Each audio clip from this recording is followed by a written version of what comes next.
Hello. It's plug-in coding time again. And we are getting closer and closer to no longer having wood stove days. It's not that cold anymore. It's cold enough to throw yet one more log on the fire. I can certainly do that.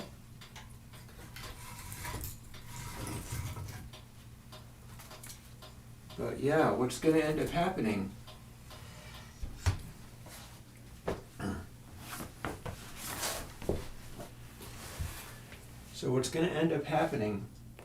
after wood stove days, once winter is thoroughly gone, is the camera you're seeing through right now is going to move up into the drum room.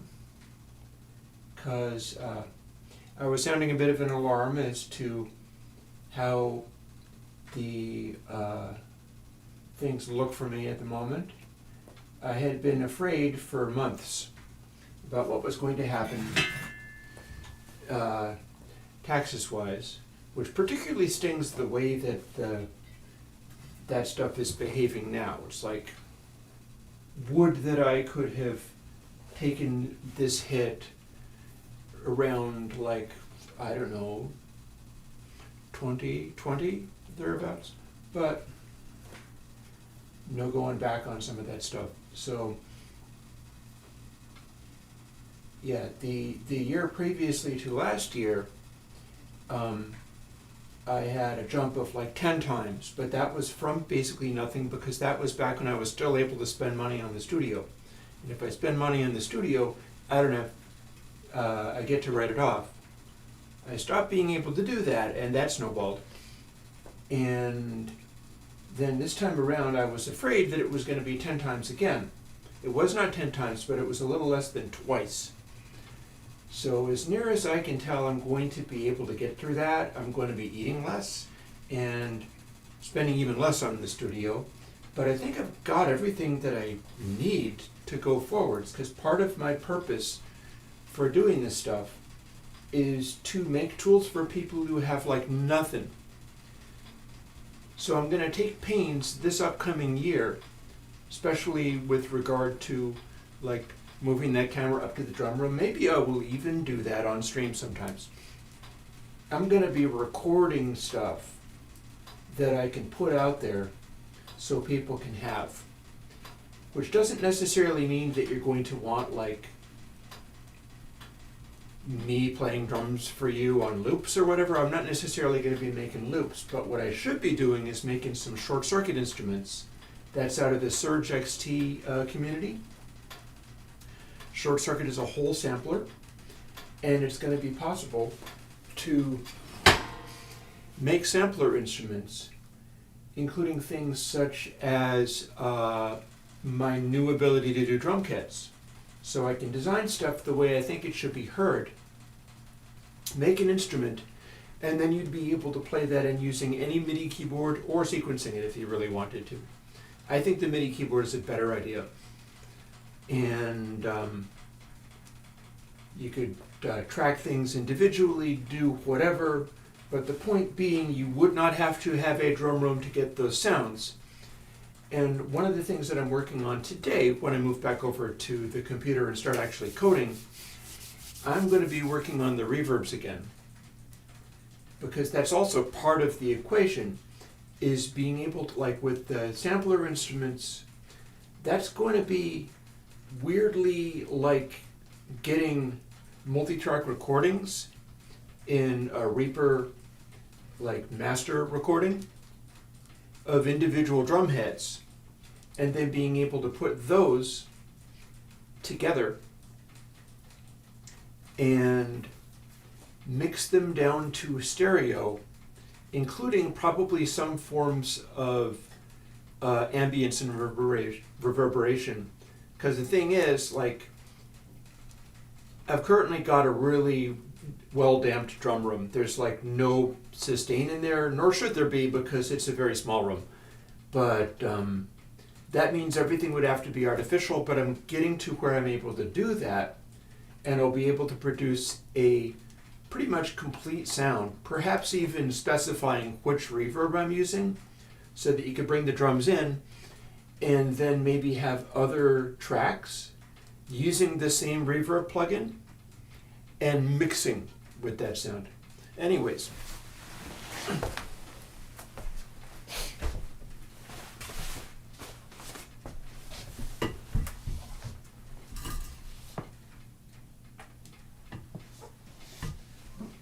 Hi, why did you not click? Oh. Anyways, here we are. And yeah, I would in fact say, Chad, that the tax situation worked out, I'm going to call it semi-decently. I don't really like the fact that I have to stop spending anything at this stage, particularly because, oh, and in the studio, so Salton Sea, here's the thing. Also, let me bounce over to the coding stream as well. So Salton Sea, here's the thing. The studio equipment is, but I pretty much got everything that I needed from 5 to 3 years ago. The process of doing that, it was so effective at being a tax shelter. I wasn't taking in very much, but I was paying next to nothing because I was not living like a human being. And like my house was going to crap and the outside needed to be painted and was falling apart. And I had a fuel oil container in my basement that was at risk of blowing at any point. If that happened, it would be tens to hundreds of thousands of dollars cleanup, completely unmanageable. And I was letting that ride. I was driving a car that was more than 10 years old, and that was beginning to throw like $1,000 to $3,000 bills at me every time I turned around. I did a bunch of stuff to get to a place where now all of these extraneous things presumably can't jump out and pounce me, but I was skipping all of that for years. I was blowing off all of that stuff and doing nothing but getting things for the studio. And it worked really well as far as not paying taxes because I wasn't spending any money on any real things. I was only spending money on like gear. But now I've got all of that stuff and I had to spend a year or two actually taking care of home rather than taking care of business. And that's what happened. Anybody who is in a similar situation, and be forewarned, you can do that. It will get you through for a couple of years. And then as soon as you have to start spending money like, oh, my stove broke, for instance. This did not happen to me, but like my stove broke or my wall fell down and I had to get my house repaired. Then you wind up having to drop a bunch of money on stuff that isn't a deduction. And that's when it catches up with you. I think I'm going to be getting through okay. It's just going to be really, really tight. The other option, of course, is if I can do things so amazingly that it just blows up and becomes viral and people start throwing all manner of money at me through the Patreon or whatever, it's possible to get through to a point where I can start spending money on studio equipment again, at which point that will become a sort of virtuous cycle.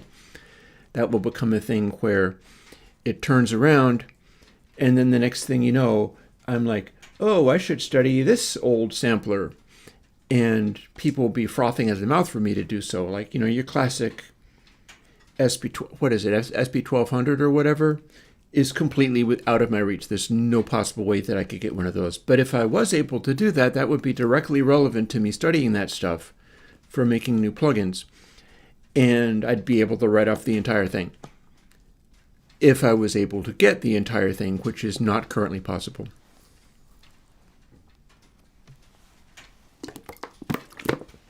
And hey, DK, Majestic Soaking Seas. Fair enough, already. Yeah, it's more of a special effect plugin, but I'm sure it has its way. That will diffuse and spread out extreme high frequency noises. So Soaking is something that I'm constantly using on the videos that I shoot. It's part of my what you call everyday carry for making videos for plugin releases. So, yeah, excuse me.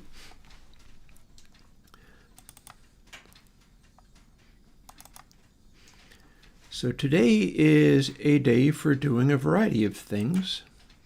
As you can see, not counting the stuff that I have hiding under here, under the stuff, there is other reverbs that I'm going to be adding more features to. Sorry. Well, then we all learn from our respective journeys as we see fit. I mean, my high hopes are that I will get through the whole journey. But like I responded to somebody on the YouTube channel, not with clicking a button and having AI do it. I cannot tell you how maddening it is that every day now when I go to the YouTube controller thing, not only is it say one of your categories is content rather than this is how you're publicizing your work, or videos, or music, or art forms, or something like, no, it's content to them. But the other thing is every damn comment anybody makes shows up as a little list.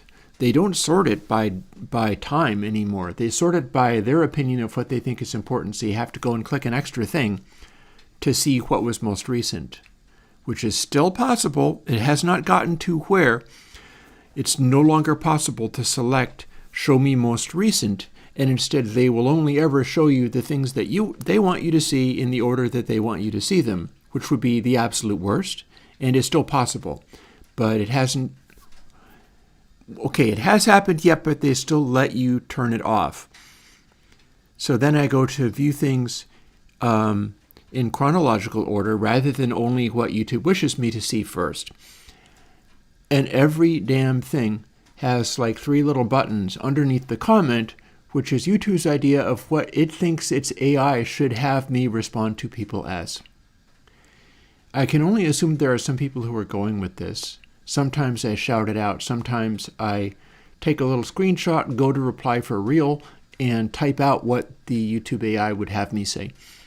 It's very creepy. It's very, very creepy. Again, the worst possible outcome is they begin responding to people as me. And I don't know what would happen if I got confronted with that. Because that's really, like, YouTube is essentially my only way of reaching anybody much, because it's larger than, Facebook, and I still can post stuff to there. I am also paying for YouTube because I'm buying premium, largely to not be seeing ads all the time, but also because I'm trying to buy their cooperation, and hopefully that will work out. Hopefully they won't be doing horrible things even though I am paying them. And they're no longer letting me pay year by year. They switched to month by month and more expensive. And they'll probably be hiking up the price as well. But I don't know whether they will also be showing me advertisements in spite of me paying, and then also hijacking my channel and answering people as me. But they're trying. Dual wave rectification video with the Dan Armstrong pedal. Do you mean the green ringer? I do have a... Here, I can demonstrate some of this.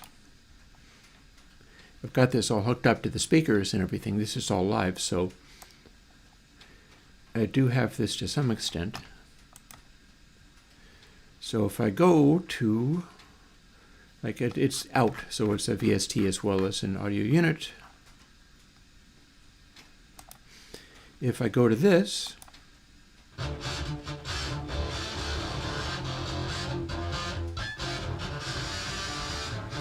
now it works better without chords.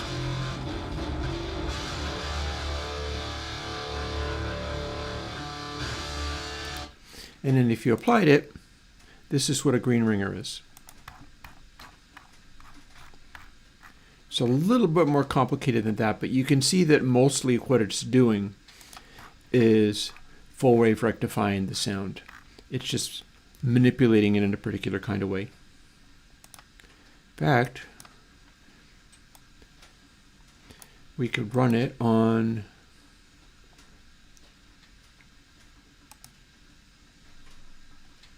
this.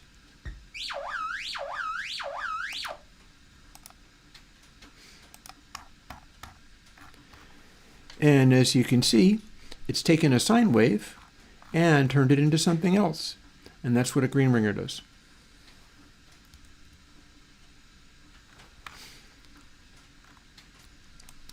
In fact, I can do it on the bass section and show what it's doing there.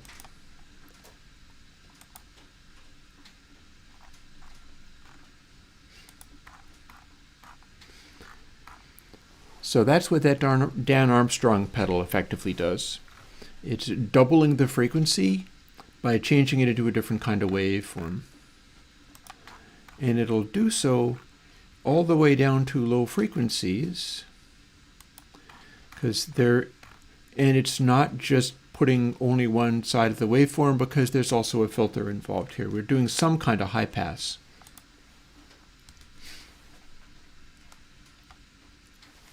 So yeah, that's out. You can have that. That is G Ringer.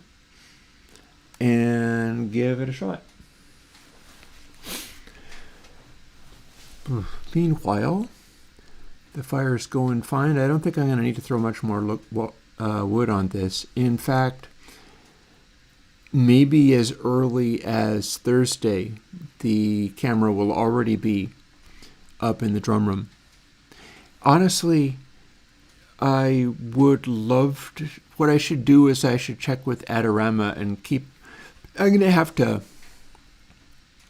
pay some more bills and things, like car insurance came due.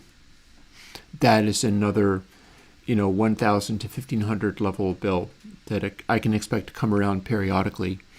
I believe I have it covered because Patreon will come through at the beginning of this coming month, unless something really alarming happens. And that should cover the insurance for the car. And then it's a question of, is it more important to start building some kind of buffer in case something unexpected shows up? Or can I go casing Adorama, which is where I like to look for camera equipment. It's a business in New York. And they quite frequently have the kind of camera that I use, which is Blackmagic Pocket Cinema 4K.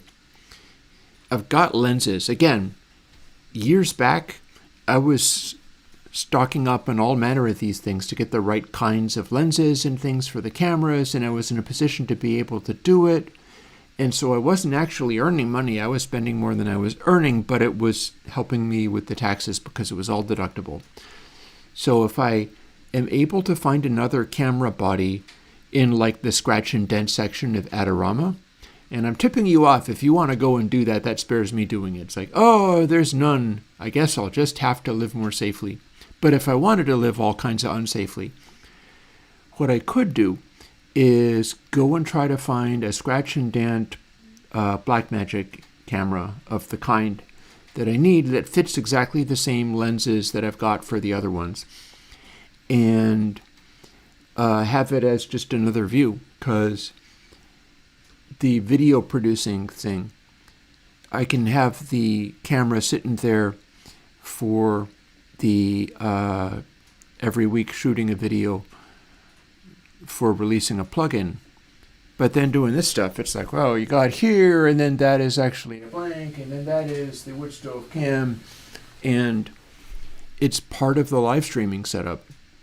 And when I start making music, what's going to end up happening is, you'll have the window on me being able to talk to you like this, of course, in my little oval-shaped window, and then the rest of it is probably going to be Reaper and the arrange window for what I'm doing there and whatever plugins are being used, because that's directly relevant to what people are interested, like how I'm doing what I'm doing. And then there will be a camera moved up to the drum room. So if I was going to go lay down tracks for drums, then I just hit a button and it would be there, and I'd hit play on I'd hit record on Reaper, and then he'd be waiting for me to run upstairs and sit in front of the drums and put headphones on and begin playing until it was done, and then run back downstairs and hit stop. Because I don't have a remote for Reaper. I suppose it's possible that one exists.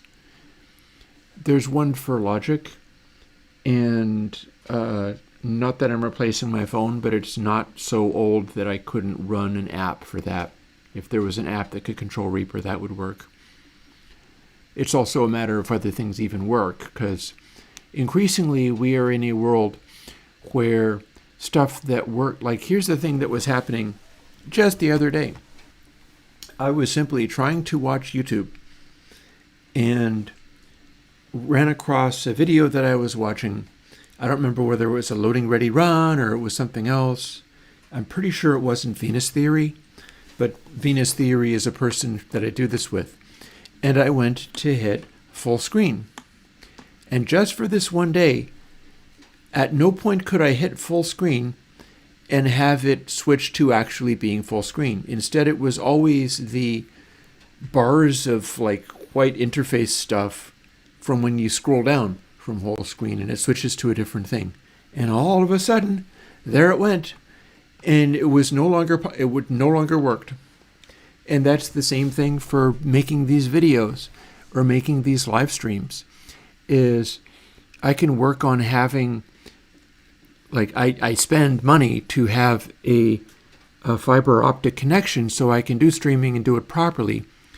But that can break, or YouTube can break and no longer be able to do live streams. Like it's become a normal thing for the stream to just die in midstream because I go for a goodly number of hours doing my work and hanging out with people. And it's become normal for the stream to just collapse. I didn't do anything. My stuff was still working fine. But everything starts collapsing and failing because that's the world we're in now. And it's going to be that way with like simple groceries. I'm bracing myself for when I can no longer get groceries at the store. Certainly not the kinds I want. It'll be a matter of just like, okay, do I like rice? Can I get beans? Can I get this or that or the other thing? And I'll just adapt as needed. I'll get like canned goods or whatever. Venus Theory uninstalled all the free plugins? You don't say. Yeah, I mean, as far as I know, he's never had any of mine, so I don't care much about that, but yeah. Or by that, do you mean he somehow uninstalled his own? Because one thing I know about that guy is he puts out sample libraries as sort of a teaser. He like lets people have free sample libraries. It's very appropriate for what he does because he's doing this kind of soundtracky thing, which leans very heavily on being able to reference sample libraries. It's why I want to be able to give people more in the way of sample libraries going forward, rather than just plugins and plugins alone, because you got to have something to start with that stuff. Sometimes you need original sounds to make. Speaking of which, let's jump into this again.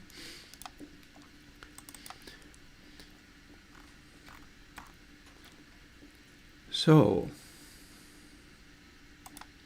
I have an idea,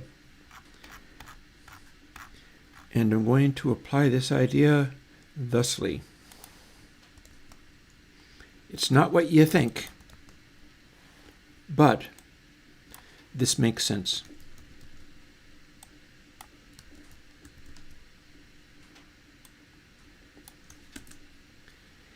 See, we have two noise sources here, not just one.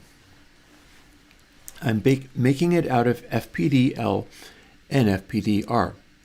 Oh, he isn't? Oh. Well, he's free to do it again anytime he likes. I enjoy his videos. I don't remember him ever using my stuff. As far as that community, like, I'm pretty tight with the Surge XT community.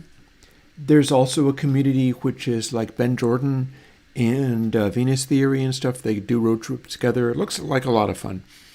And I don't think I've ever been as close to that community. I've never really known whether they liked me or whether they thought I was a complete jerk or what. I think there have been times when they thought I was a complete jerk, and then me continuing to be me just sort of blew over. It's fine. People do what they do. Let's see now. But yeah, I enjoy a bunch of stuff that they do. I enjoy Venus Theory's work. I enjoy Ben's willingness to, I don't know, get in trouble. Some of his political stuff I appreciate very much. And it's always amusing when he goes up against somebody like Behringer or whatever. I know people who are not the biggest fan of Ben, but honest, even in my dating life, when I go and find women, which is not a common thing, I enjoy sort of the edgy people. So there's a part of Ben that I just find very enjoyable. And it might be the same part that other people don't like. Go figure. So let's see. Here's what we've got. We've got this room noise thing. So here's what's going to happen here. All of these are now referring to the left channel because this is a distinct random source. And now we've got room noise L. So I have another idea with this. I'm going to make an additional room noise.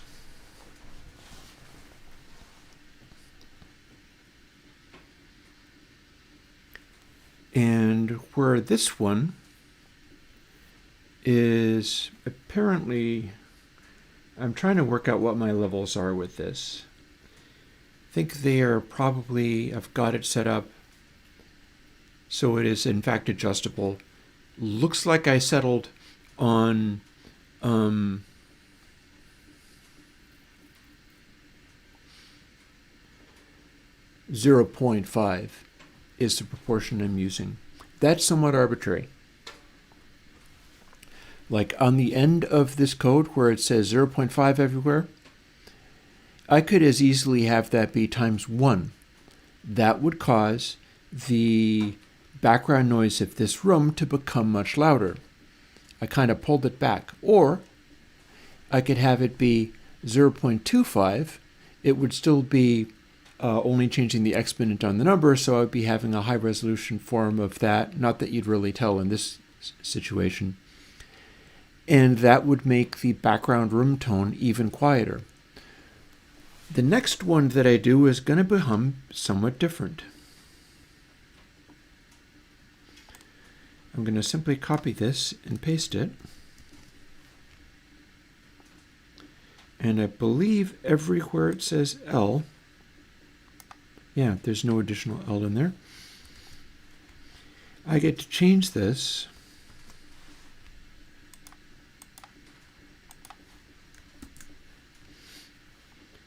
option gives me change only in selection. There we go.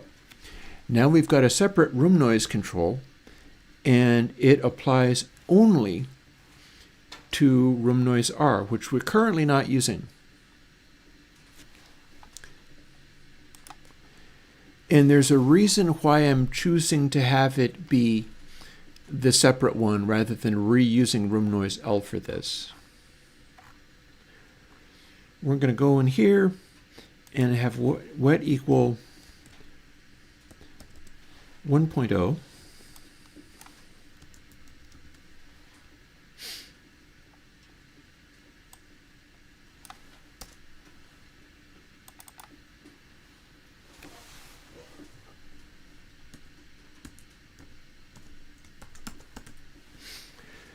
We're going to make another variable and call it feedback plus. Now it's going to be full wet at all times, but I'll get to adjust this as I go. I'm going to see what I can do with another behavior, which I thought of just the other day. I don't think anybody is doing this either, so it'll be interesting to see what it does. Remember how I wanted to have the room resonance alter and how I've got a variety of different noise techniques going on. Currently, we're using a sort of low frequency oscillation thing that is picking a particular number to, scooch that over, which is picking a particular number, an integer number, to always return the wandering random source called Drunkard's Walk to center again. And that's done by, we are always adding a the random source minus 0.5, meaning that it can go in either direction, but it's just going to wander. But every so often, a fixed number of samples. You could also do multiple levels of randomness here, where it's a slightly randomized number of samples, but I'm doing it as just a fixed number of samples. Rather than being purely random what direction it goes, you're still getting a random input, but it always has to go towards the center, and that works as a high pass. That means it can still be adding simply a random number, but the random number will always return to the center, meaning that it can never wander off into like DC land. Statistically, even if the centering force randomly was near zero a whole bunch of times in a row, eventually it would get back to pulling it back to the center, and that's how I made the plugin Voices the Spaceship. You can make low-frequency rumble noises that way very effectively, and that's what we're doing with room noise. And currently I am simply adding room noise to the feedback path of regeneration. And I've dialed it in real carefully so that it can never actually go into feedback and sort of blow up. But what I have not tried to do is something which is a little bit similar to my chrome oxide plugin. So chrome oxide does a particular thing. It is chrome oxide is randomizing the slew of the waveform, meaning it will add a random source, but only when the slew is moving quickly from one sample to the next. So silence, it can't add noise. High frequencies, it darkens the noise a lot, makes it a lower frequency source, because the highest frequency noise tends to be a lot of slew motion. And low frequencies tend to not be as subject to chrome oxide anymore. So that's an interesting thing, and it's something that I can probably bring in when I start exploring the 2-cassette idea and going beyond 2-tape 9 to do something else.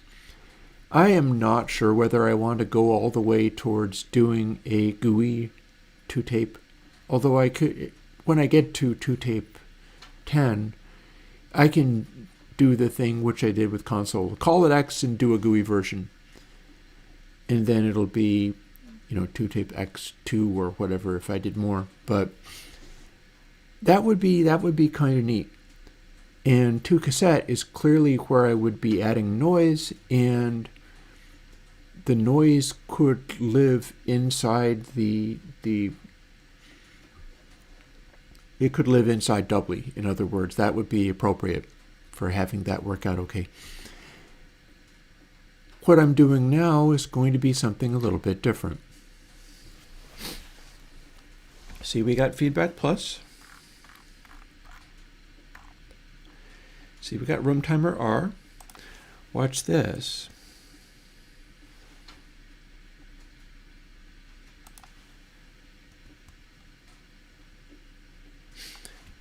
Actually, hang on.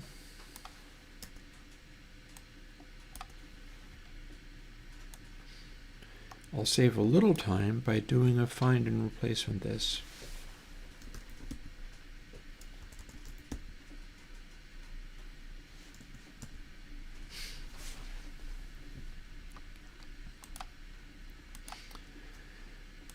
So check this out. Now we're getting a little bit clever.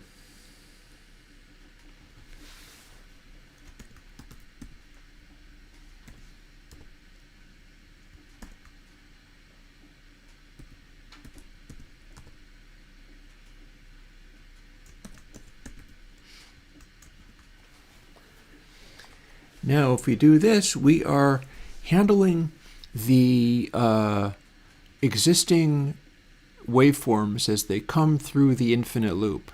And we've got it dialed up until it is nearly like runaway. But if we simply add feedback plus from here. Oh, I've got it. One more thing I have to do though. We can't just add that. That is only altering things.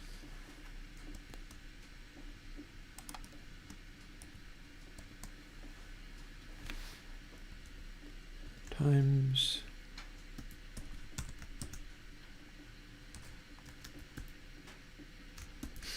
there. So you see what that's going to do?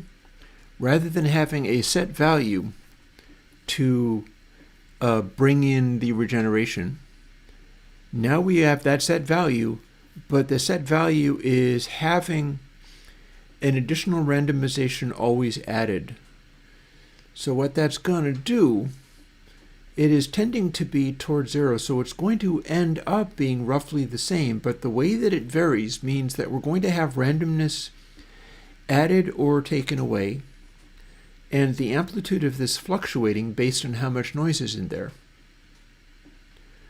So what that's going to do is that's going to tend to introduce noise based on how much amplitude is in the regeneration path. So that will tend to have less room noise when there's less sound. Now the thing that I don't have going on here is having it be adding extra amounts of regeneration.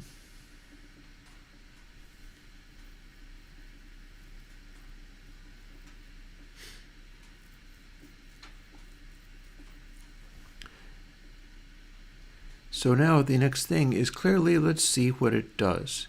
Because I don't know that this is necessarily going to work, but I do know that it's going to sound different from the other one. And what's more, I could even get a little frisky with this. Firstly, let us hold down Option, replace all of these in the selection. And then we can do one further thing, which is a crossfade.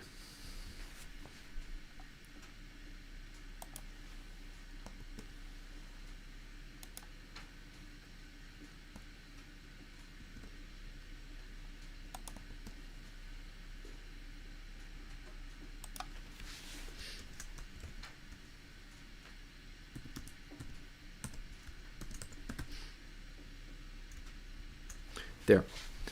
So now if I do that, if the thing is set to none of this additional noise source, it's going to be all the original room noise. If I, however, switch it over to entirely the additional noise source, then it's going to have none of the added room noise. And that's kind of what I have in mind for hearing what this will do.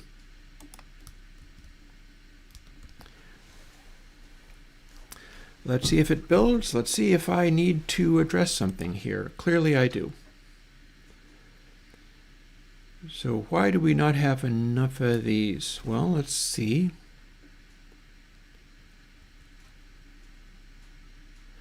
Okay, it's going to be up here instead. That means both of those.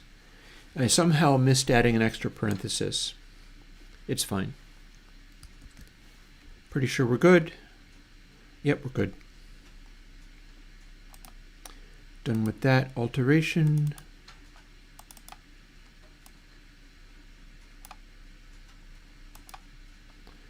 Here's our new plugin. Okay.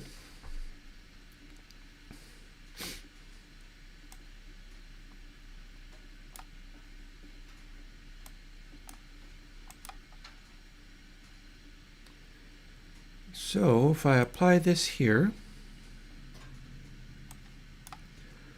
like this,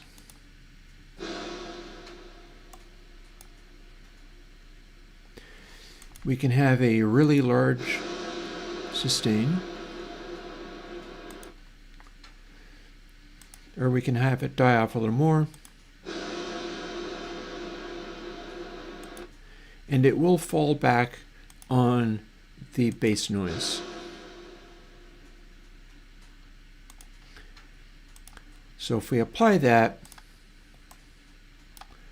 and then normalize this, this is what our background room tone sounds like.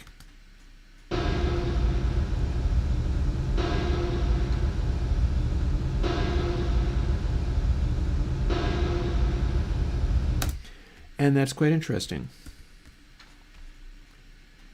Now, if we do it the other way, we'll be able to entirely remove that source. And in theory, this will not freak out. Brace yourself if it does. Maybe it will. It did. Okay. Okay. So, lessons have been learned. So I feel like one of the things going on there is that I'm going to need to turn this down. So back to here. Can we sneak this up and have it not explode? Let's find out.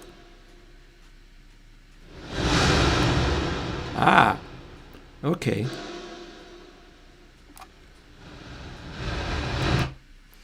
That's interesting. And that is modulating regen. So what that's telling me is that, White Sea was actually very helpful to me in that he did a video on specifically 2-tape 7 before I even had 2-tape 8 out. And he really enjoyed it. I'm very curious as to whether he's going to like 2-tape 9. It'd be really weird if he didn't. I'm pretty sure everybody seems to agree, along with me, that I was able to make it better. So we shall see. And yeah, I know other people who are not a fan of White Sea. It's fine. But yeah. So here, I just made things blow up outrageously by doing this in a particular way. So what that tells me is the sensitivity of modulating the randomness easily goes too far too much. So one thing I can do before even trying anything else is we can assume that room noise R here needs to be much smaller.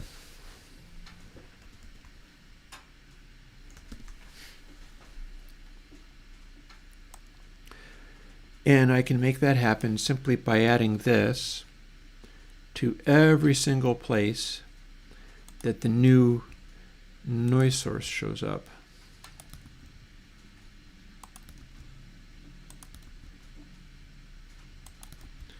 Because it's modulating literally everything. And the thing that caught me there, the thing that caused this to go crazy, is that feedback number is way more delicate than I had given it credit for. Small changes here make big results. In fact, so big that I can add another 0 to that without even hesitating.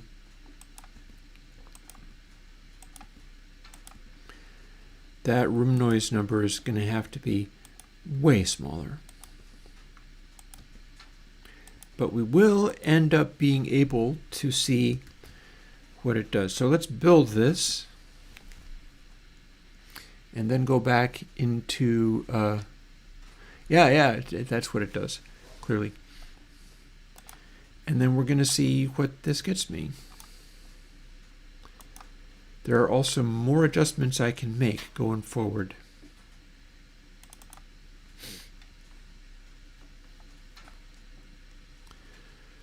So I'm going to take the same drum hit. I don't need to have the sustain really high. It won't be, it'll be right down there. And now if I do this, this is still hanging on that mostly just the added noise that I added. So it's adding a noise source, which is going to be part of the inherent sound here. But what we're going to be doing is hearing it build up as I add this, and it's probably not going to do it right away.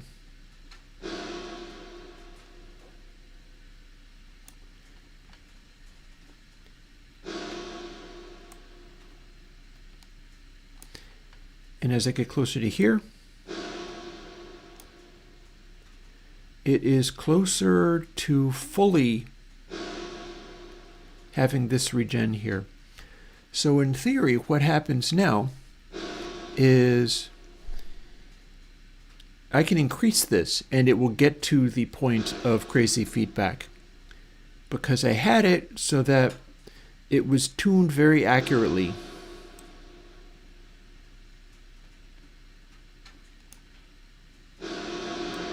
Ah, here we go.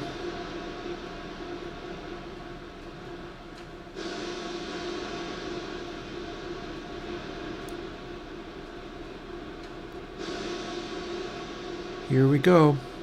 This is just modulating the delay time, really.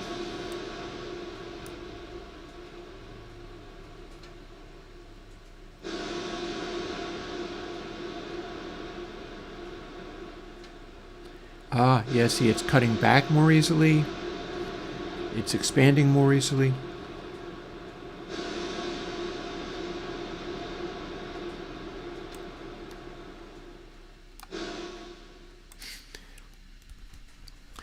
So I already know one of the things I'm going to need to do. One of the things I'm going to need to do is the way this randomness is getting dialed back benefits less from having low frequencies in there. I'm going to want it to hang more towards the center of its travel. What that means is room timer R is more sensitive here than it would otherwise be.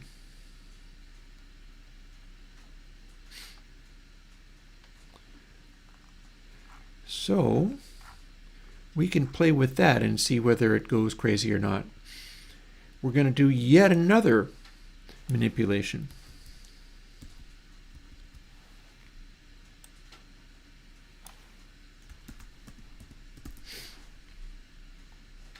And this will become 1.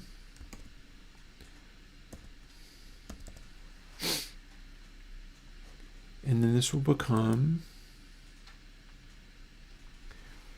See, I'm wondering whether I can simply go from 1 to 10 here. Oh, and that's going to be an int. Integer, not double.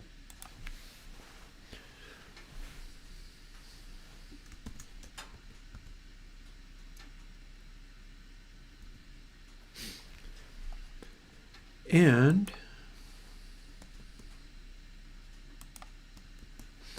I can make it max out at exactly the same setting I'm using by just doing this.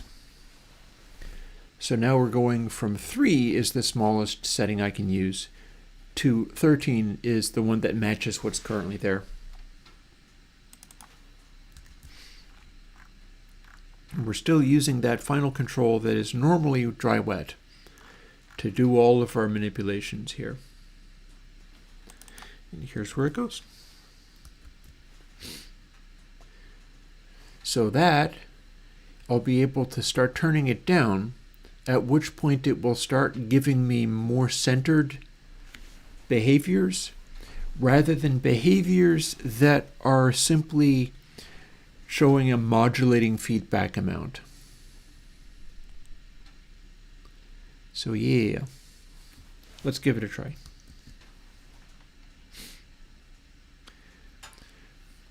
Also, in probably a half an hour or so, I'm going to run off and make another cup of coffee. And we're just going to go super hard on programming all day long. But yeah, this is... The purpose of this is important to my process. What's going on here is I'm exploring. I don't know what this is going to do. I can more easily hear the output than you can because you're having to hear it through my vocal mic. And when I'm developing on the retro laptop, I don't have a way of piping it into the stream directly, sadly. But this is a experiment. So regen back down, 13, here's where we left off.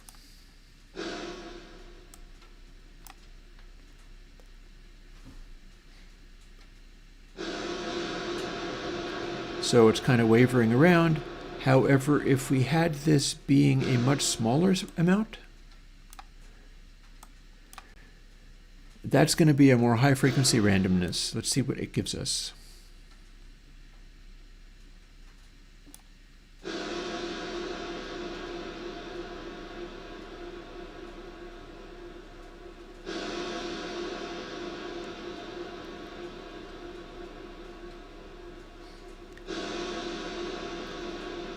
Because now we're not even adding a random noise.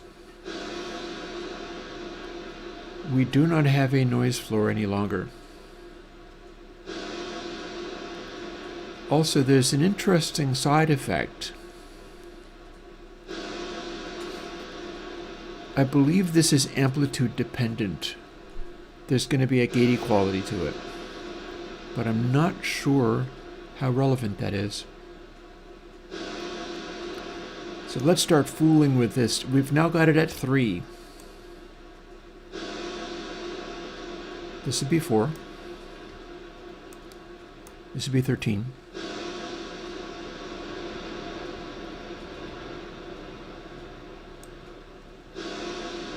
$12. 11.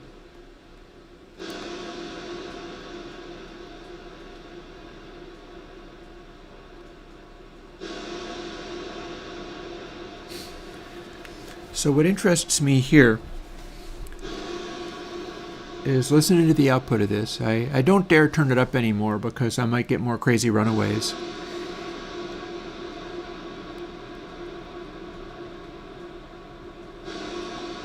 But what I'm trying to do is listen to how it's interacting with the sustain.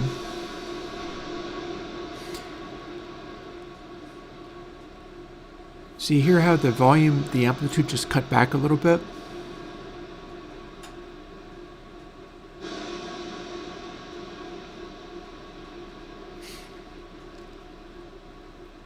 In theory, this will be able to manipulate a note. Let's see how true that is. Let's see what happens when we're feeding a note into it.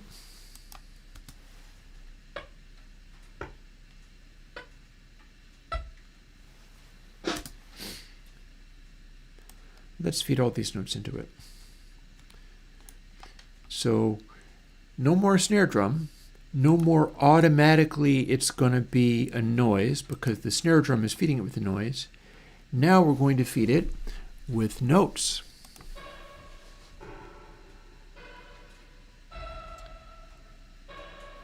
And as we turn up the regen, it's going to be having the regeneration wavered by random noise, which in theory should cause these note sounds to break up somehow. Let's find out what happens.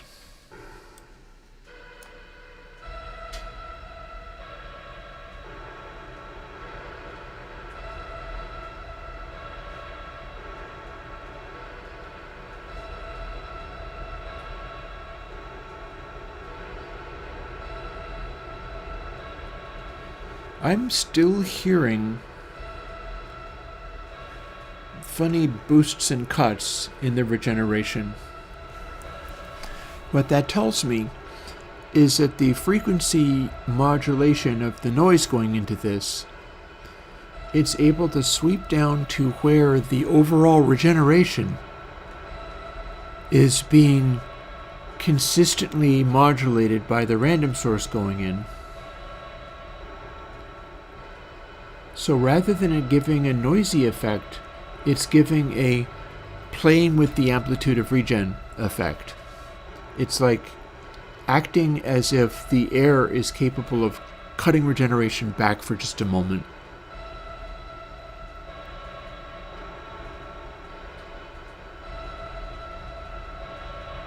Like going woof a little bit, or dialing back. I heard it right then. So that's a form of randomness, but I don't think it's a useful one. Let's do even more.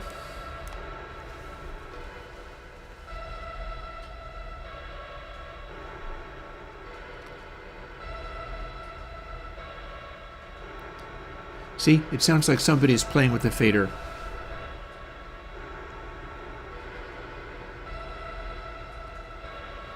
So that's interesting. I don't think that's useful. I could go so far as to say, I don't like that. Don't like it at all. So if we went to the opposite extreme, which is a 3, it won't do that any longer.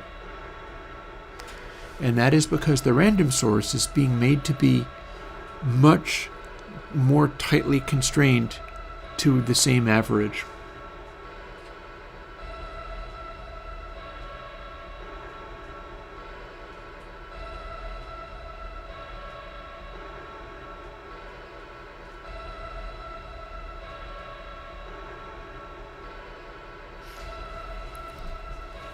I feel like I might be onto something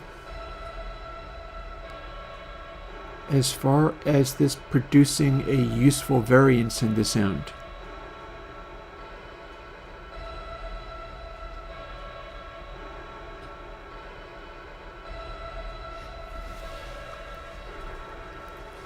And again, if the frequency of this goes way higher,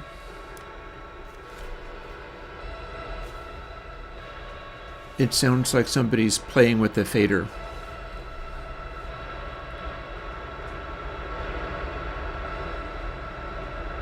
And it can wander quite a bit.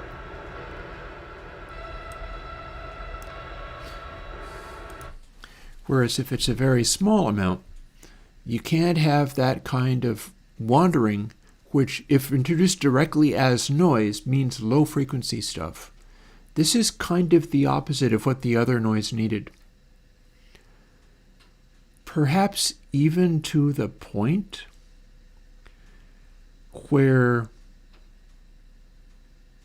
feeding it directly in as white noise plays a role. I don't know though, because here's the thing, the way that if that's fed in as white noise, that's not really, I feel like that doesn't actually help me any. Because that's literally doing the same thing as having chrome oxide, the chrome oxide algorithm on all of the regens.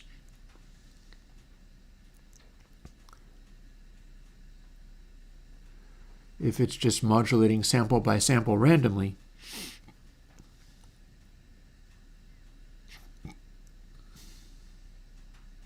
except for not. No. Because here's the thing is, I'm not actually doing that on the slew of the feedback of all of those banks. It's not the slew that's being modulated, it is the total amplitude that's being modulated. And when we have the random source going way down to DC levels, that's what's causing it seem to jump in value. So all of a sudden you're cranking the resonance and then you're pulling it right back. So the whole acoustic space either flares up suddenly or dials back suddenly. I don't think it's actually full noise value I want there. I think I probably do want to be doing the algorithm here. See where it says room noise R? So the algorithm here is doing a drunkard's walk, like a moving tally of each new randomness being added. And then it's having a powerful centering force added. And currently my dry-wet control is controlling how much that centering force does. and I can turn it way up to where the raw noise being added to the sound, that one is playing a role where the low frequency stuff is quite handy, because you feed that low frequency stuff into the regeneration path, and it's like large movements of air in the space, and it makes the whole thing sound bigger as you go. So that is actually quite effective. I dialed it in, and as just a noise source, it's all to the good. To have it be like essentially brown noise or environmental ambient noise is exactly what this is mimicking. But this feedback thing, this modulating the feedback control, has no purpose doing that, because when the frequencies in the extreme lows go too far, all that's happening is you can hear the regeneration modulating. But if it was purely noise, and having it set at 0 here is a setting of 3, if it's purely noise, all that's doing is adding a sort of high frequency grunge to the actual regeneration.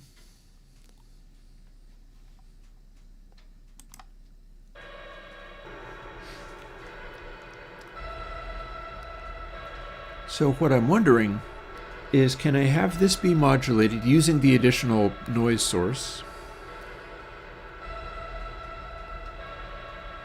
and bump up to some kind of setting like 5? This would be a 8.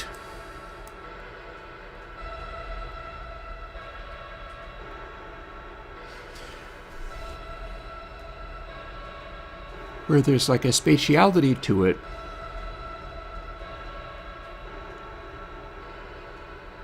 which is more interesting, but it's not like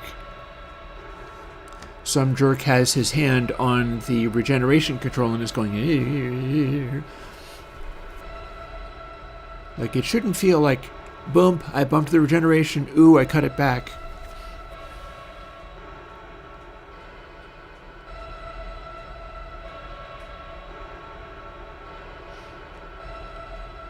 Because a cute little side effect of this is randomizing this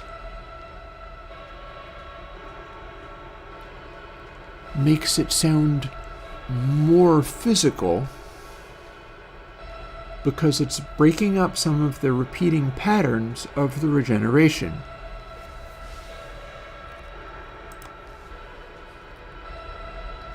So yeah, this way too low frequency. But we are applying it at a fairly strong amount.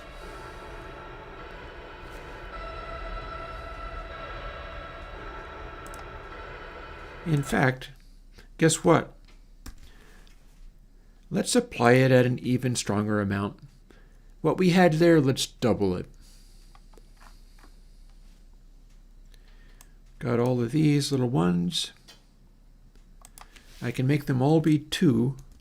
It should not go completely crazy, even though I'm doing this. Doubling it should make it dead obvious what's happening, but it's probably not going to explode. Probably.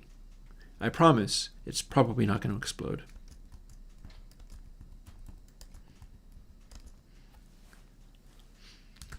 But I want this to be obvious. I want this to be very obvious so I can hear exactly what it's doing. And this is going to make it be unmanageable. But that's exactly what I want, so I can hear what the sound of this is about. After all, I could hear what it was doing before. I could hear what it was doing before.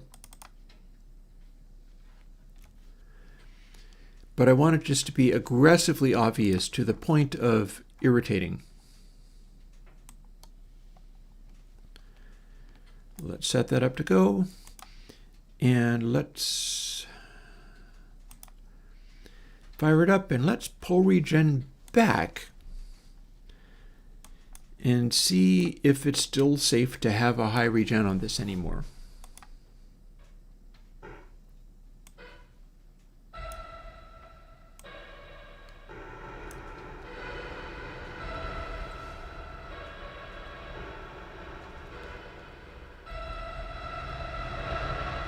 So this is too much modulation. You can't trust it. It'll try to freak out. But this is much flatter.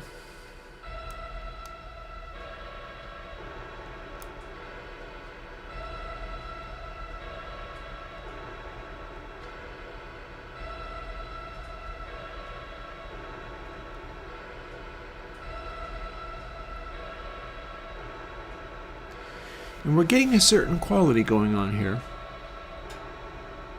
So as I start increasing it, it's going to wander more in that direction, where every now and then it freaks out and starts cranking up all the gain, and then pulls it back.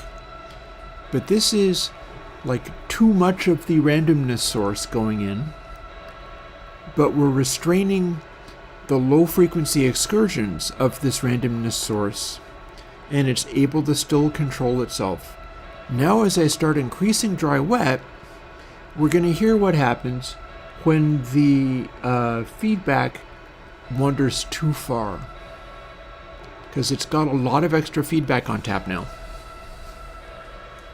So let's see, this is 3, 4, 5, 6.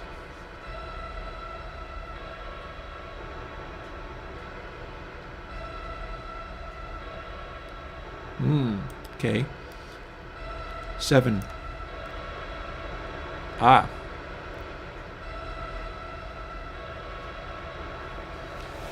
We're starting to get into the point where we have like randomized rushes of noise kicking in. You can hear it sort of fluctuating.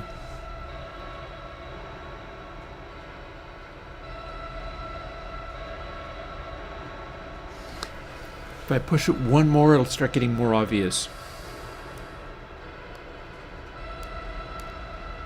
8.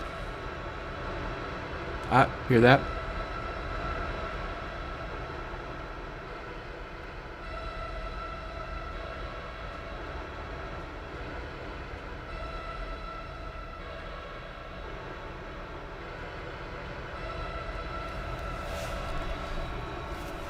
So here's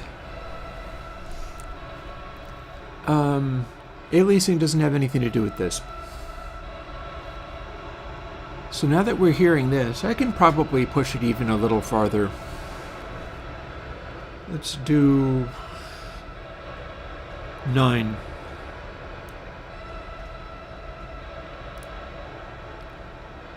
The number we're using on this is now 9.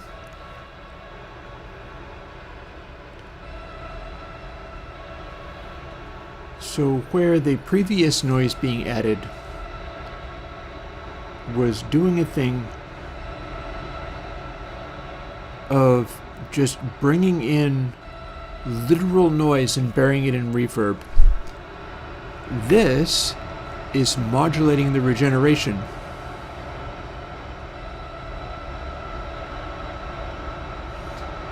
And I'm modulating the regeneration real hard.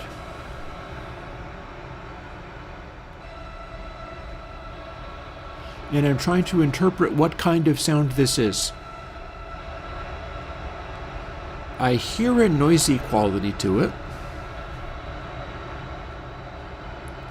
Also, interestingly, it's able to bury the initial sounds of some of that stuff. Oh, and it's able to dry up quite a lot as you keep going.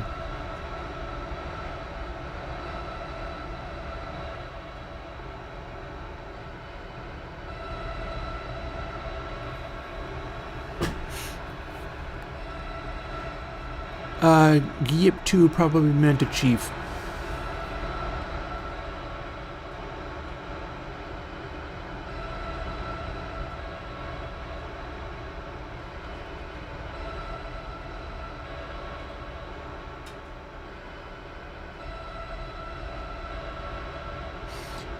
You know what? I think this goes along with the other noise source.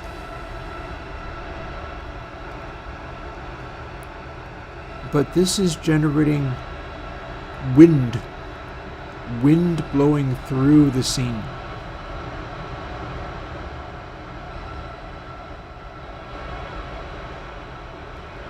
And this would be like a 70-mile-an-hour wind. This is too much wind.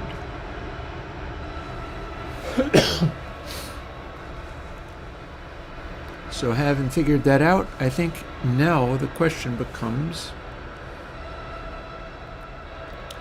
firstly, we'll leave it doing that.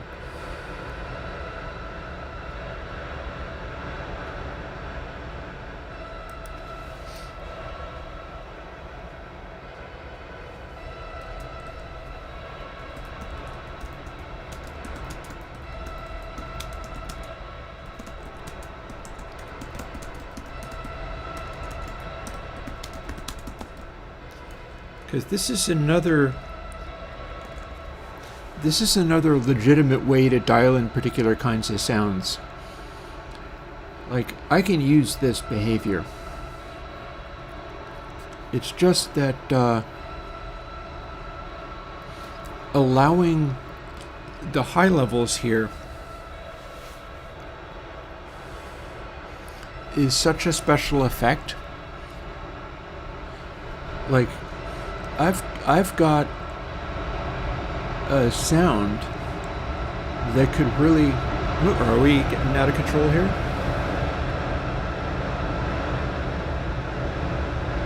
Yeah. I've got a sound that could use this. I have an outdoors style reverb. But this is definitely the wind. And...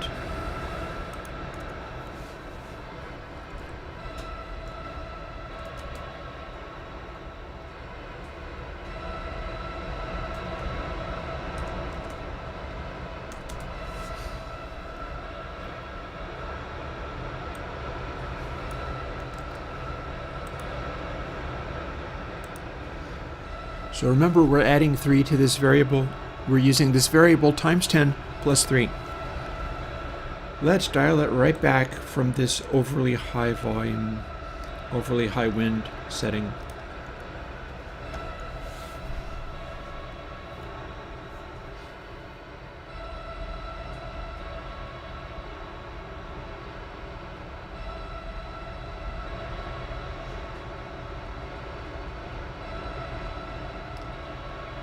I'm going to say that's more like a 40-mile-an-hour wind.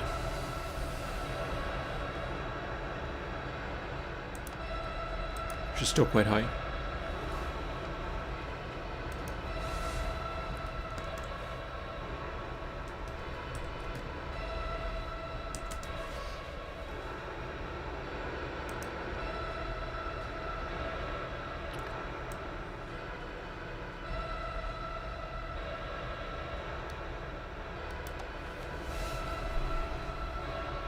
And that's now 7.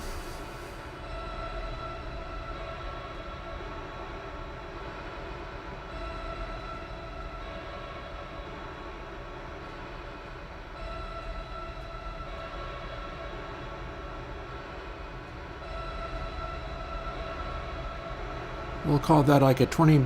A lot of these simply not useful for, in fact, I'm already playing with settings lower than would be needed. So let's go straight to being able to set it, because I have not gotten to hear it at like 2 or 1 yet. And that's just as valid. In fact, those might actually end up sounding good. Setting it to 1 or 0 is effectively the same thing as just always using a raw noise input. So I am going to want to hear what those do. Out of there.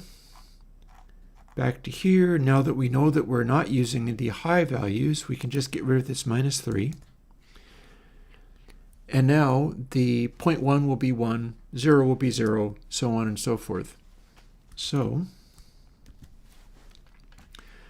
now I can set the other settings up and we'll investigate what they sound like.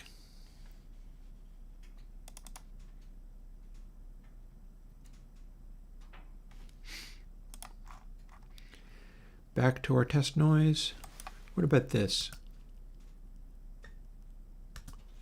Ah, okay, we can pick that as a noise too.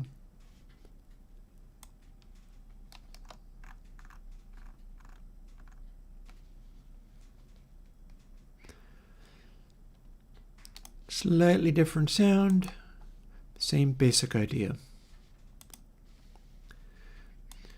So we had 7 before.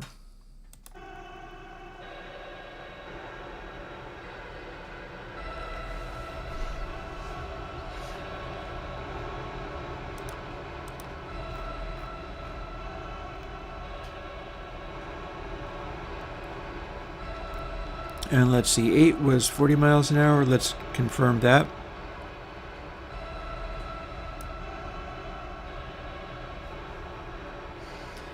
And 9 was like 90 miles an hour.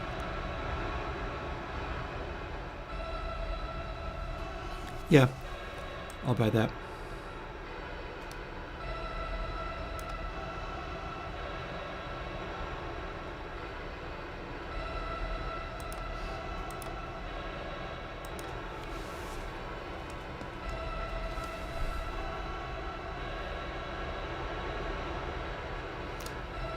I'm going to say that's like 30 at least. I still haven't pulled back much.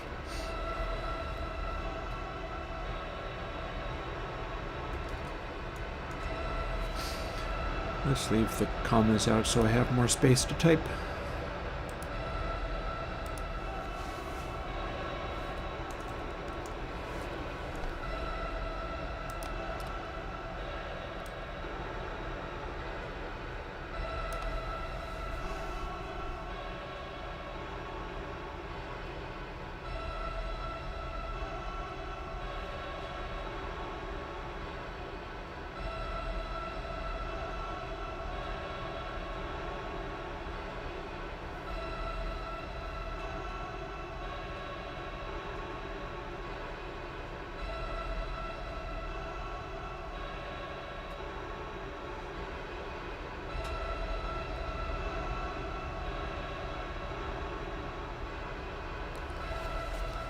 Still creeping downwards.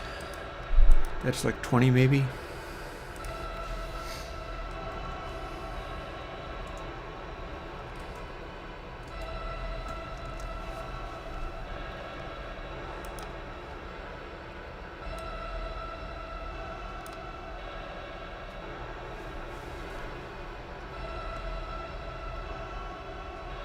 So before I count all of these down, let's wander all the way down to completely flat.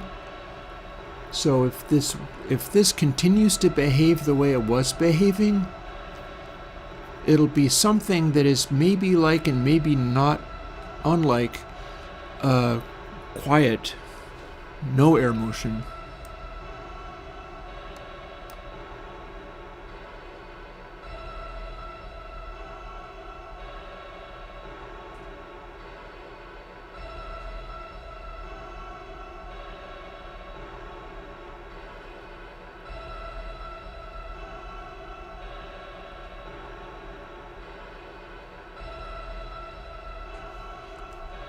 I'm pretty cool with that. Let's bounce right back to where we have 5.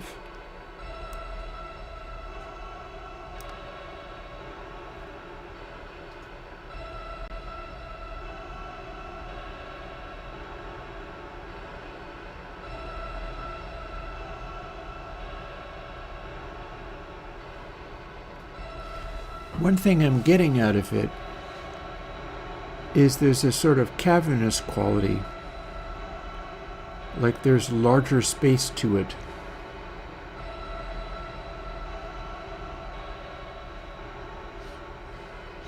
Hey Travis, well thank you, appreciate it.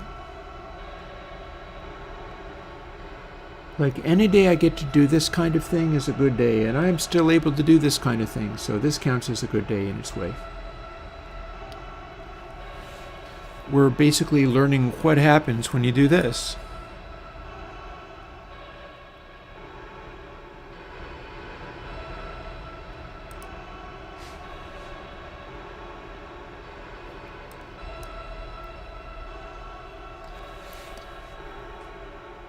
So there's also a size aspect going on here, which is probably worth noticing.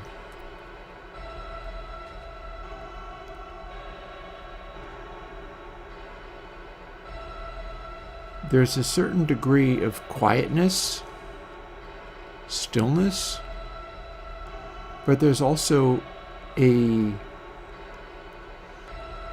space emptiness in there, which if I had this turned off would not be as striking.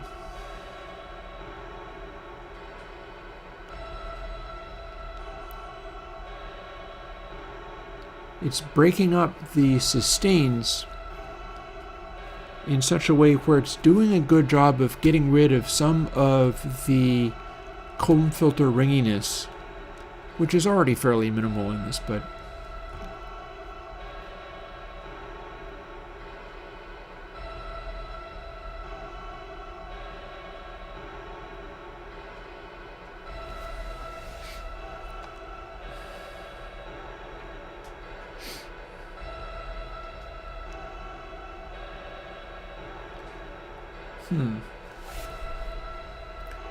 what if the apparent wind speed was the number times itself?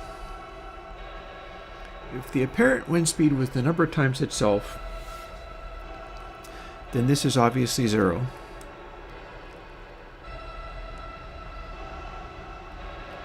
And this is 80 miles an hour. I'd buy that.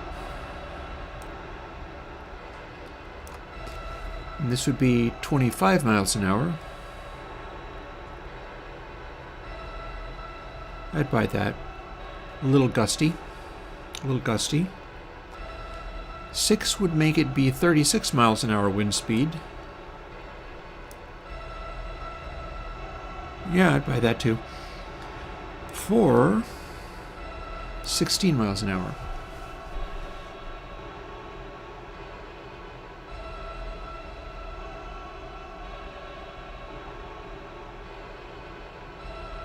A little breezy.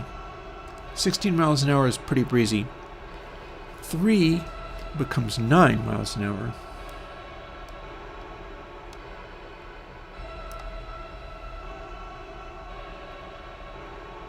I see, there you go. That feels more static. That feels... Oh, Phil Minton? I am in Twisted Wave. And you can still get Twisted Wave. I have it for the modern computers. Well, it's just been around since 2007, much like me. Okay, so 9 miles an hour? Yeah.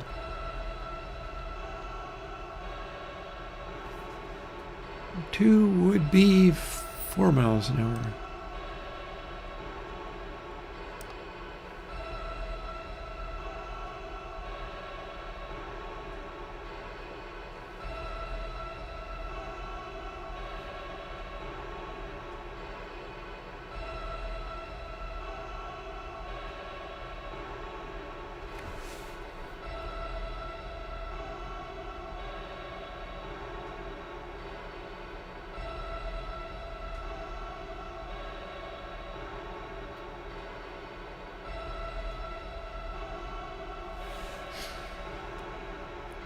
One, almost completely static. Yeah, here's where we stop getting any difference, really.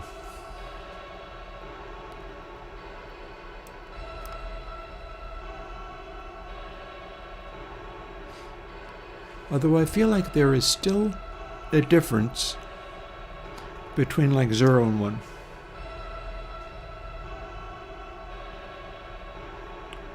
Zero does kind of feel like, okay, there is no motion in this air. We're just sitting in complete quietness.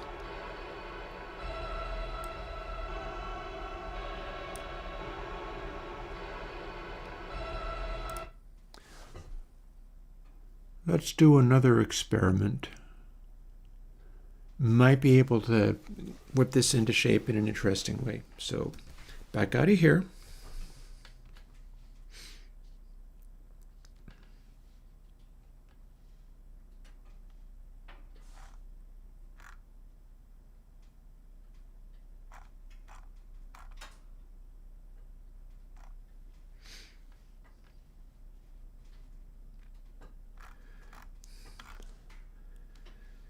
So we're doing feedback plus times this.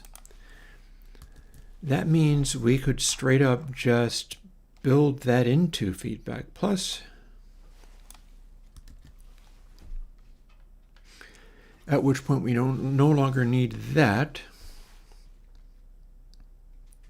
What I'm wondering now is, what if I start ramping up down the amount of this noise along with its velocity, because the timer is giving me a velocity.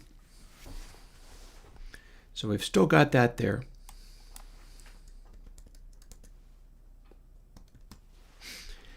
If we have this,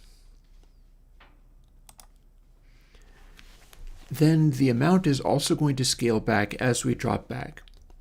So I was definitely hearing a real airspace quality. What I'm wondering is whether that will correlate with the wind velocity in such a way that it'll make sort of acoustic sense. And we're still not adding the background noise because that's been disabled by some of this.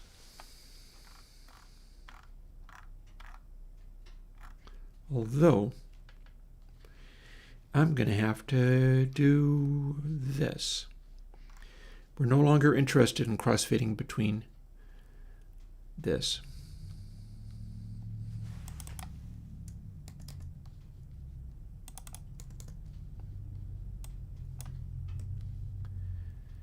We are just going to have that be 0 for now.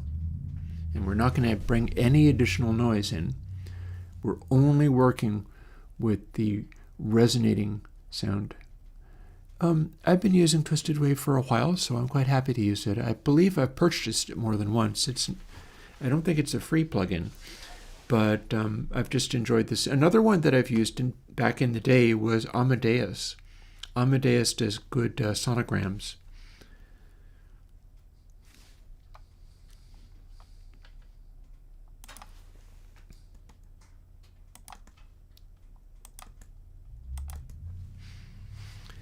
Okay, so now that we have this built into Feedback Plus, we're no longer using this stuff. This just goes away everywhere it appears.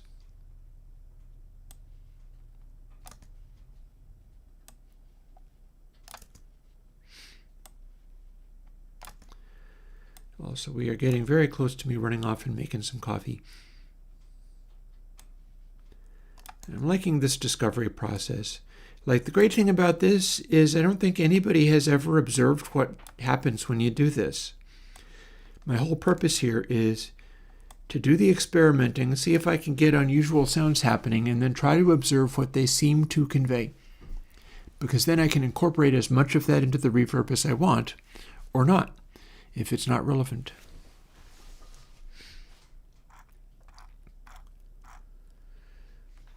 So now we don't have any of the underlying noise. We do have this. I feel like I could continue to boost that more simply because its maximum value is like 90 miles an hour. So assuming that that's what that is, then let's bump it to 0.4. Leave the rest of it alone. Which means that halfway is the previous maximum amount. And we're going to see whether it sounds like there is a 100-mile-an-hour wind blowing through the space. I can at least dial back the regeneration. But one of the things that I'm doing is letting the regeneration be extreme just so that I can see what it seems to do. So here we've got it set up so that at exactly 0.5 it should be the same as before.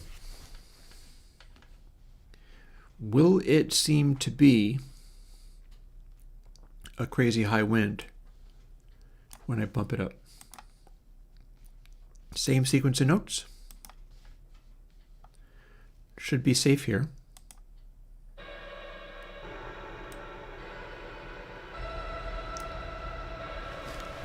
.25 mile an hour wind.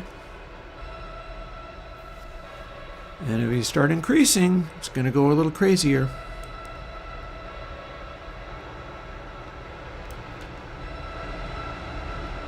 "50-mile-an-hour wind blowing through the space."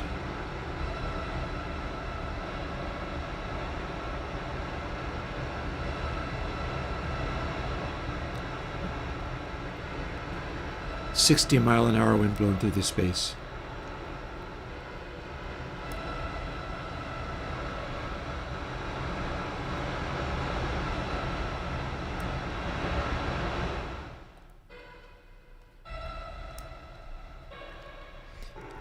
And we can also reduce regen if it seems to be too excessive.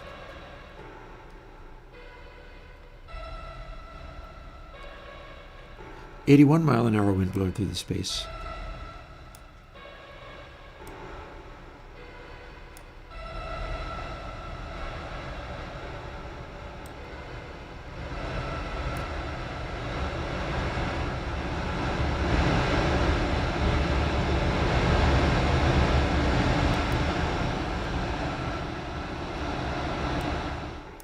Lastly, 100-mile-an-hour wind blowing through the space.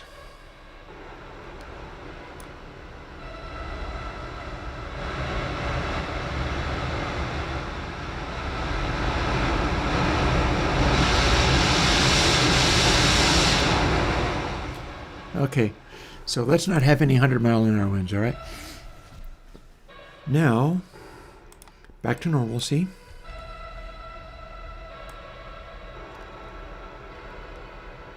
"16-mile-an-hour wind."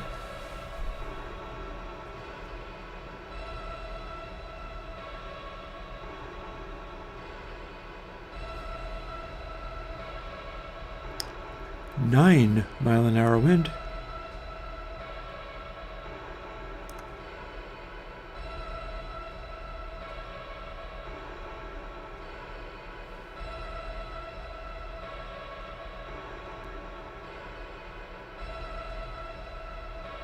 Well, the funny thing is it's not including any of the actual wind sound at all. That's the funny part.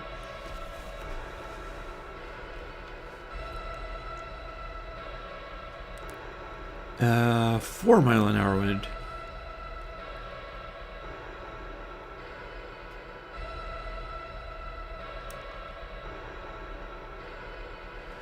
See, when I take it down to 0, it's going to be completely raw reverb, none of this happening.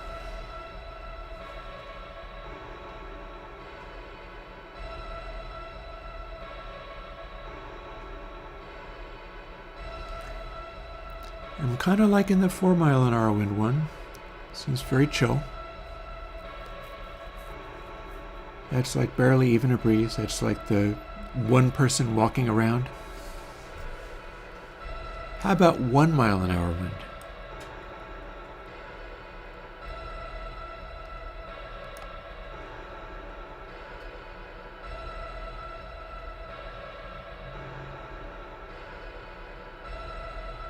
Okay, that is the kind of stillness that I would expect.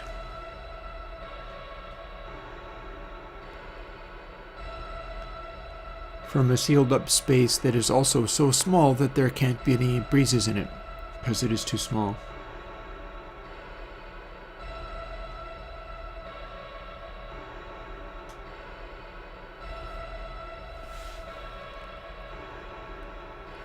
Zero.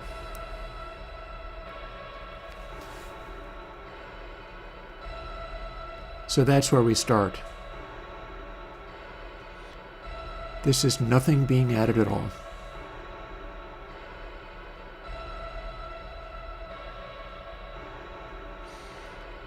And that does seem pretty static.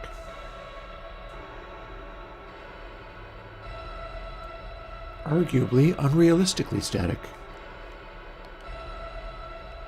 So let's see, let's bump it to 9 miles an hour, and given that that might be something that you'd see in a space as large as this one, with temperature differences and things.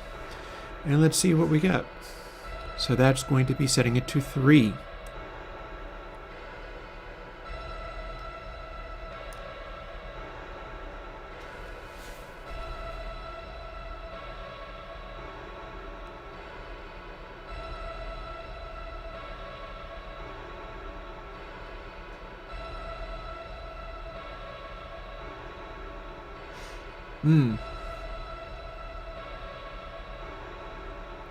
Yeah, I dig that. That seems good.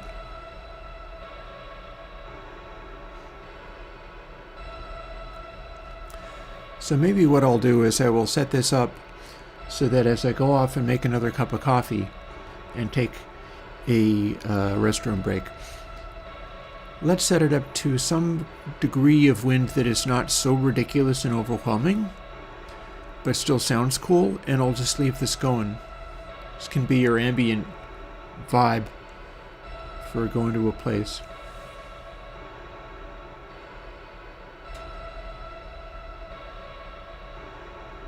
So 9 clearly not enough. Complete stillness. There's only so many places that that'll be relevant.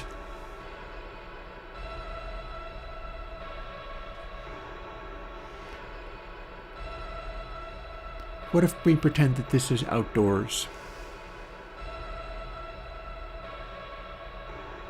What if we do that?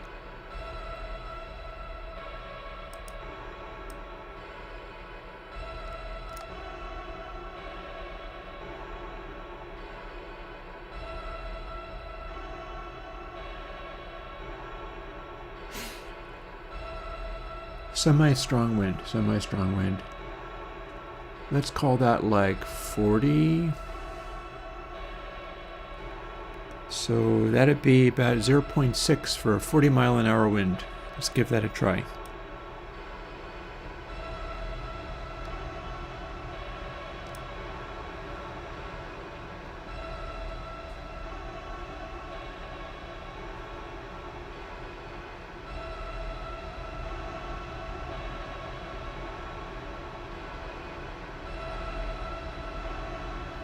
It's not so big that it's unbearable. But now there's clearly a wind blowing. Oh no, that's literally what's happening, Chad. We can go even harder if you like, but 36 miles an hour seems such a... I will be right back.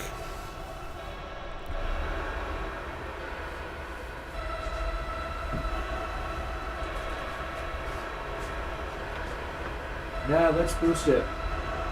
50 mile an hour wind, how about?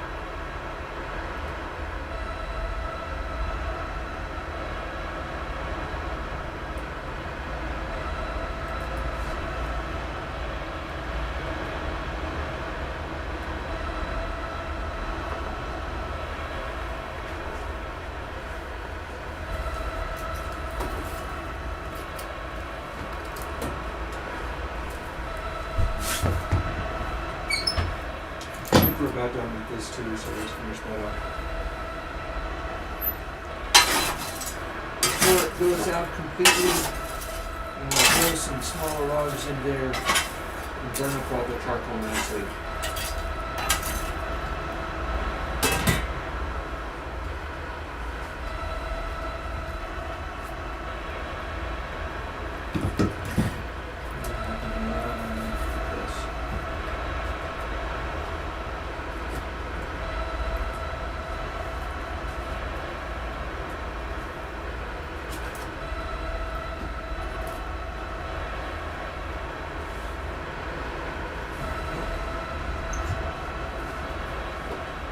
Shouldn't need any more firewood today. I think we're good.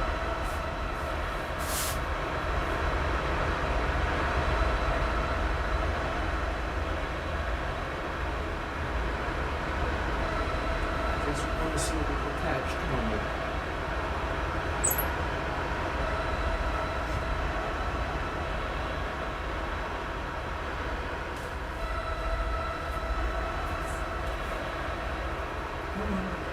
There we go. It should be good.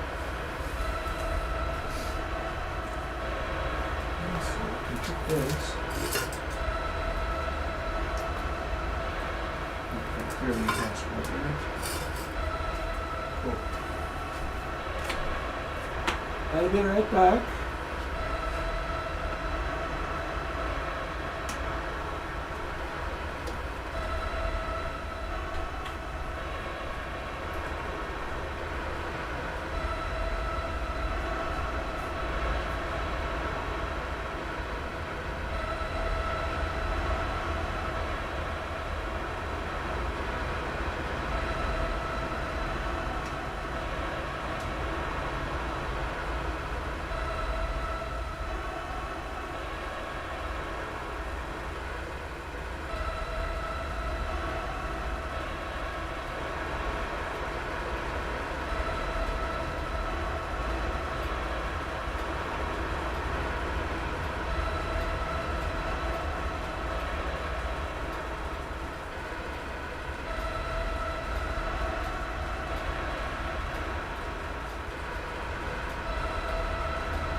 Less wind.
Even less wind. Let's do 16 miles an hour.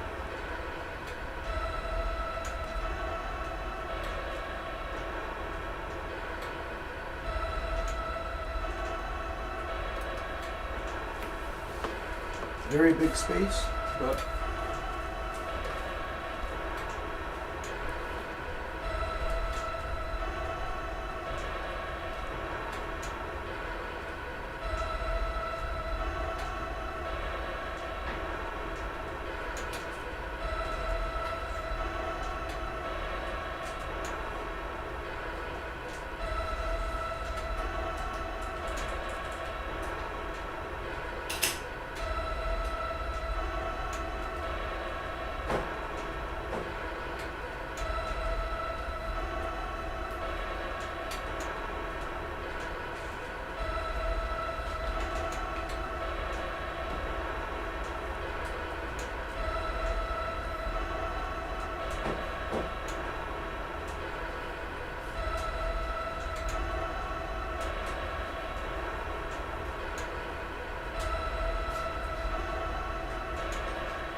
and higher wind.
I'm back.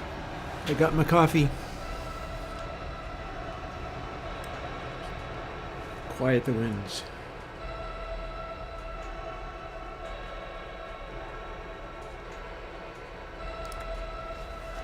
Just a light breeze.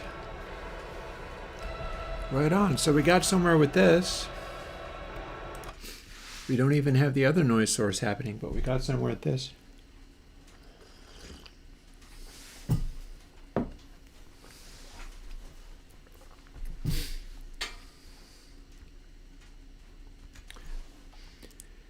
So we have settled on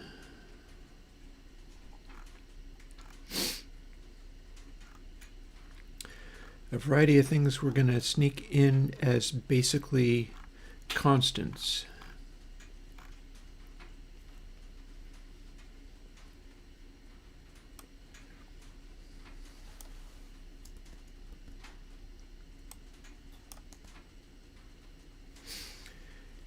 And we're going to put this here.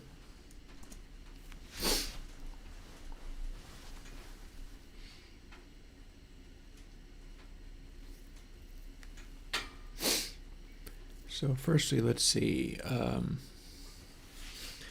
going to want to fiddle with this a little bit, so let's start putting comments in where I'm going to need them, because all of this is going to translate to any number of other plugins. When I say any number of other plugins, what I mean is literally these and more. All of these can be yours if I finish my work. So room timer L corresponds to the noise that we are adding as a continuous bottom dB level. It's the room tone being fed into the feedback, and the 13 there is governing how subsonic the noise becomes. So that also has a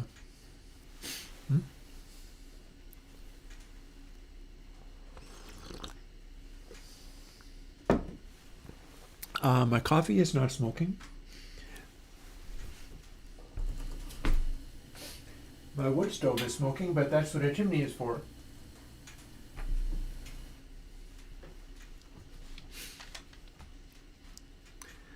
So let's see. Firstly,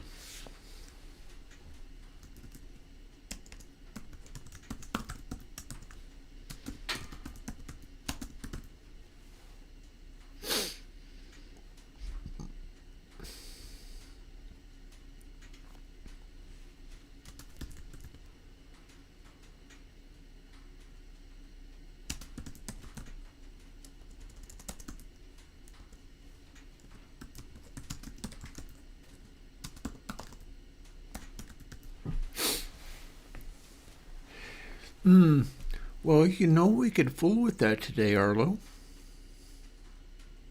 That's the thing. That one's waiting on me to do something about it. Circuit Bend was about running a bunch of different little delays and breaking down the audio into individual bits and then reconstructing it out of individual bits again, but doing things between those points. And the idea was that you'd be able to do delayings which would cause a circuit bendy kind of effect, but not in the sense of just taking one of the bits and neutralizing it or flipping it or doing something. Instead, you'd be literally delaying one of the bits, so it would still be doing something, but it would be happening at different times. And I think it would be interesting. That's my hope, anyhow. It might be a bit of a one-trick pony, but I feel like you could do amusing things with it.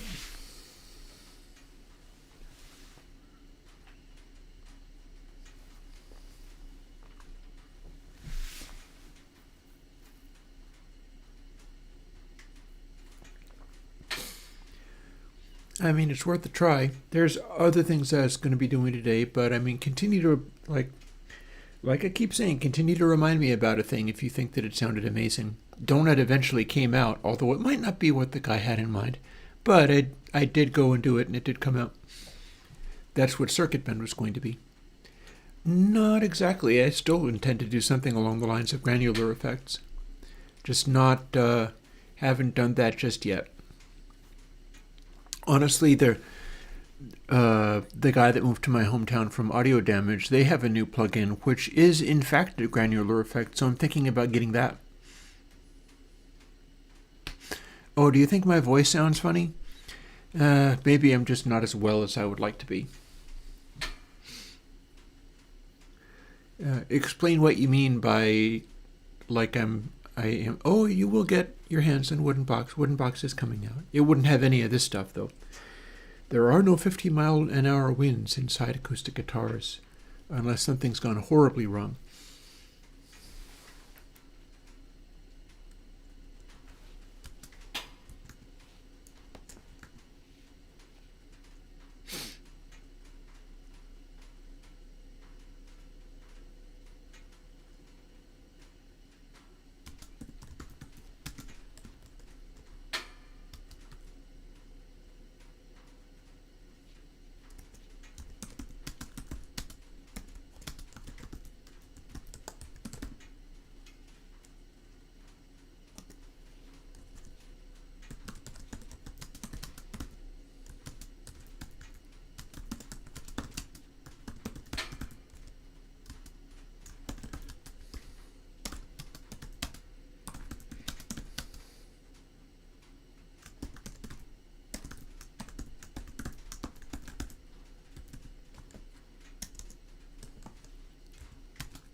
So there's the instructions on room noise L, and now I need to bring in, let's go and find the information I need. This.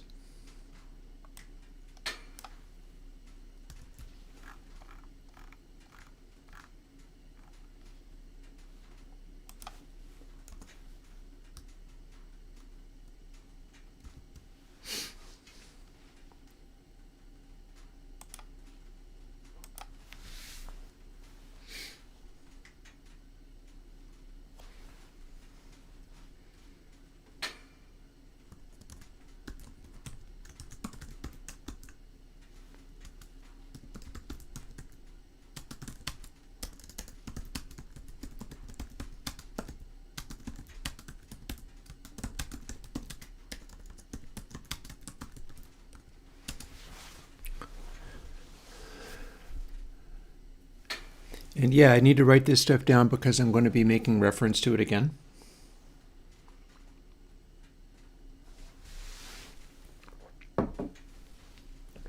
Whole concept of these is being able to work out, and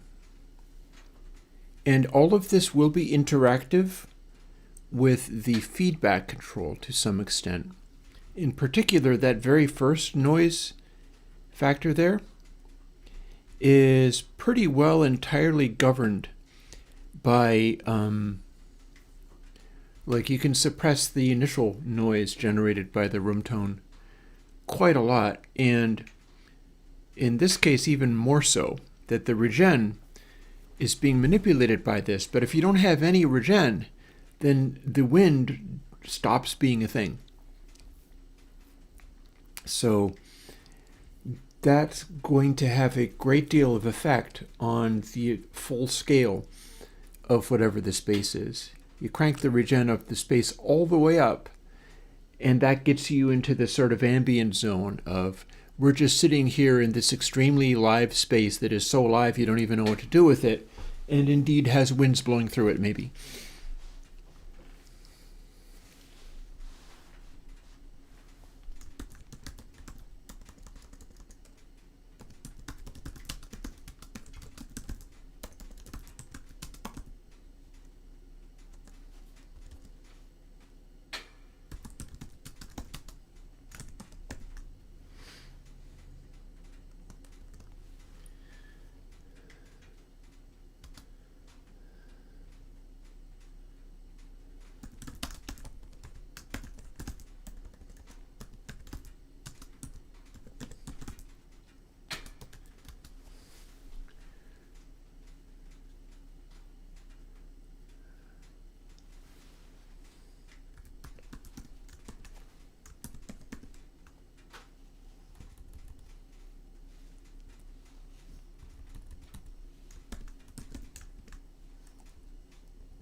Yeah, so like 7 times 7 is 49, if I'm remembering my math tables correctly. So square root of 49 becomes 7 again, and so that becomes integer 7. Boom, got there. Had that one right. So you think in terms of what's the mile per hour of the most open room. It's part of the air modeling I've mentioned for more realistic studio space reverbs. So no, it's not really designed to model high wind. However, if you saw the potential reverbs that are sitting there waiting to be done, one of them is K forest. It sounded like outdoors in a forest. That means this takes on all the importance in the world for that one. And you might very well have higher winds in a literally outdoor setting. It will also relate to, for instance, stadiums. There's a number of larger sized spaces where this really takes on importance. And there are other ones. For instance, I had a monastery where you'd want it to be not completely and totally still, but very much quiet. and that would make sense there. I also had, so here's where things can get interesting. I had one that I'm calling K-Mansion, and I initially was calling it the Grange, like Headley Grange. So, you know what Headley Grange is.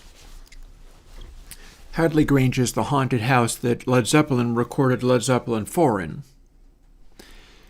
So if you wanted to have K-Mansion have that particular very special kind of vibe, then maybe that one has higher winds than you would normally expect in a recording studio around it. And that, combined with livening it up a little bit, might lead to some very arresting sonics as the sound of the reverberations of the place take on seemingly a life of their own. And it sounds like you're not alone in the space anymore. That could get interesting.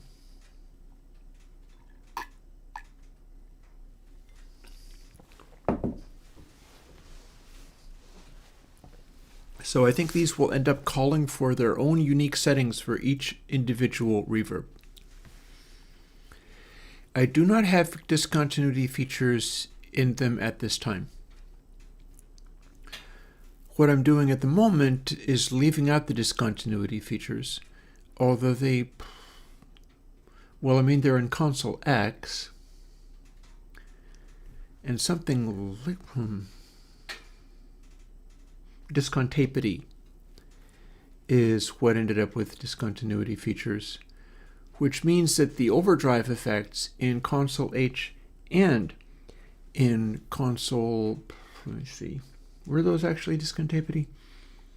So that was another level of experimentation. And I'm not going to say that it's necessarily a should. Maybe what I'm doing here takes up some of the slack from what was previously needing to be done by something like discontinuity. We can but try.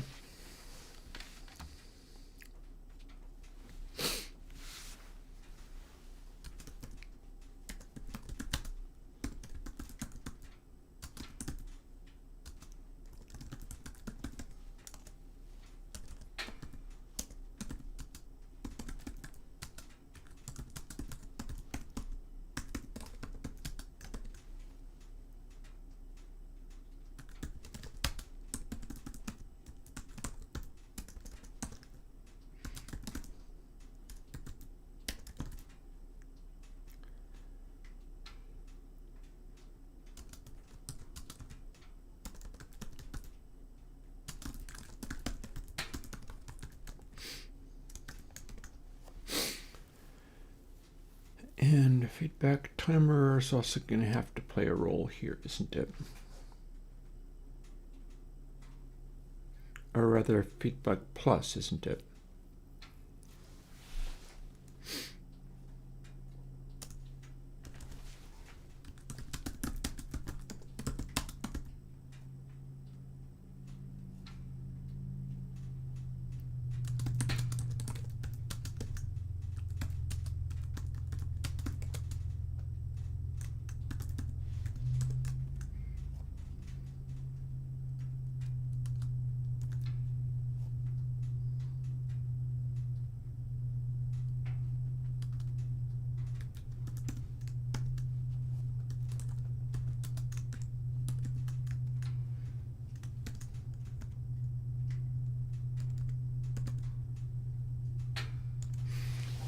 There we go. So now we arrive at a literal number and don't have to do all of these things anymore. So let's lose this and get our room noise back again.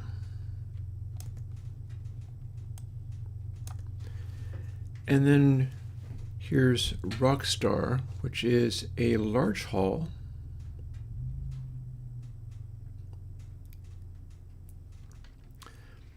So I'm going to say maybe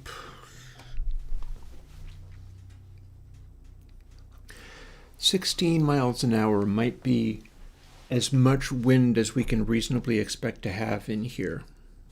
It's a very big hall, but it's not in a completely insane space, but winds of less than 10 miles an hour will make it not seem big enough.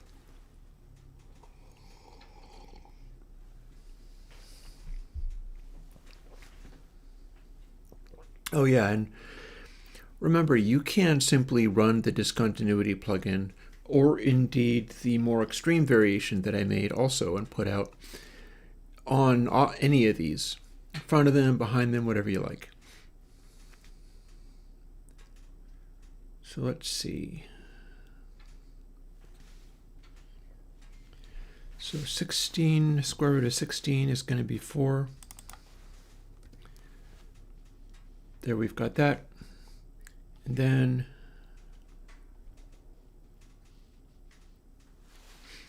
ooh, I should amend that a little bit. I don't have this written accurately, do I? So room timer number, yeah, room timer number accurately is square root of this, but not that, because square root of wind and pH is 4, but I'm looking at 0.4.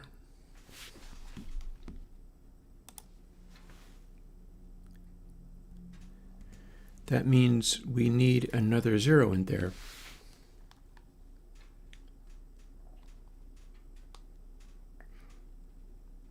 Times 0.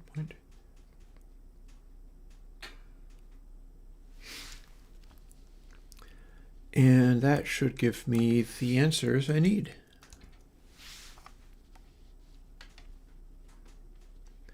So there's room noise L. Then we take that out completely, but then we're going to have to scale it, and that's why I'm talking about scaling of the noise. In fact, let's specify it.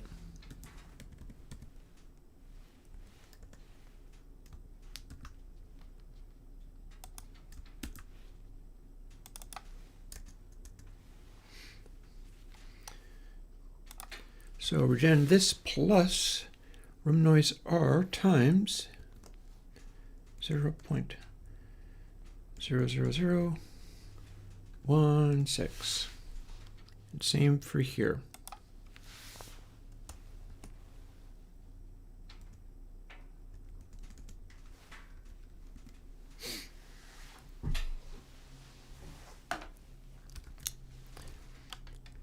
So I think that ought to just about work.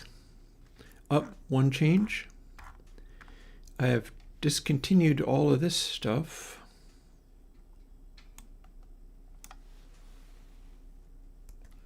Having solved these problems,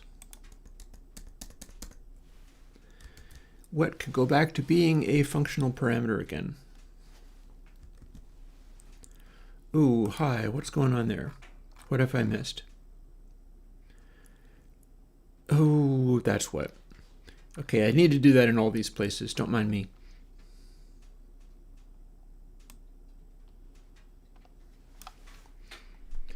I'll just step through this stuff again.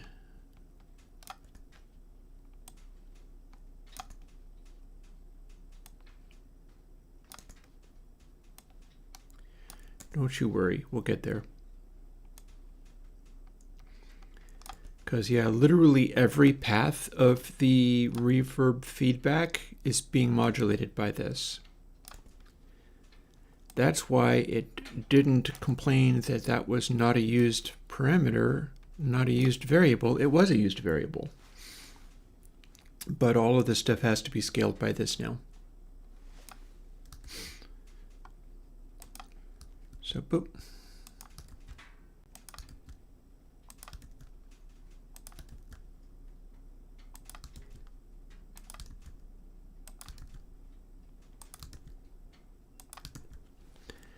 There.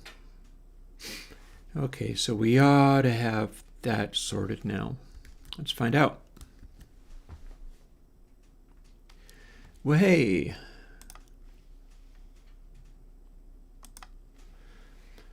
So at this stage, I might actually have the Rockstar reverb done. We'll find out.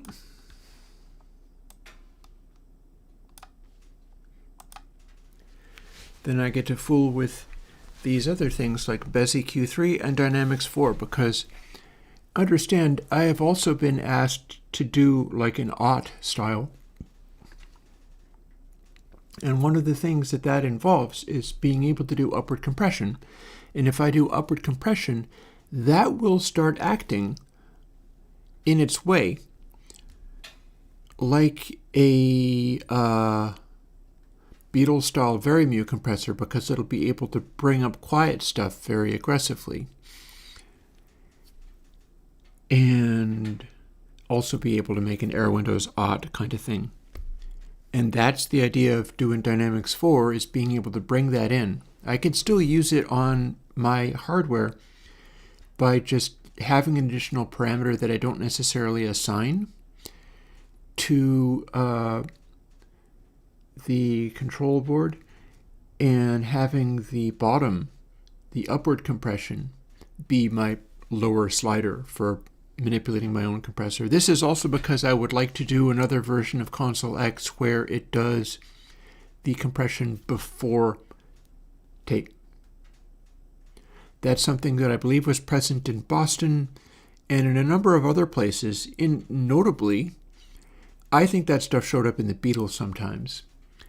I think the Beatles were compressing to tape.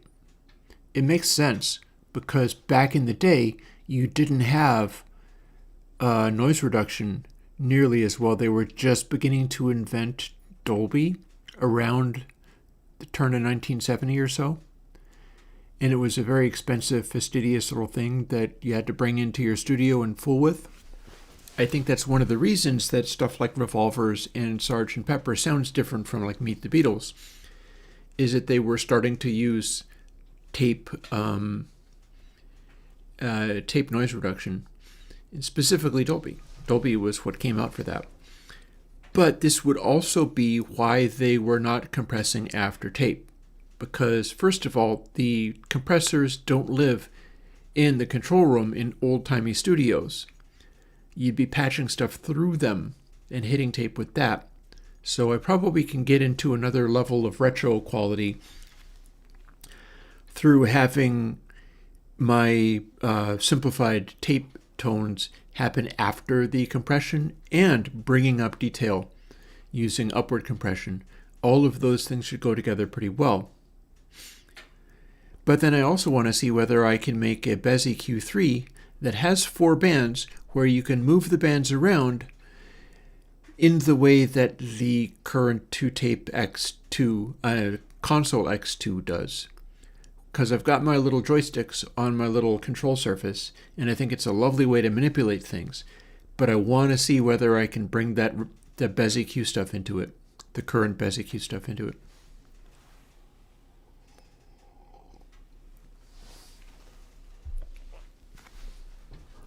That's got to be an older documentary. Jeff is no longer with us. Also, I'm given to understand Jeff is not the perfectly authoritative source on all things Beatles, and that is because he is biased. He is a big Paul McCartney fan and friend, and he didn't like all the other Beatles as much. So he is capable of maybe not being perfectly fair to them, and that has been expressed as a criticism of his book, which is still worth reading. Jeff Emmerich's book, Here, There, and Everywhere, his History of the Beatles, is absolutely worth reading, but don't consider it to be like a perfect repertorial documentary style thing. Like he plays favorites to some extent, but it's still definitely worth checking out. So let's jump back into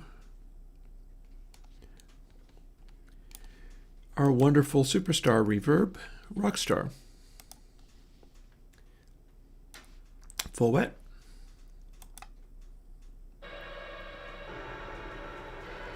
Maximum reverb.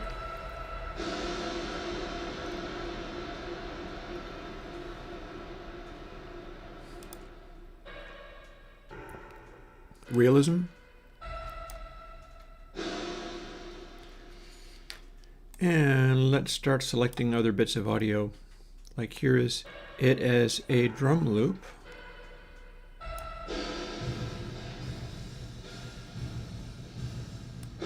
Back a hole.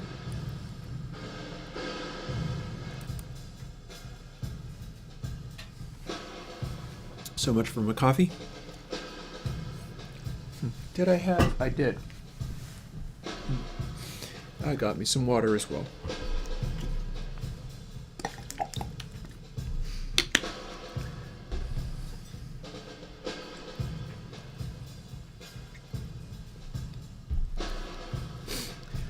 Even more damped.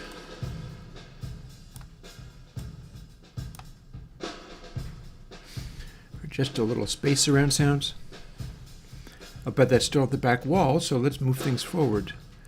Drums farther into the room.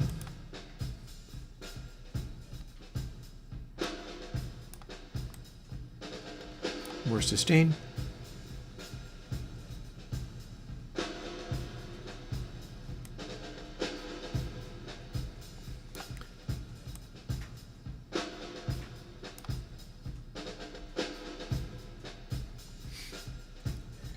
Yeah, we definitely have the capacity to have a really big sounding reverb. Let's do a tone sweep.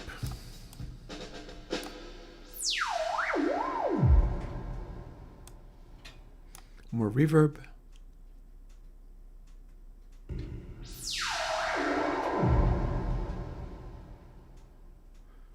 Okay, that's kind of neat.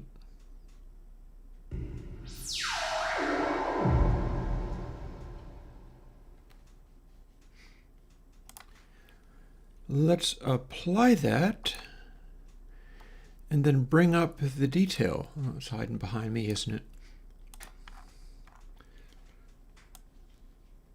So here's what the noise floor of that section sounds like as you crank it all the way up.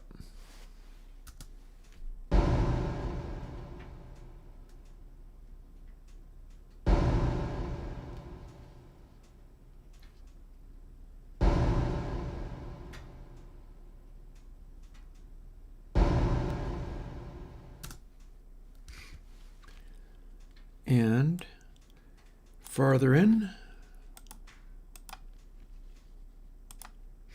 also noise floor, but closer to the actual noise floor.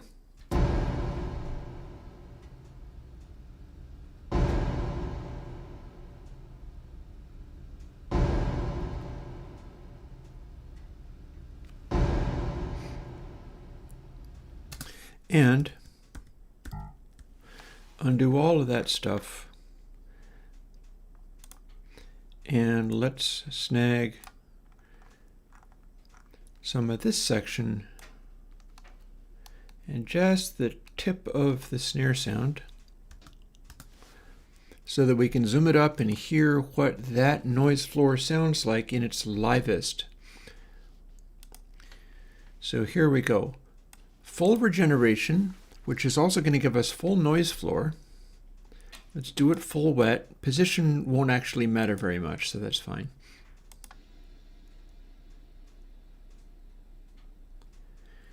You can kind of hear it dying away.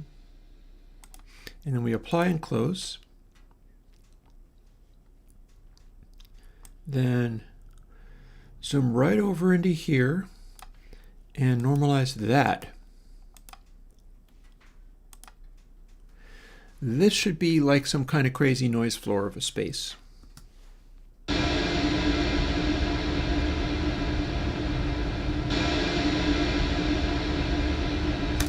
And if we undo those things and scooch it over until it is not actually getting any of the snare anymore, this should be basically silence.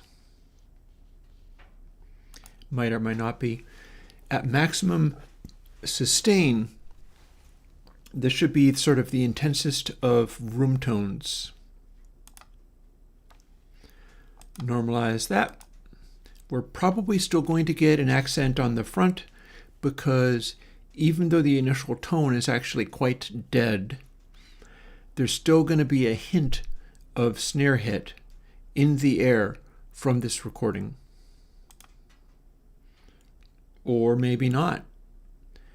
Okay, so here's a room tone that seems to be actually expanding upwards from silence. Let's see what we got.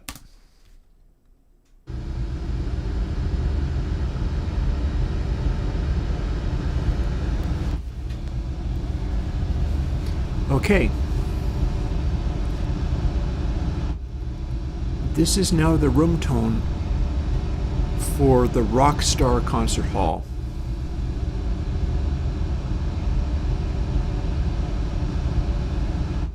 What do you mean my stuff ignored by Surge designers? My stuff is in Surge.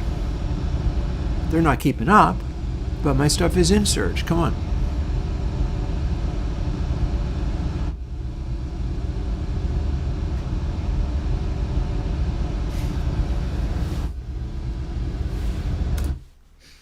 So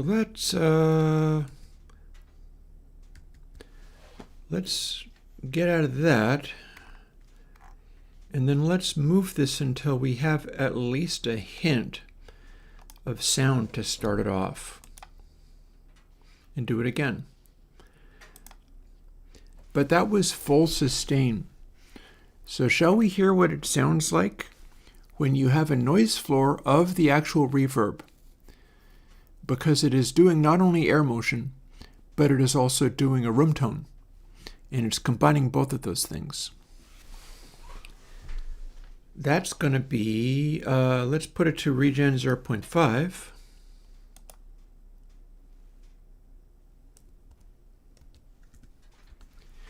Default setting. And we'll apply that. And that definitely made some room tone. Let us see what we get out of that when we normalize it. There we go. Okay. This is now room tone in this hall when it is not set to the most echoiest reverberant place you could possibly have. Let's see what we got.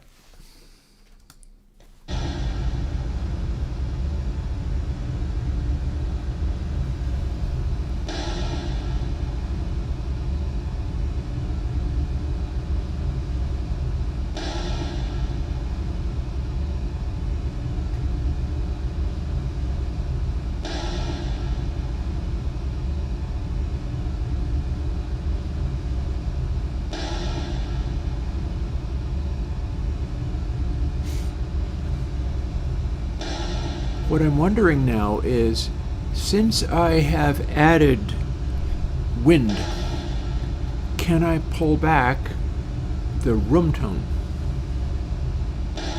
I feel like I could take this down 6 dB and get away with it quite handily. I feel like, as plausible as that is, I could definitely, because it feels like the room tone that's being added is kind of combining with the wind that is also present. And part of what the wind was doing, let's open this back up.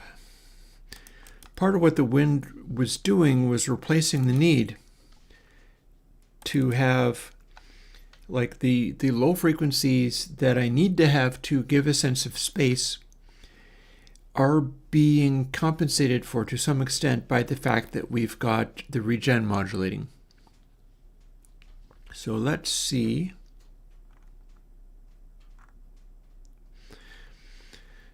Also, this is interesting. I doubt I need to have these multiplies if this is here. So let's contemplate that. Well, if we divide by 0.5, then this gets multiplied by 0.5. So 16, if it becomes 0.08, so what's my figures going on here? Let's change that to 2, which means all these become 0.8.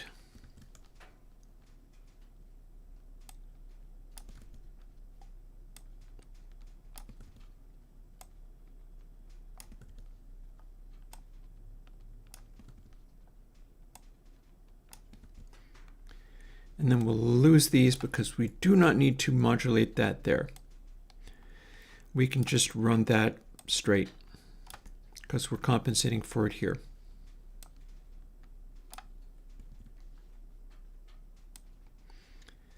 That said, I do have to remember to do them all.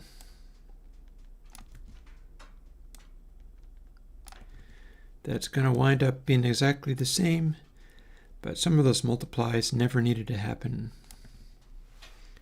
So got that sorted. And I've got it altered in here.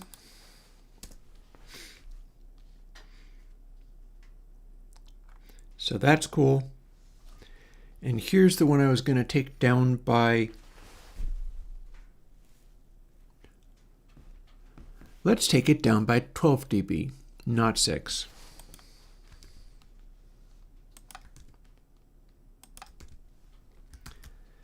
That's 12 dB down rather than 6.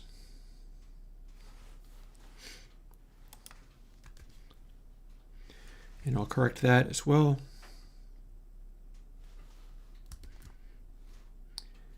And let's see. Also, if I wanted to go for an even smaller number, it's sitting right here. Literally half of 0.125 is 0.0625. Handy that way.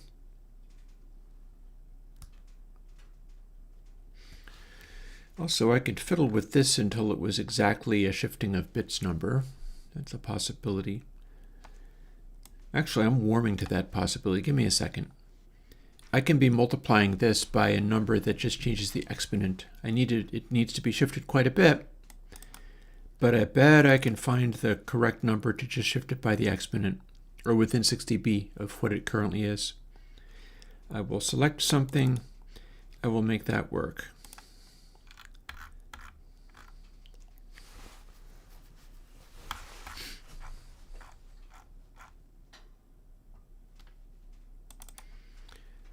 The information lives here.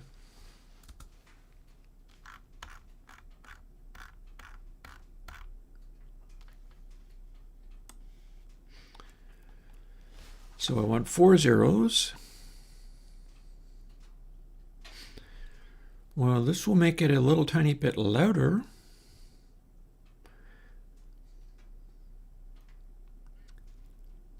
No, I stand corrected. That'll make it a little tiny bit quieter.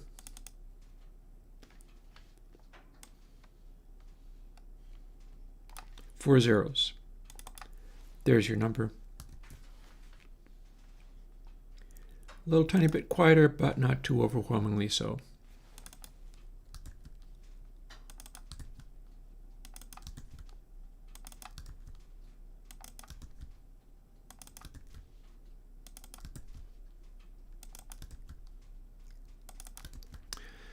There we go.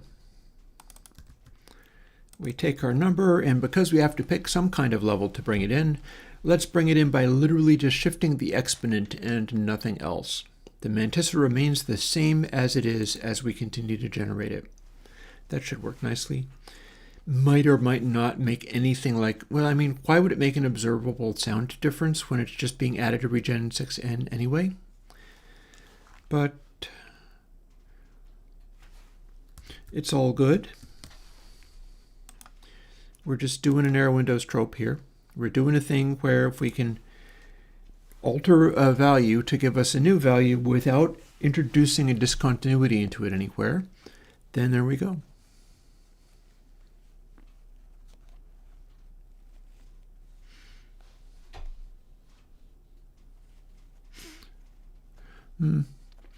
DK, I hear you, but Surge XT just picked a scattering of plugins. Like, I'm talking to them. It is possible that as they go on towards making Surge XT2, I can be to some extent in the loop. That doesn't mean I'm going to be spelling out a wide variety of things. I'm still going to keep it to where they've got like 10 or 20 or so. But I can have some things, and in fact, I can design things specifically for them that I think would be good to include in their synth, at which point they can include them. They do want all of this stuff to work nicely. You know, like there's things that I do with the modern ones that I wasn't doing previously that they would actually prefer the newer versions. It's just that they will not include all of the variations on that. So yeah. Gain staging needs to not be a mystery to you. It's well worth learning.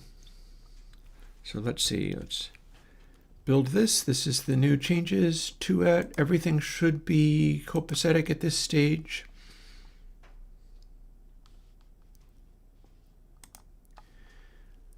That was, in fact, the release for this particular one, so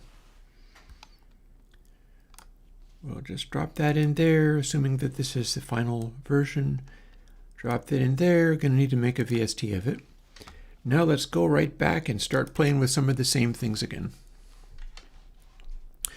Dude, if you want to fork Surge XT just to do something like that, knock yourself out. I'm not qualified to maintain Surge. Surge is more complicated than the stuff that I do. I just focus on particular algorithms. So you may well want a fancier Surge with all the Airwindows stuff inside it, but that doesn't mean anybody's going to support you in doing it. So here we go. Might or might not hear initial tick on this.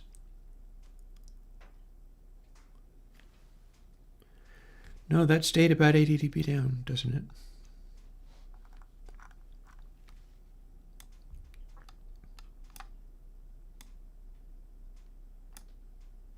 There.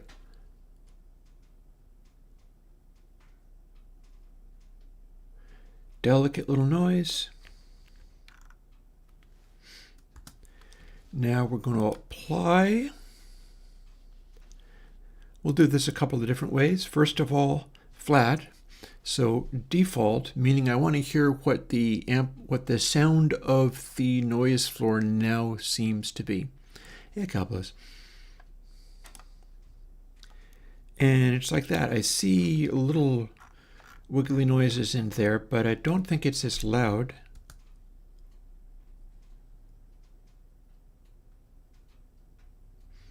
Compared to the full volume, that's not loads of background noise. The background noise is sitting around 70 dB down. Let's now normalize that and see what we got. Here we go. So here's the new noise floor of the Rockstar Concert Hall without extra resonance and sustain.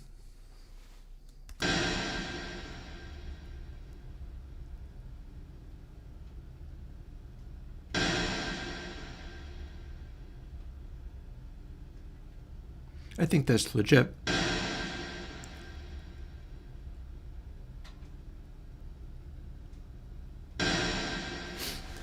We've got just that hint of background sound in there.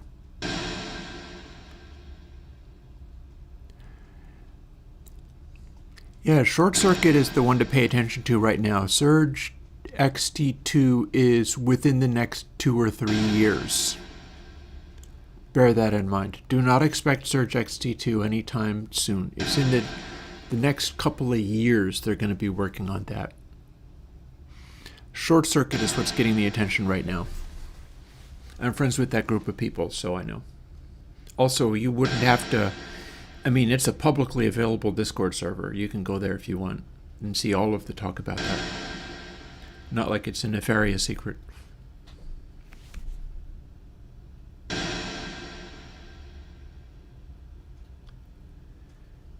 I think that's a good background noise for a hall this big, considering that if I allowed the rest of the snare to be in there, it would take way longer to dive down to this quietness.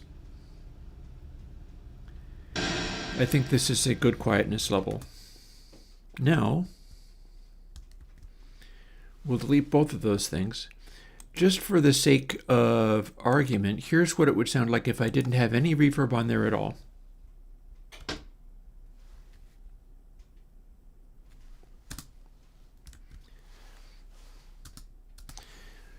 So that was basically edited and there's silence around it. So this is replacing the silence quite effectively. Now here's Rockstar Reverb with the regen cranked up as far as it will go.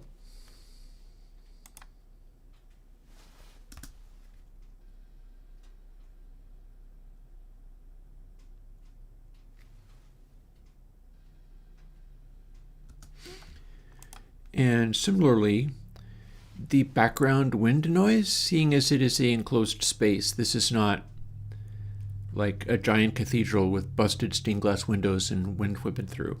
Although that would be cool. I should do one like that, but not right now.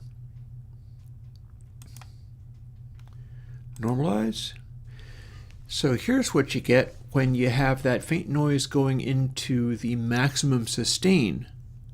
What's going to happen is you will hear the noise of the snare, just that hint of snare, dying away much more slowly and fading into the ambient noise, which is going to have a new texture to it.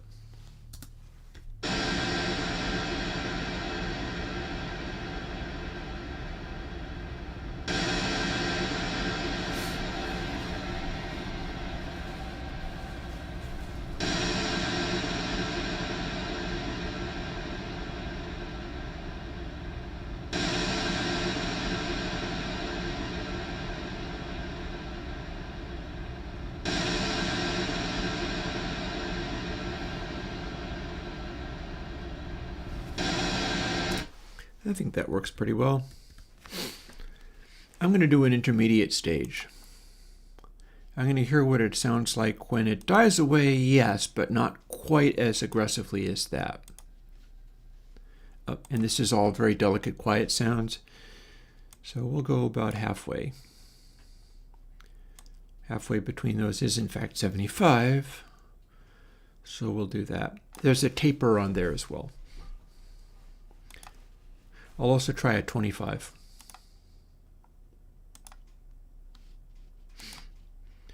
So here's a little fall away, and here's the background with more sustain, but not full sustain.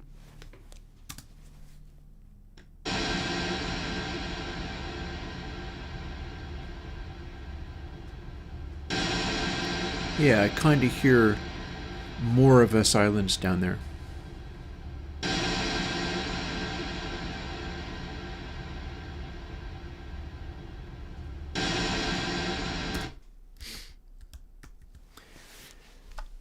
$25, and then I'm going to try literal silence and see what we get out of that. Because it should be different with every setting. So here's 25. It's going to be like next to no reverb at all there. But still some noise. Boom. Reverberation dies away incredibly fast this time. Sounds like this. And when there's no reverberation,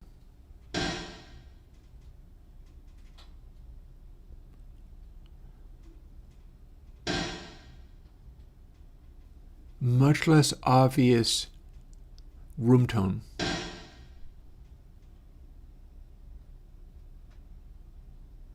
But there's still just a hint of it. So that is going to be one possibility for working with these and trying to suppress the background noise if you do not like it. You can have the noise not reverberate as much and it will become a lot quieter. All you got to do is find settings where it's not being like super bloomy.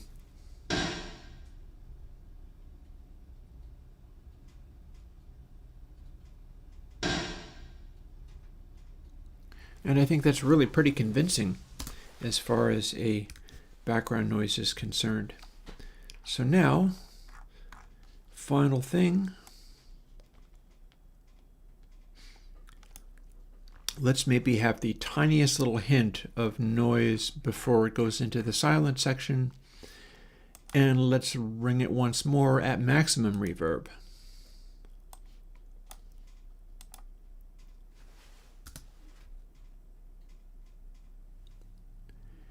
I cannot hear the noise at all, and it is a 70 dB down, which seems legit for like an acoustic space with almost nothing to excite it.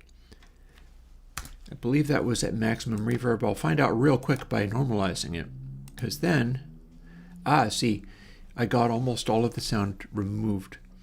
So this is what it sounds like as the room tone builds.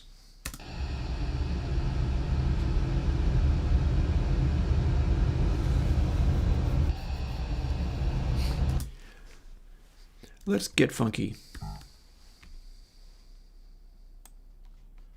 We've got that. So let's quit. There's a bug in here, dang it. Don't like that. I have a way of dealing with it. So you'll forgive me while I get that way of dealing with it handy.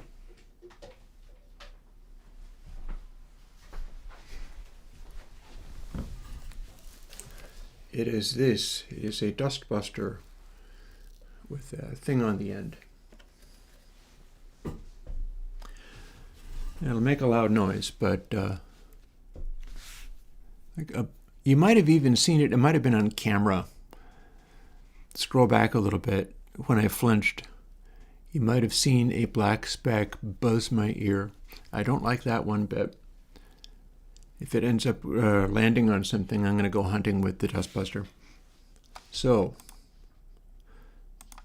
silencio.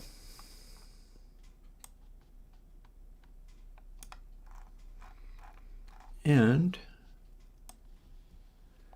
adjust this over to where there is a hint of noise here. Then we're going to do maximum echoiness. Apply that to the whole thing, and then normalize the whole thing and see what we got. Okay. So that made an obvious noise, and then we're going to have a long period of room tone. This is now the experience of K Rockstar Hall at full echoiness, which is also full atmosphere and ambientness.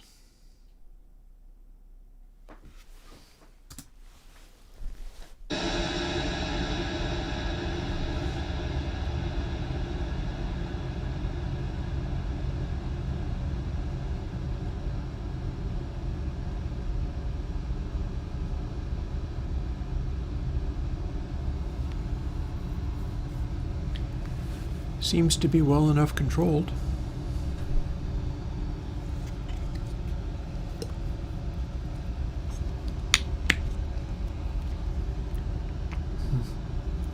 You know, that's one thing I do not like about spring and summer compared to winter, is that in spring and summer is when you get flying bugs, and I don't get along with flying bugs. That's why I made this goofy dustbuster thing, to be able to capture them.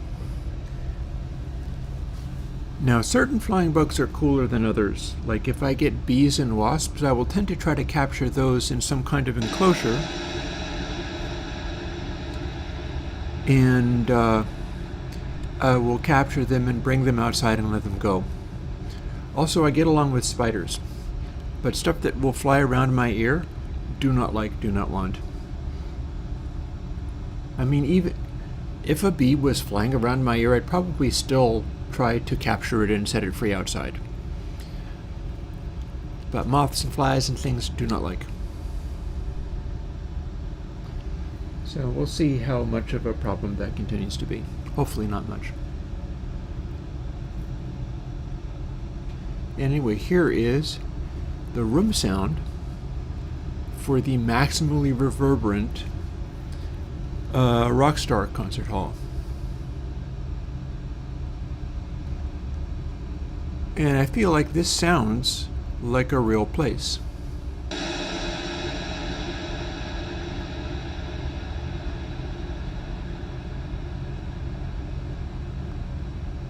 There's just enough sound in there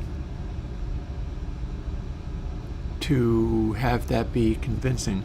So let's go and undo that and do it again.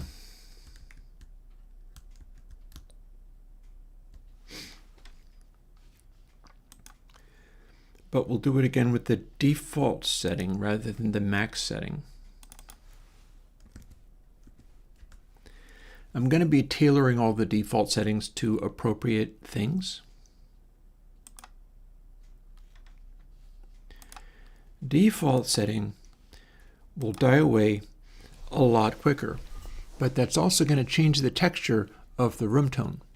And I've done a bunch of little variations on that. So I'm interested in hearing what this sounds like in its normal state, because this is what it's supposed to be like when you actually use it in a normal situation.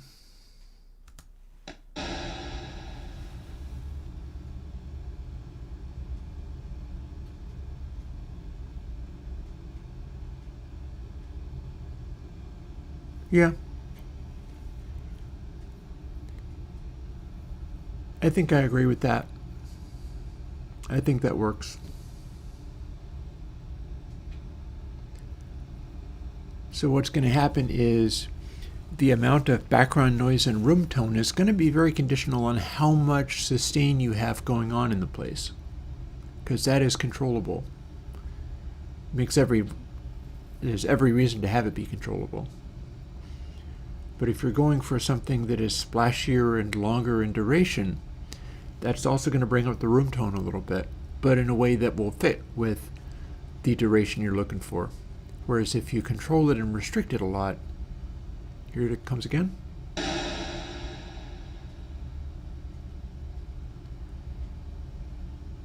The amount of apparent activity in there is going to be different. And then just for laughs, we're going to do it with significantly less.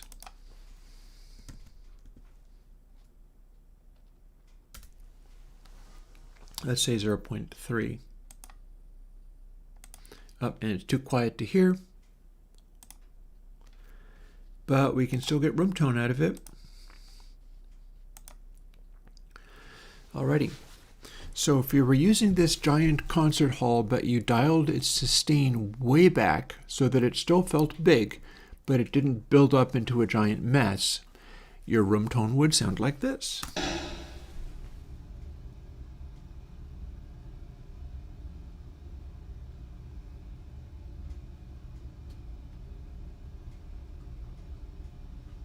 And I think that's legit. That feels like the kind of dead air that you'd get in a space that was that big and damped in that way. You don't really hear it echoing around. It's kind of quieter, which it would be quieter if you've cut back the volume.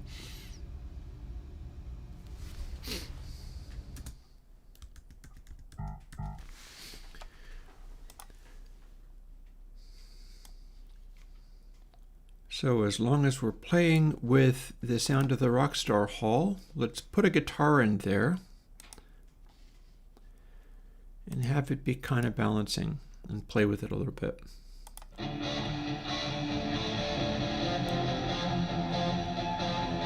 So roughly 50-50.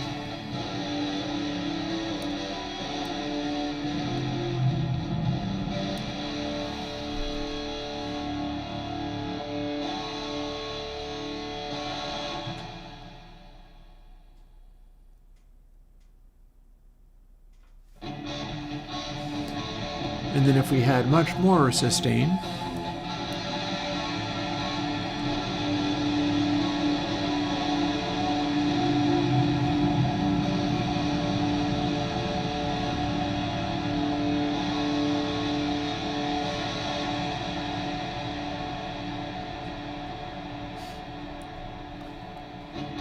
so that's pretty big.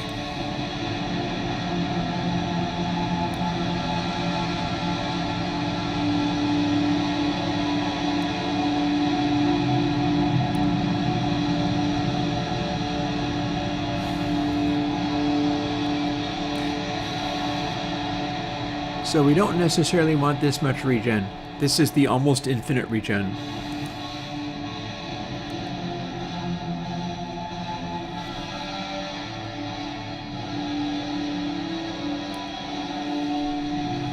What if we make it a lot smaller?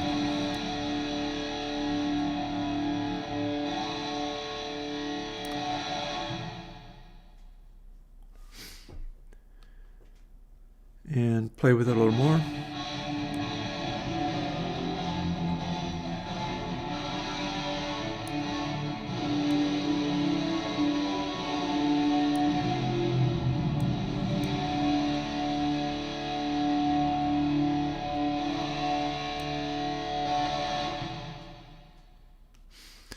and then much drier.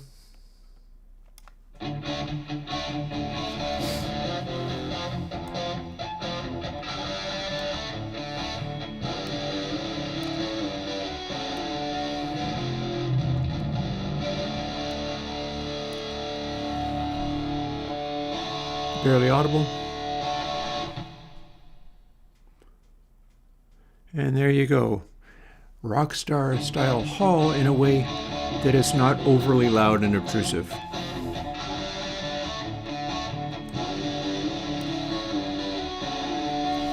Oh, let's give it a more sustaining.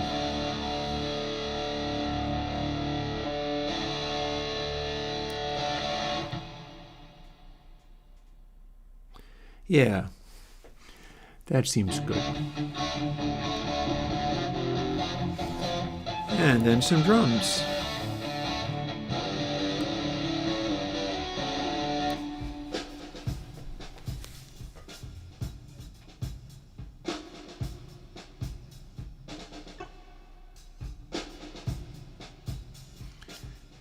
So you don't get much of a sense of the drums when they are this uncompressed, but that's one of the things I was going to play with. So maybe this is a fine time to jump into the compression follies. I'm still flinching a little bit over that bug that tried to fly in my ear. Don't like that. One thing at a time, though. I think that's going to be an acceptable. Okay, Rockstar. So the next question I have in mind is what can we do with bringing dynamics up a notch? Here are my many settings. Here's what I'm looking to do with it. Also, I have in mind, rather than exactly cloning what's in console X2, and what I'm thinking to do is ratio is essentially the same thing as dry wet, so I can include a dry wet and nothing to be lost there. It doesn't have to be limited to the controls I have on my control surface.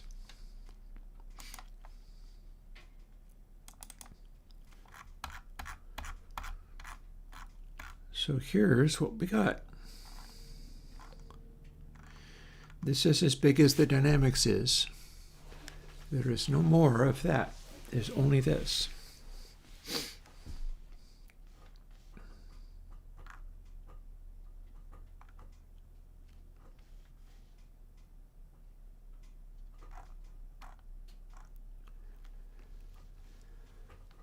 So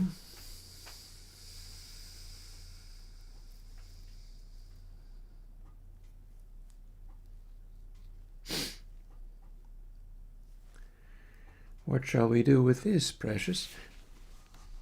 I guess the first thing I can do is, pretty sure I have a copy of it sitting there.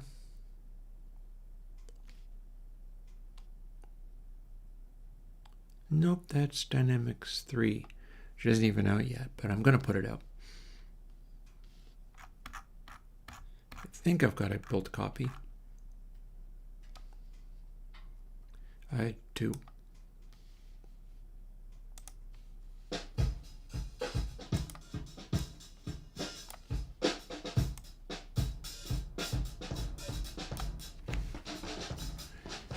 So that's Dynamics as it exists. Here's the gate. This doesn't do anything yet. There's the attack speed. Can slow down the attack speed, do all these things. It's all good.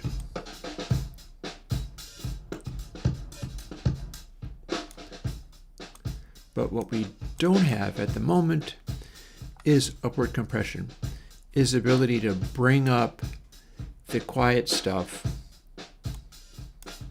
in this way. We've got a gate. That's not the same.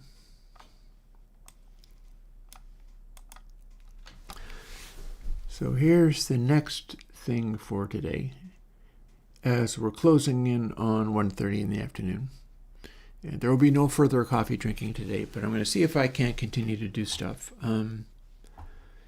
Maybe what I should do is move the threshold control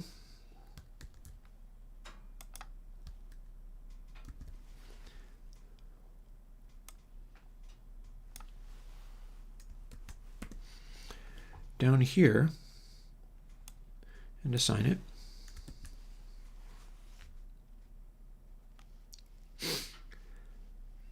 And then how about, rather than 1 minus, we'll have that. And how about if we don't have this here for the, maybe it doesn't need to be times 8. Okay. So that's going to give me something that can start at 0 and expand upward.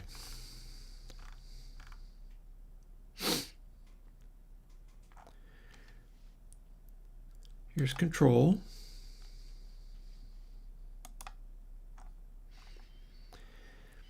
And the hope here is I'm going to find what I need to do in order to be turning the gain up when the sound is quieter than a certain amount. In theory, that's something that's going to happen.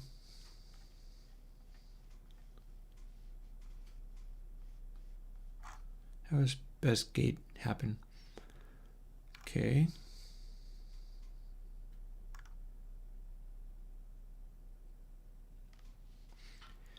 Okay, that's just chasing things. That's not coming from directly from gate. Not at all.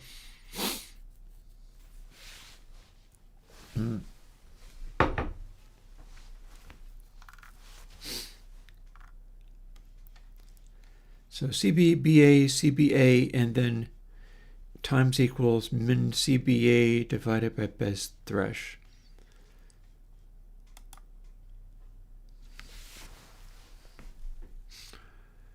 So we're resetting max, apparently.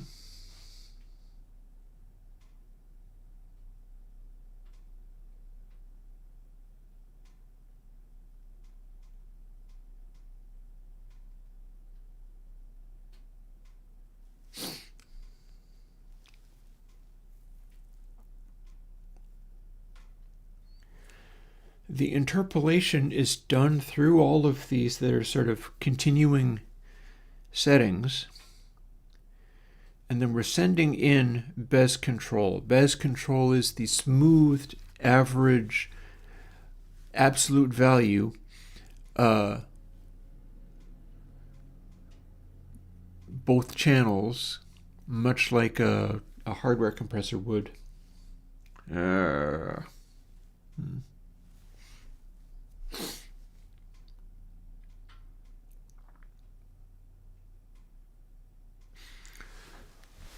So what we're looking to do is make Bez control go up, I think. Times 1 minus CBA times Bez thresh.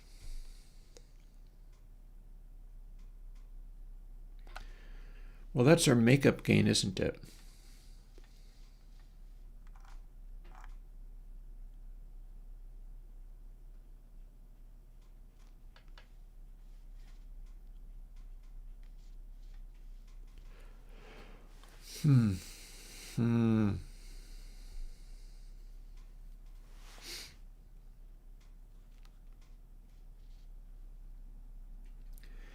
It doesn't seem right that I could just manipulate Bez thresh to bring this up, because that is the thing that stops it from getting any louder past a certain point. Granted, it has a makeup gain built into it, but still.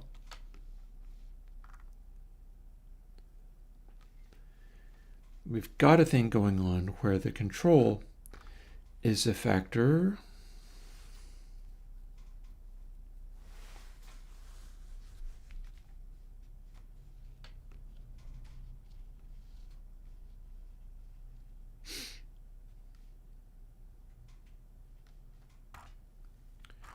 Where are we getting that again?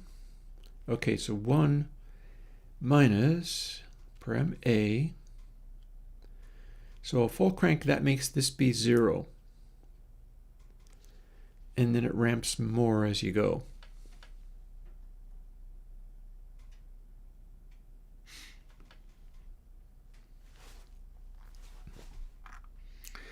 I feel like this might have something to do with gate. I'm looking at gate, and gate does a similar thing to what we're talking about here.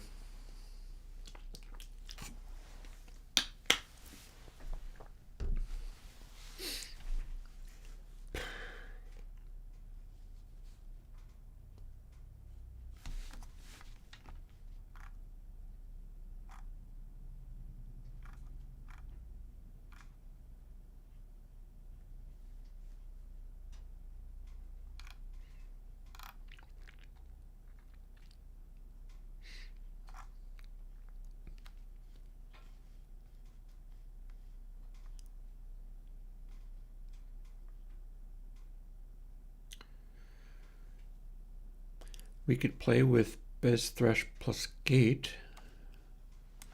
Let's see what happens when we do. I feel like this. Well, hang on a moment.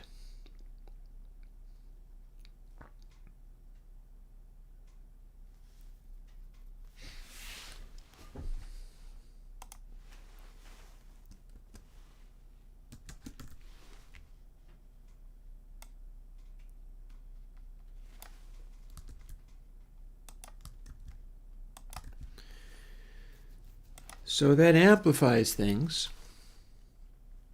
It could amplify things quite a lot if this became a really high number, which it is not. We can set it up so it can be a high number if it wants to be. Use the same thing as the threshold, just inverted. And then our threshold is still confined by Bez thresh. So in theory, we can still turn it down.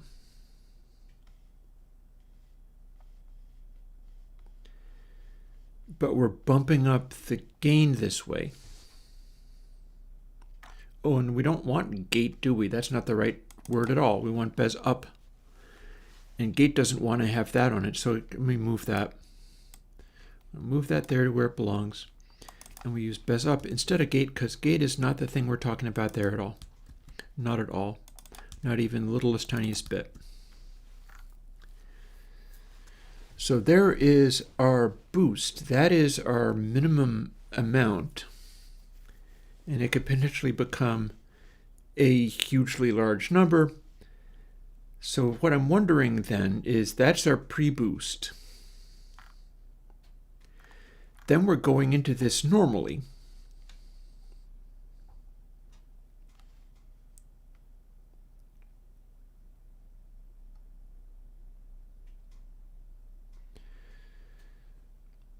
Well, here's where this kicks in. We'll do Bez thresh plus Bez up here, but not here. We did the pre-gain, but we're not including this. The threshold for the actual compression needs to be in the same place. Let's see what this made happen. And we still haven't brought in the wet dry.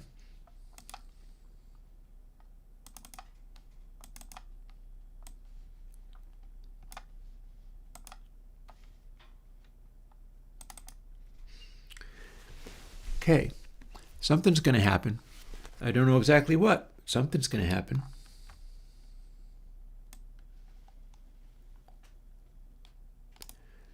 There's some drums.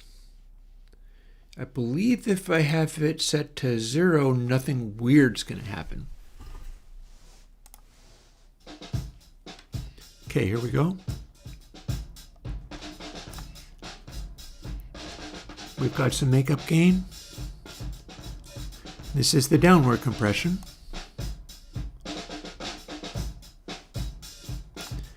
Hitting loud parts.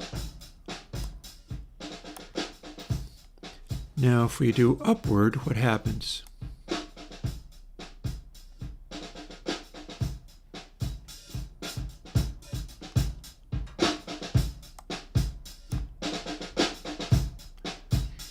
Okay, I think we just amplified everything, that's all.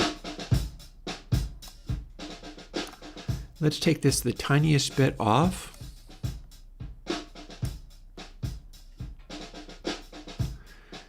will that now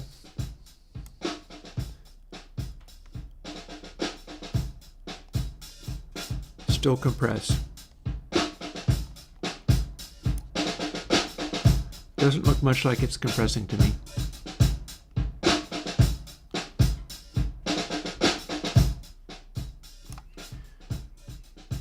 One thing about it, if we are meant to be bringing stuff up as upward compression, it's a little hard to tell whether that's working right or not.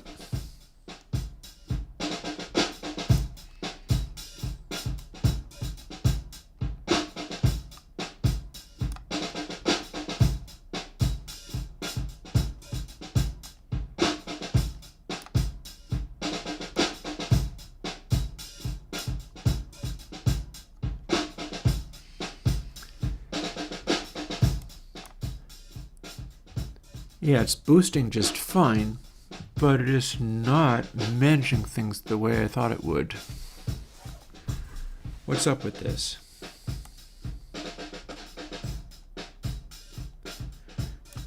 There. That is now downward compressed to where we're not able to go much beyond 6 dB. What happens when we then do this?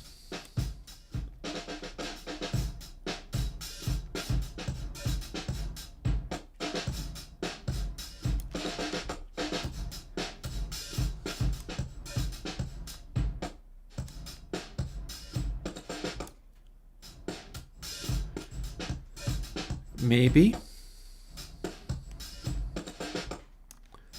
What if we slow the attack?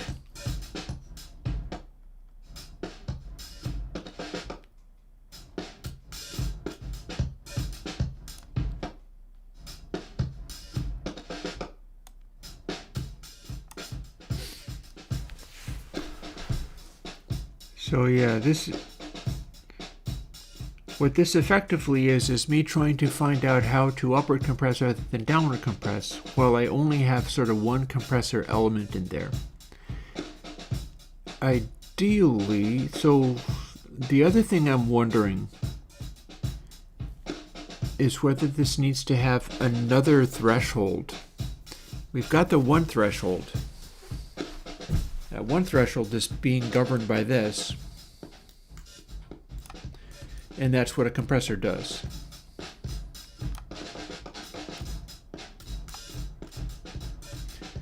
But I'm not having any luck with the upward compression part of it.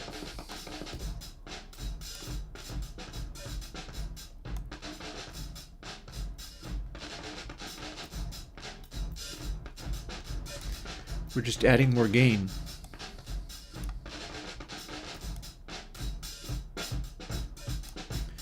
So that sort of boominess in the kick would be a candidate for upward compression.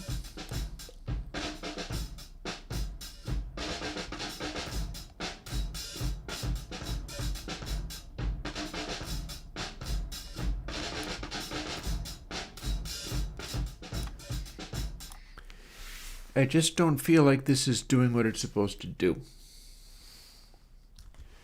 I'm going to have to fool with it a little bit more, because I just don't feel like that is doing what it's supposed to do.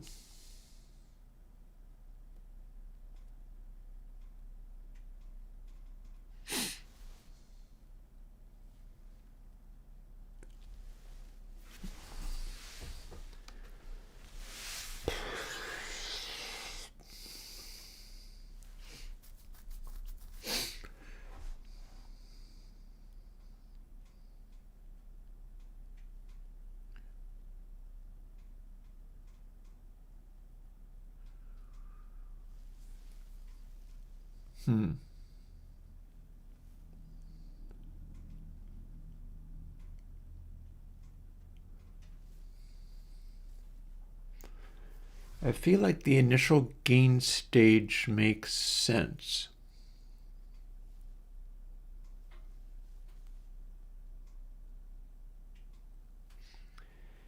And doing some of these things with Bez Thresh plus Bez Up, that's essentially the bypass. We can run all of this stuff, but if the threshold is all the way up and the upward compression is all the way down, it lets everything through untouched. You have to take them just barely off the controls in order to make that work. So what if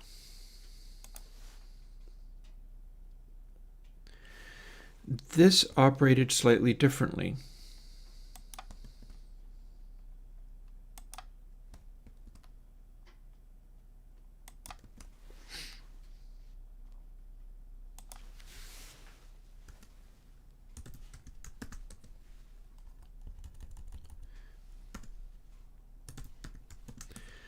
What if that was a subtract and this is a multi-layer check?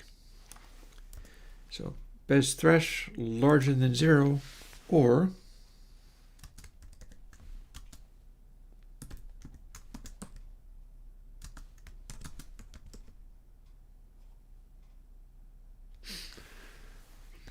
so this might get interesting. I know Bez up at 0 is supposed to be defeated. It's not there.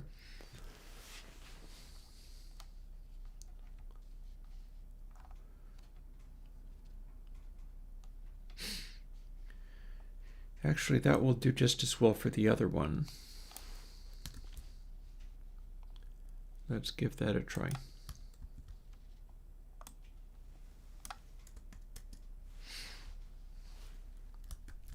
Those two vertical bars are OR.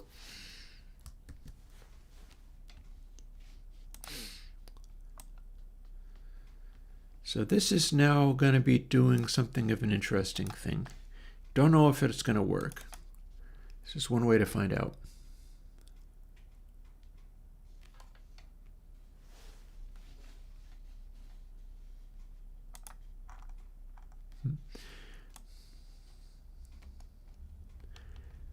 I'm not going to lie, Jonathan. EA never really had me. I was never really much of a listener, but still he managed to lose me. Go figure. So here we are with compression. What happens when we do this? Aha. You sit down on that again, will you? Ah, it didn't. I was going to go after the bug with the vacuum. What do we got here?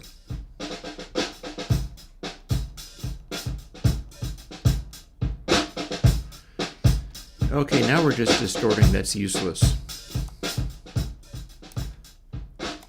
That is 100% useless. Dang it.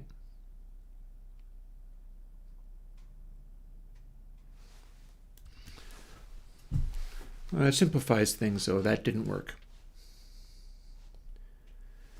So 1 minus minimum of CBA times Bez thresh. Bez thresh can be a large value, so that's our suppression.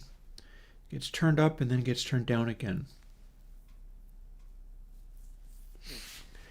What if we're not doing anything with this here at all?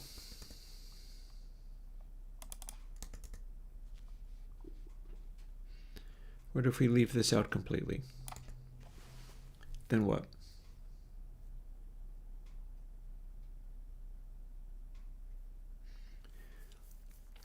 I just feel like I need another threshold.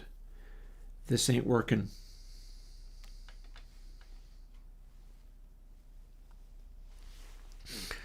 I'm going to have to figure out how it goes about doing all this.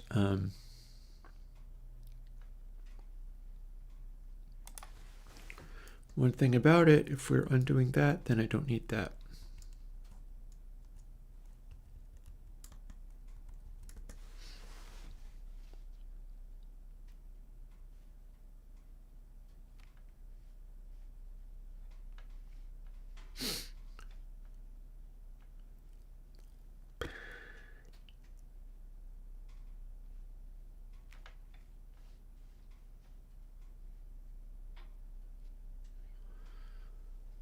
This is another amplification factor. So we could add Bez up here, maybe.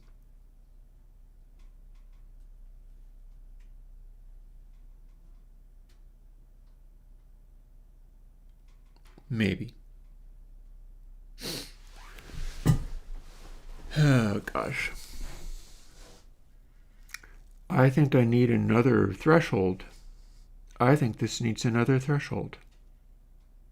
Oh, no, that is not the problem, Jonathan. That is not the problem at all. The problem is I'm not getting the upward comp in the first place, so there's no point in, all the limiter is a very fast compressor.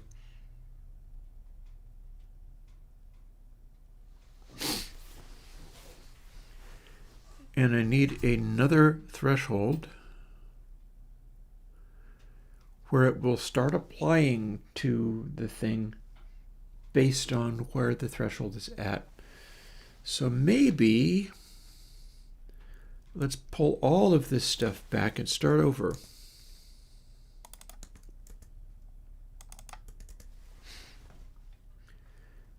Now Bez Up doesn't show up anywhere at all.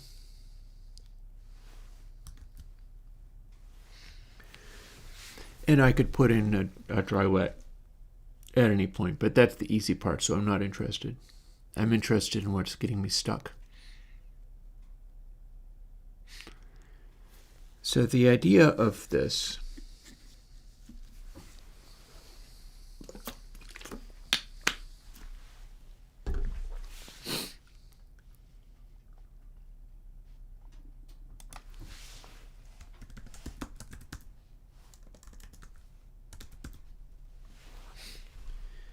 we can disable this completely. I'll show you what it does.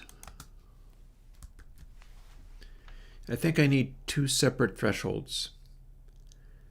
There's part of your problem. But this is now just disabled the makeup gain, because the makeup gain is built into this.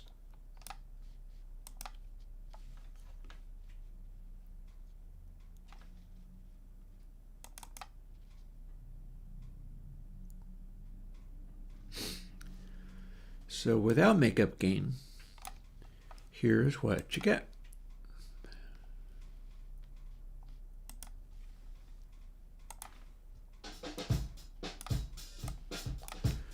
Full volume.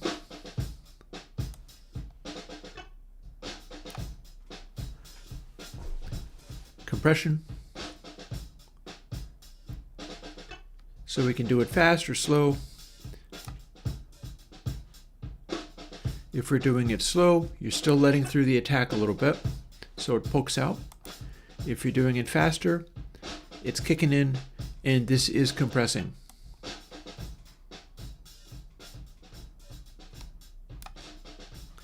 And apparently, setting it to 0, you still have some room there, so that's weird, but okay. This is not compressed it to silence. But effectively what we're having here, and we can make it be very slow.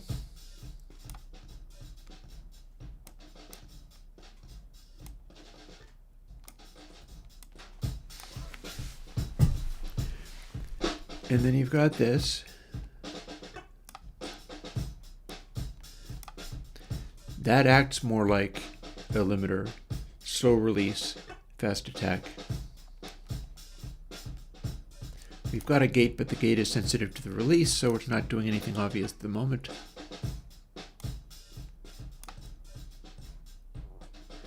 And when you have the release slow, what's happening is it's not swinging back up again.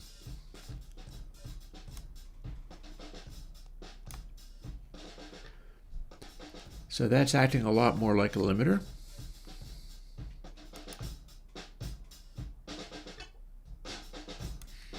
And with a very fast release, we're just operating at like the raw speed of what BesiComp is doing here. Release is only doctoring the exit of BesiComp.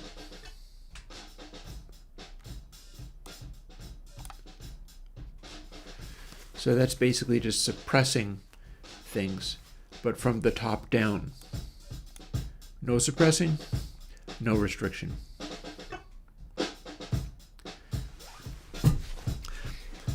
So my idea of what needs to be happening with upward compression, and it'd be a great thing if I'm like misunderstanding this and end up inventing something, but I doubt it. I think this acts the way I've not currently made it work. I'm pretty sure what it needs to do is the loud parts continue to poke through, but then below a certain quietness level, the compression algorithm kicks in once more. Above that volume level, the compression doesn't kick in. So like what should be able to happen, and I don't know whether I need a fully separate Bezi comp in there to do it. What should be able to happen is we've got this snare hit that just goes up to 0. It's fully clipping. I should be able to bring stuff upwards so that the bottom stuff can act a little bit more like the makeup gain was doing. But the loudest bits, that snare should still go up to 1. And the other drum hits don't themselves. Oh, hang on. I believe I can go hunting now.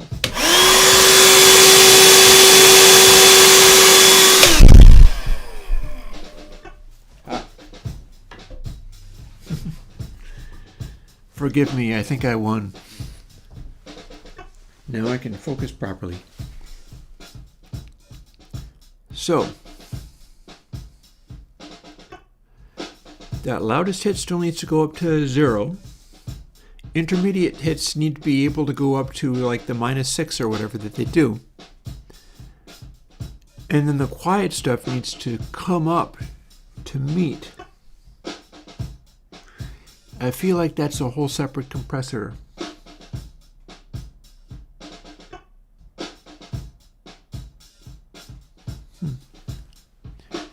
KCPI? That's really neat. I did not know that. I did not know anybody in India knew what I was doing. Good, though. I appreciate that.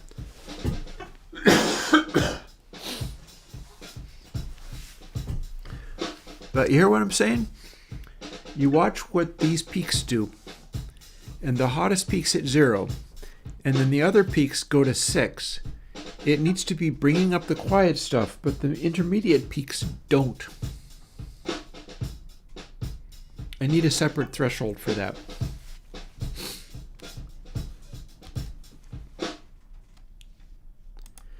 And I don't know whether I'm going to need to run a whole separate compressor to do it. I mean, I could. In theory, I could, or I could just override this one to do it.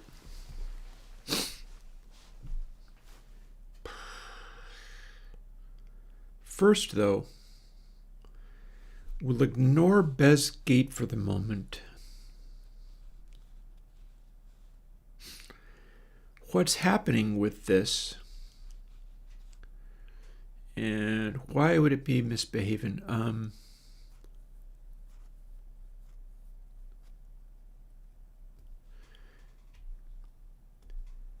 So what I need to watch for here,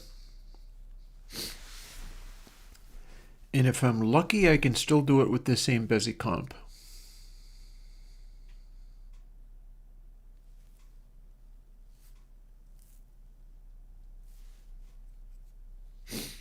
Yeah.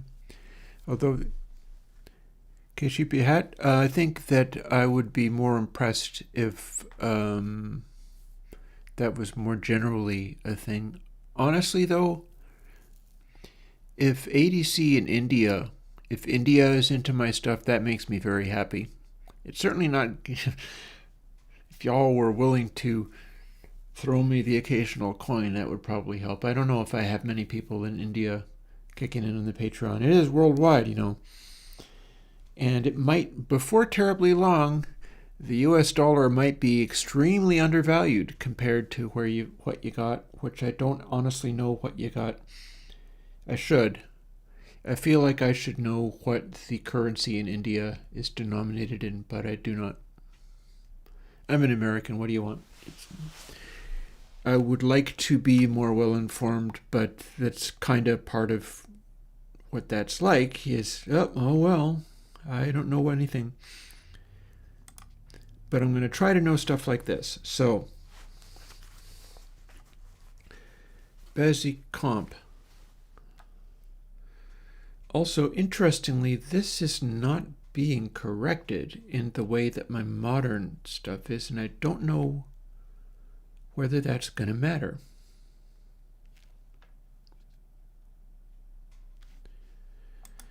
Let's bring up something else while we're at it.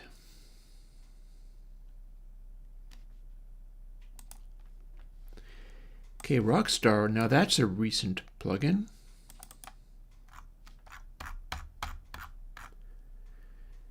Here's all of our stuff here.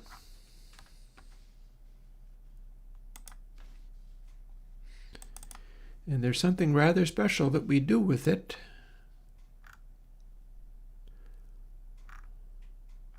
That I'm not doing in Dynamics 4 or 3.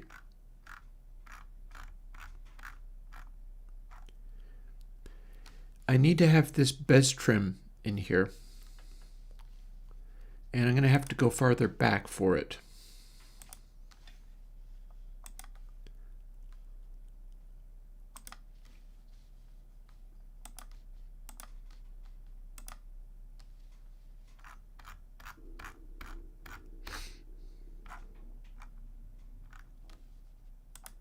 There we go.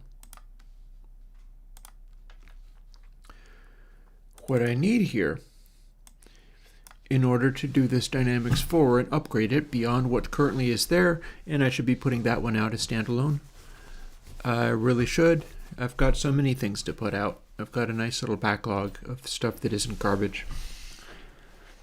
But what I need to do here is go in search of a modern version of the algorithm that's being used here and incorporate the tweak that I developed to make it so that it's not counting stuff twice, and that might make the high speed variation sound better. In fact, it will almost certainly make the high speed variation sound better. Rupees. That kind of came to mind and I was like, wait a minute, I can't say that. People will think I'm making fun. I'll have gotten it wrong. But yeah, rupees. That said, my attention is mostly on being able to give people stuff, so that preempts anything else.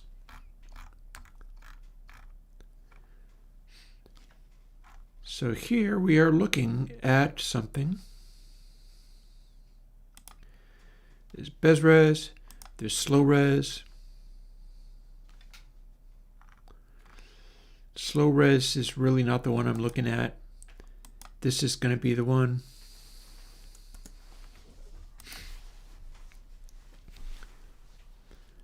DRes.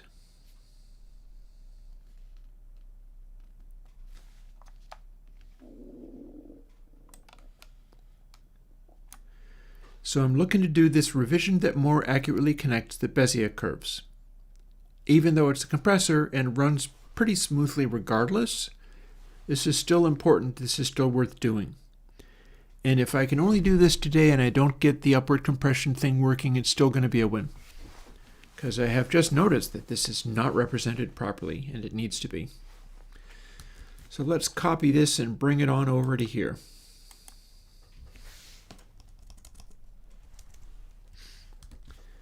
Boop.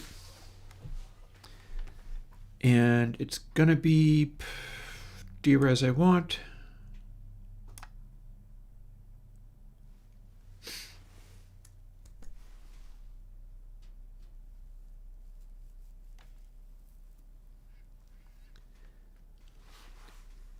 Full res at center stepped.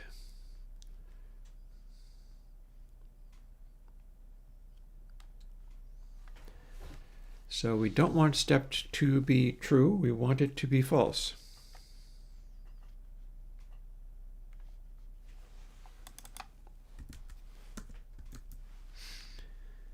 Meaning we also want DRes to be 1 minus DRes minus 1.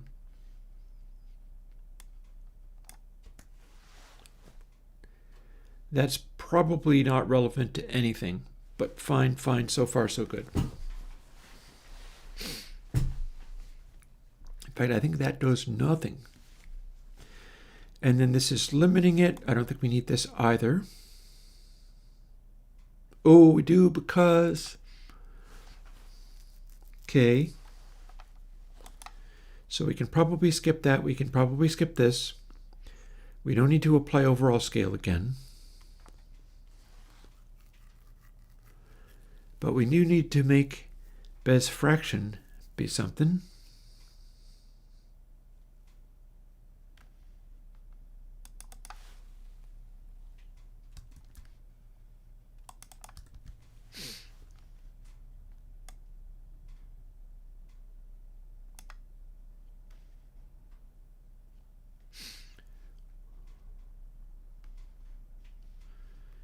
So here's where the fmin comes into play.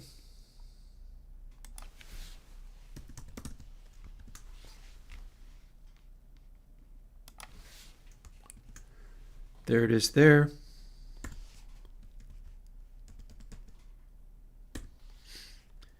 We could have it be 0, 0, 1, and it'll still stop it from being a division by 0. This now gets to go away. All that was just sort of scaling things in funny ways, or doing things in funny ways. And it was all to make a... Okay, so we don't need Bez fraction. We're not going to need Bez fraction. But maybe we do. No, we don't.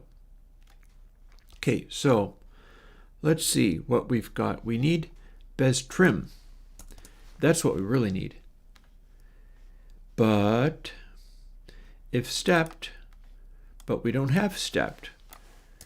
This is not a stepped calculation. This is a continuous calculation. Therefore, we're going to be doing this other thing, this else section. Meaning, this is an adjustment. This is the factor I need to do.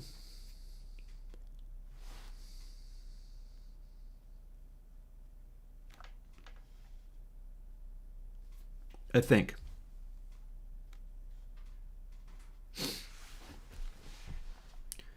So don't need Bez fraction because it's not an integer calculation. Do need Bez trim, but it's not going to be that. It's going to be something like this.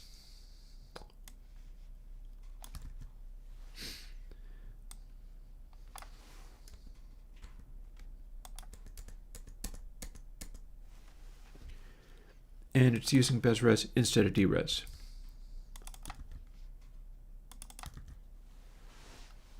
We're dividing by BezRes here as well, so that is fine.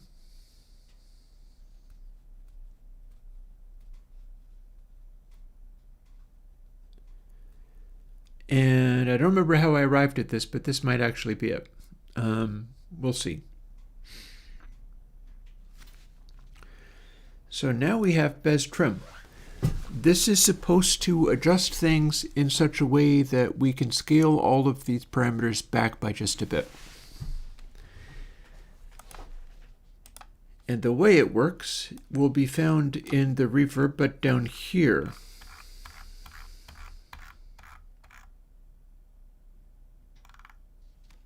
Boom. We add this to all of these calculations. It replaces Bez cycle. Oh, thank you, Operculum Audio. Let's see. So that goes here. Here's our adjustments. Everywhere Bez cycle comes in, it instead becomes something from this.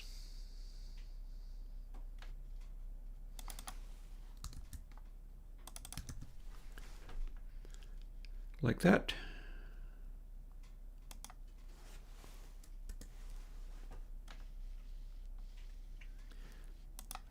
And then everywhere Bez cycle appears, we now have x. See the 1 minus x, the Bez BL plus x.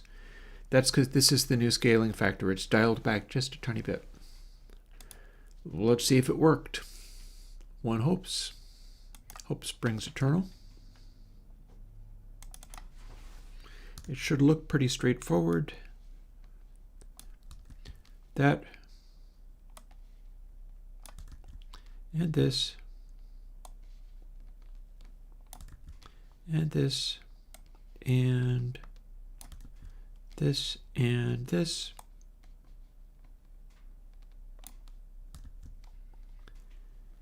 and this, and that's the last place we use it. In theory, that worked. We're going to find out whether it worked. If it didn't, I'm going to be a little bit perplexed, but I'm doing my best.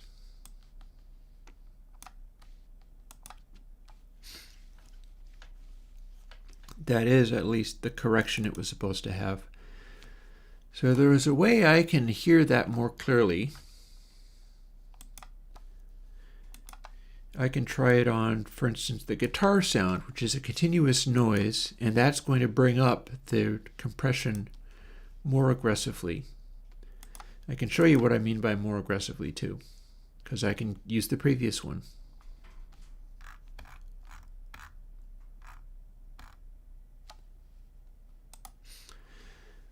So here is what is in.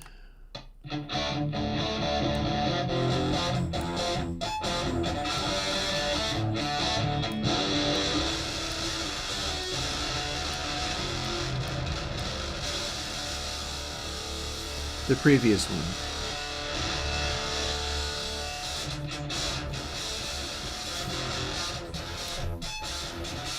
That has not been adjusted.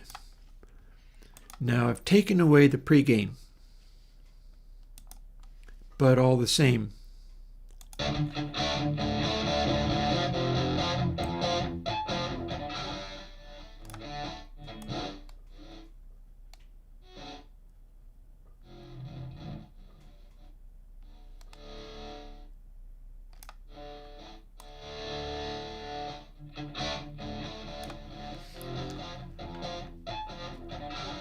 I am not at all sure that worked. Something happened.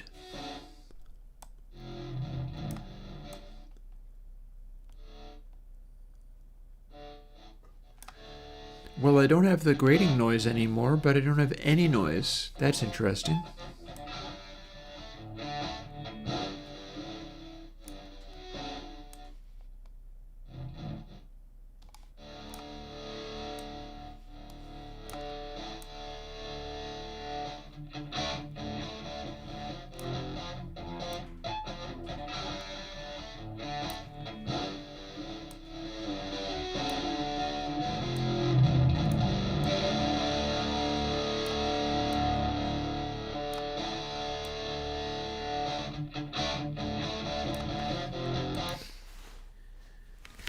Okay, that's amusing.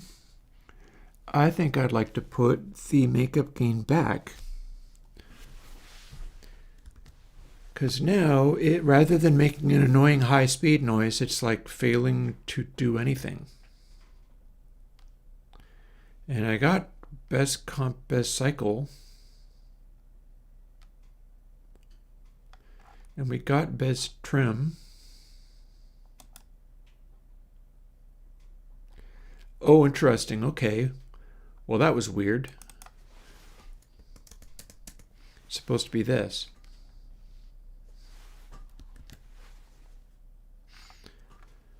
And then in order to have this kick in, we take out the false, and now we are doing makeup gain. Let's see what happens as we push that. I'm quite interested to see what happens. In theory, this is compensating for the way that it was making a nasty high frequency thing going on. That's in theory. In practice, maybe it just broke everything. I don't know.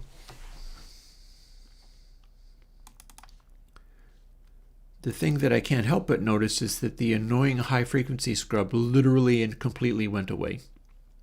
So I want to see what happened there. Back to our noise. This time, Dynamics 3.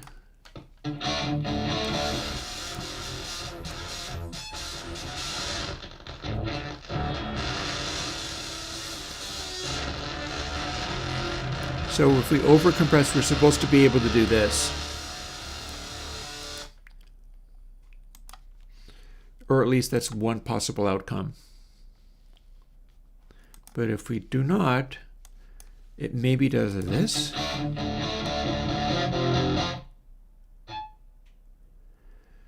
Oh, okay. That's weird.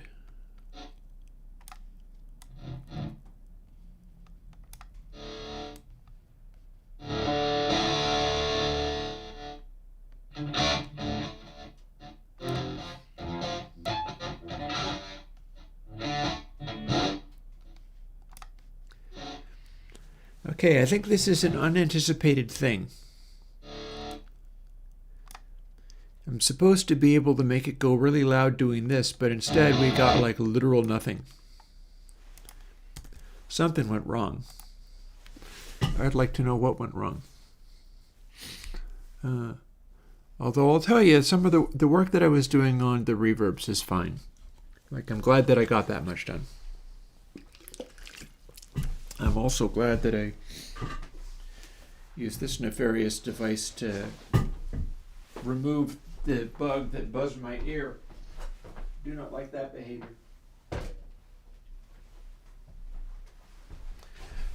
We can leave that behavior alone. So what happened that went wrong here?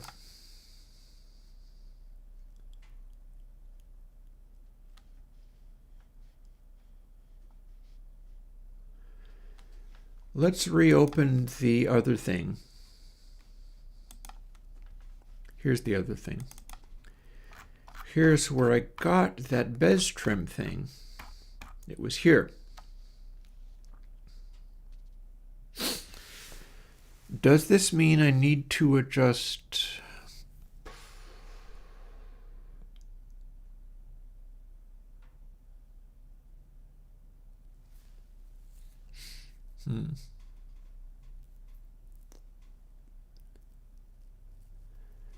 Well, some of that DRes stuff was just to make it go from 1 to 0 in both directions. That makes it go from 1 to 0 again. But what happens after that? We apply overall scale. BezRes applies overall scale immediately. So it's like literally right in there.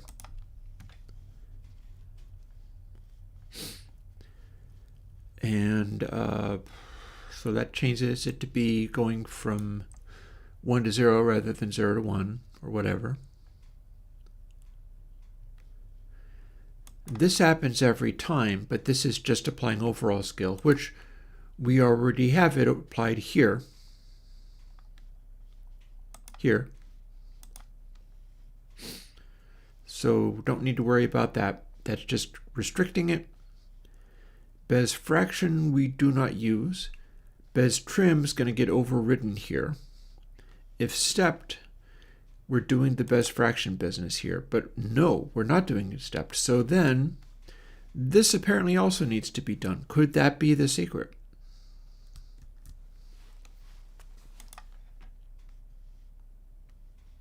That happened before Bez trim.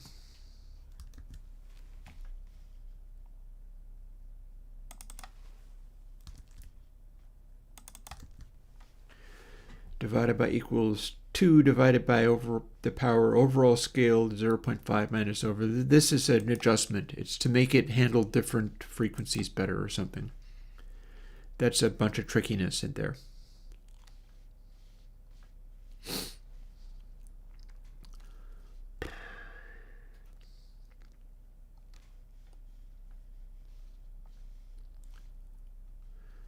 It's possible this is not even where things are happening. I do know that we're not doing the fractional variation. If stepped Bez cycle goes to 0, oh, maybe there's part of it.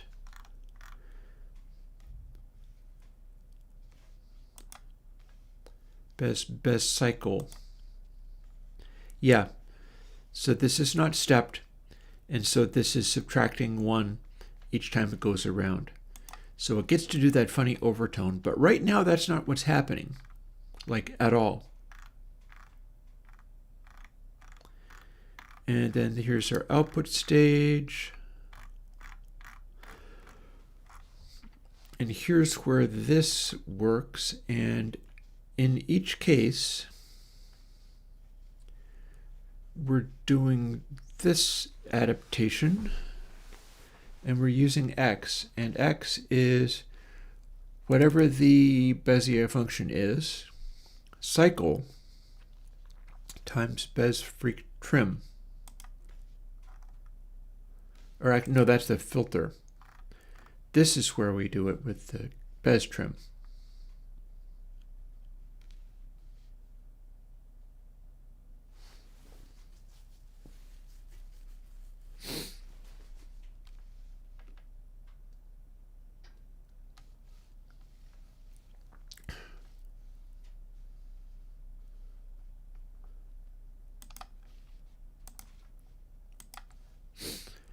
So we've got a tiny adjustment, but that should not really be doing anything too drastic here.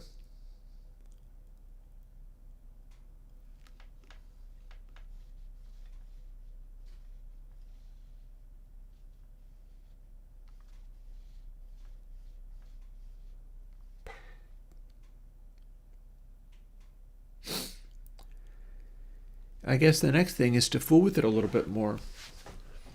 Let's fool with it a little bit more, see what's going on that it is clamping things to silence this way. Because that seems not right. And yet, who am I to say? Maybe this made it able to do what it was supposed to do the whole time. That'd be weird, but if it's a bug fix, then maybe what I was hearing the entire time was just the bug poking through. Thankfully, not the bug that bounced off of my ear and freaked me out. See what we got.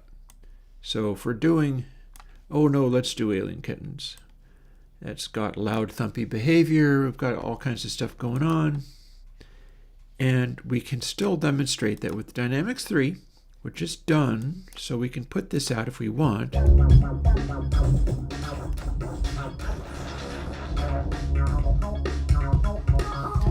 We got sort of the warble. Oh, hello, okay. Dynamics 3 is able to do the same thing. That's interesting.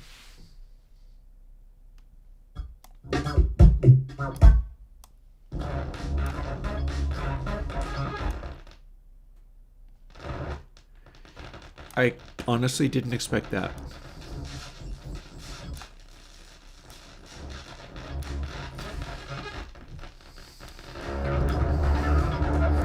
And that would be because I'm using the threshold to do dynamic inversion. That's what's happening. That's what's happening. If I drop the threshold far enough, but the threshold is also boosting into it, that's what's causing that effect. So that's very interesting. And the unpleasant noise I'm getting out of it, see, this is going to lead me to doing another version of console if I'm not careful. So this is currently what's in console. You're just better off if you're not doing it too aggressively. Like it wants the release to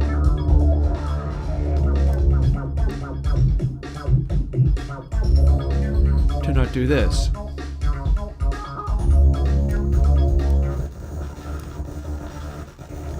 But even with the release off,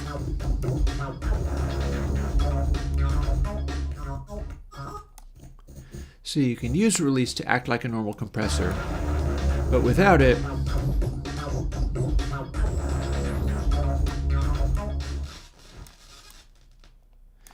and if you slow the attack down, just like in Dynamics 4, you can get it to do that. But Only change being this new adjustment. All of a sudden, it doesn't do the annoying sound anymore.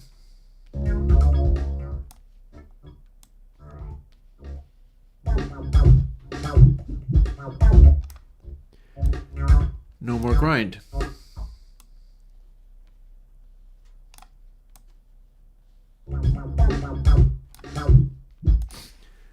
Now let's test something.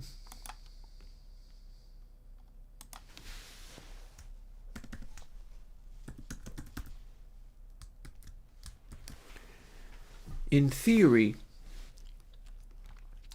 not having that input boost go in might make it so it acts more like a limiter and doesn't just shut off. Or maybe not. Maybe it won't act anything like that. But this is one way to find out. Let's find out.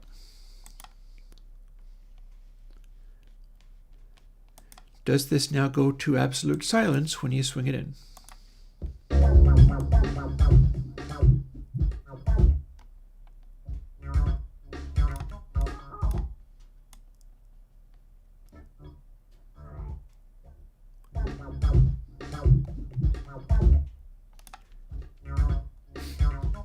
Okay, interesting.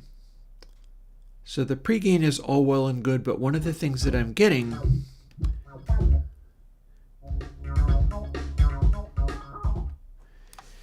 is it's like over compressing. When you have the gain going in way too hard, whether you're boosting or not, you're over suppressing, and then it's not able to bounce back at any speed.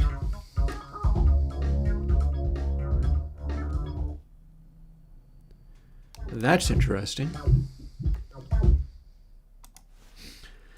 So let's do a little work on that. Turns out fixing that one bug, and this is a bug that I could fix in Dynamics 3. Dynamics 3 is ready to come out, but it is not out yet. One good reason why not to build my stuff when it hasn't been finished.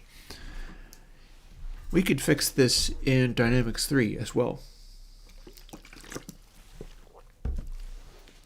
But it's going to involve figuring out how to make it work properly. So right now we're looking at exactly the same thing as Dynamics 3. I've got more controls, but they're not doing anything, and I never solved upward compression. But we're onto something more important anyhow, so it's cool.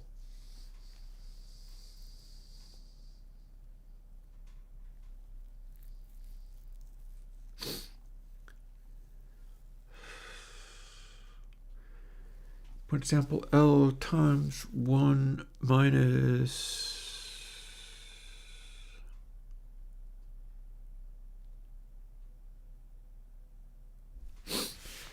well,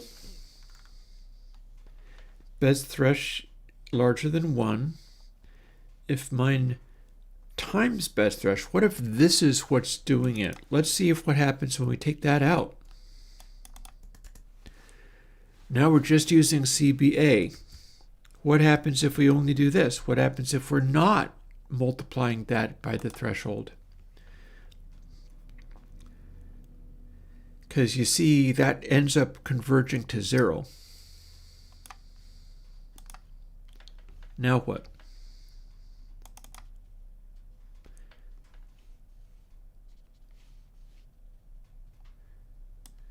Or maybe it will just make everything worse. I don't know what this is going to do. I have a feeling it might do something. What do we got? Okay, here's our full volume.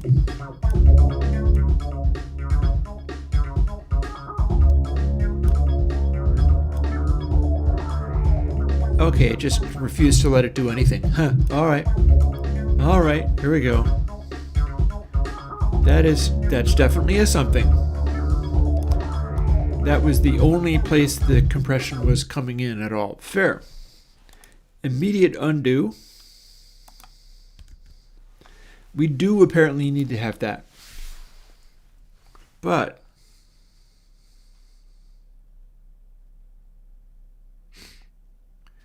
we apparently have too much of it.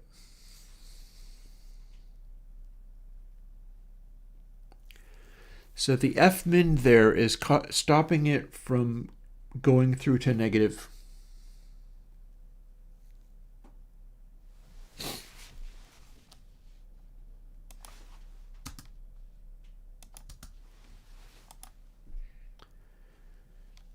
CBA, that's our input sample level. This is literally just chasing the amplitude of input sample L and R. Also, we're multiplying it by 0.5. That's interesting. What if we multiplied it by 1? What if we multiplied it by 0.25? What then? The smaller we make this, the less it can cut back the volume. And it's cutting back the volume too much. Quick try to see what happens when we do it by 2.5 rather than 0.5. Another possibility is the opposite direction. We'll just take it direct and see what that does.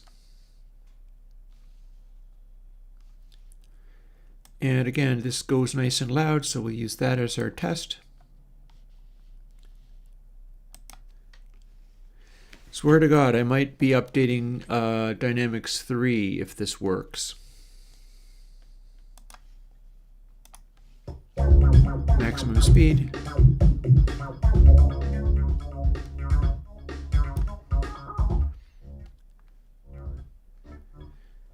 Okay, it's suppressing sound. Very much so. But it's letting it poke through.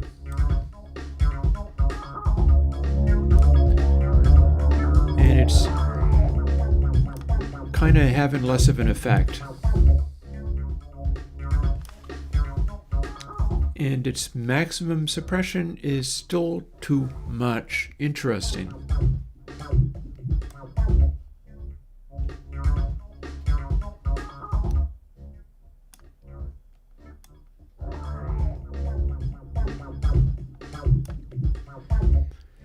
Pushing it as hard as I can go to see what it happens when it lets go. Yeah, grins. Reasonably good.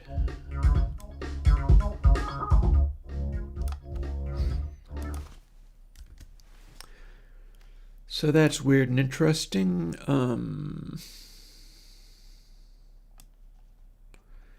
Well, it formerly was 0.5.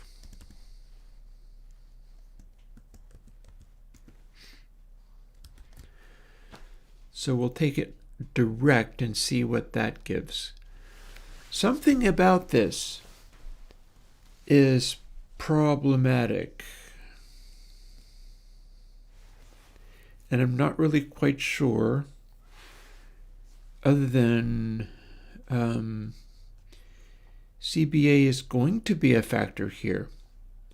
Now that I've got X in there and we're correctly handling the algorithm, it's way smoother than it was. I'm loving that. I'm loving that so much that I'm wanting to figure out how to debug it so that I can... The trouble there, though, is anybody who has been using the compressors on either console H or console X2 will have their mixes change, and that's unacceptable.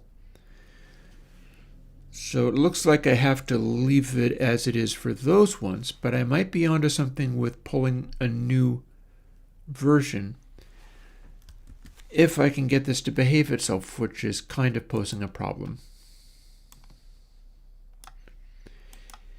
I do love that I have this behaving and not making the nasty artifact, though. I love that.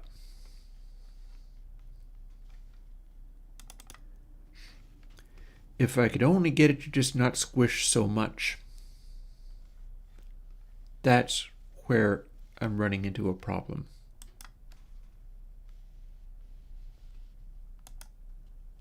Oh, let's select this section.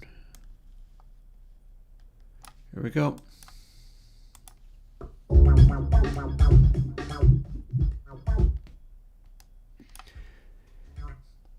Okay, we're still squishing to silence. That's not great. Don't like that.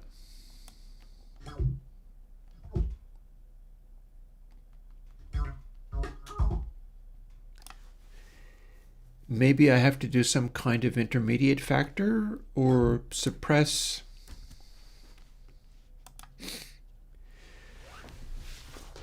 So CBA is going up to too high of a value.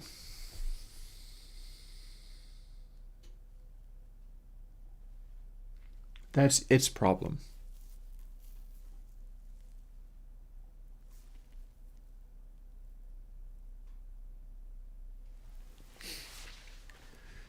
So one thing I can do is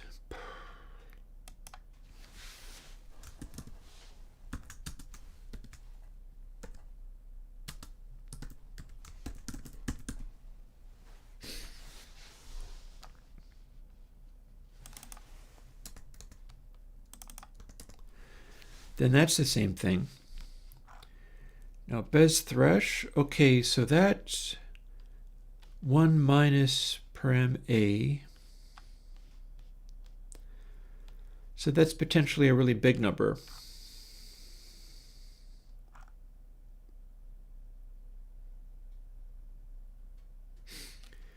And it starts at 0.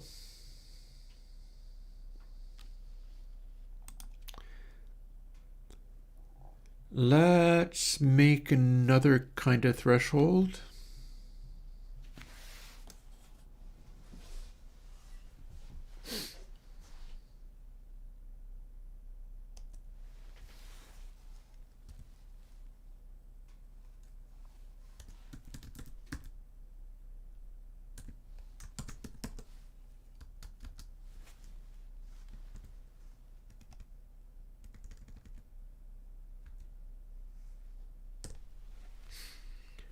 Will I ever be dividing by this, or will it just be fine?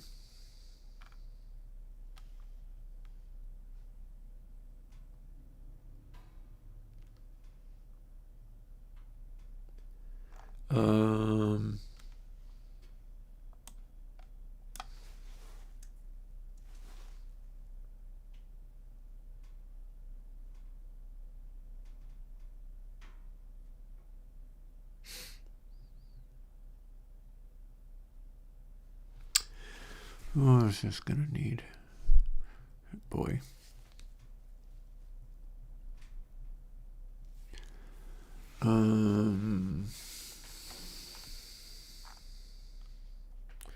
Well, we'll start with that. Sure, fine, why not?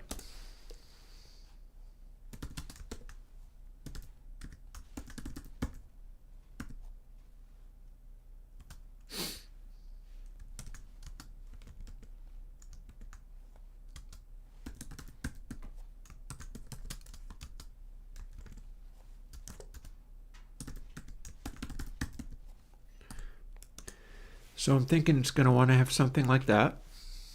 I could be completely wrong, but I'm just thinking in terms of maybe it wants to be something like that.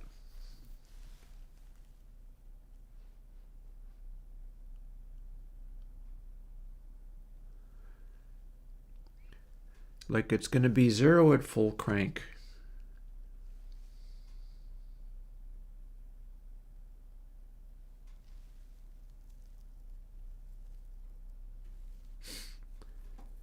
And then let's see, it's going to be 1 at full silence, but times 8, so it's going to be 8 at full silence.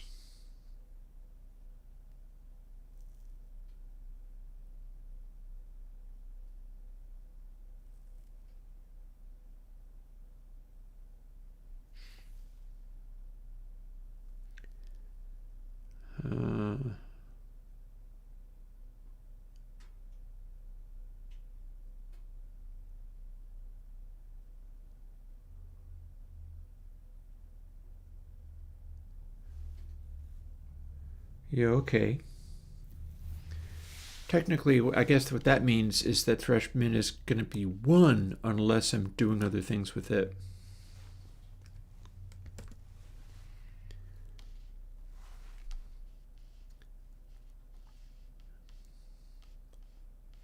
And let's see, 1 minus 1, that's 0, times 8 is 0.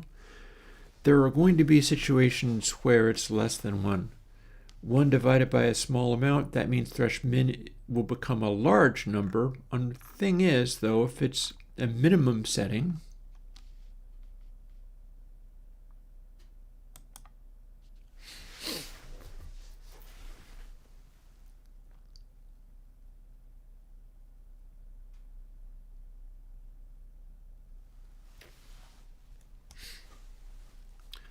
okay, so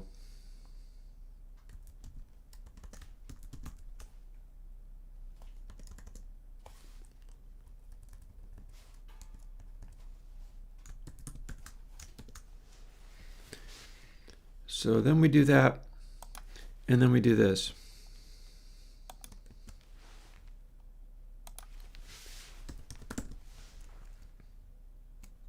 Oops, wrong button.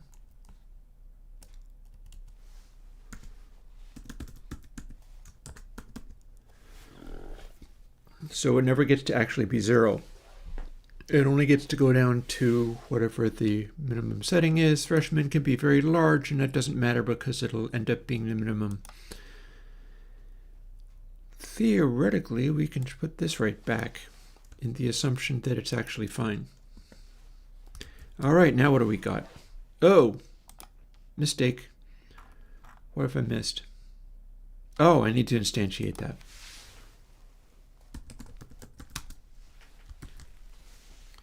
Fine, fine. Now let's see if it can still turn itself to silence when overcompressing. Because I keep trying to make it so it doesn't actually go to absolute silence when overcompressing. I want that to be a factor of how hard you push it, but we're running into some issues with these things. Only good thing that's happening is we're not actually making the obnoxious noises anymore.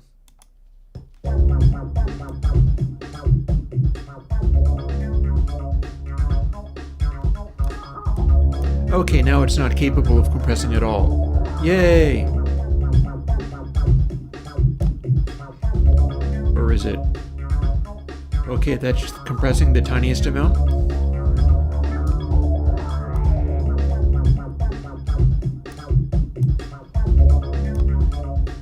Hey, spectacularly unhelpful.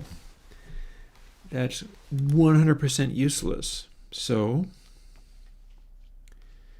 Bez thresh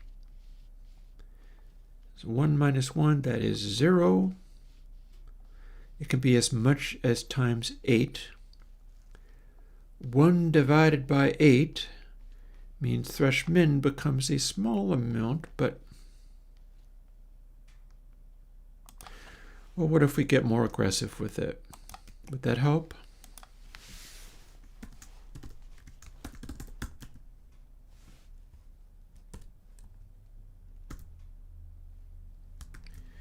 I mean, this does become a large number, so what if we divide by that squared? That should make thresh-min be smaller.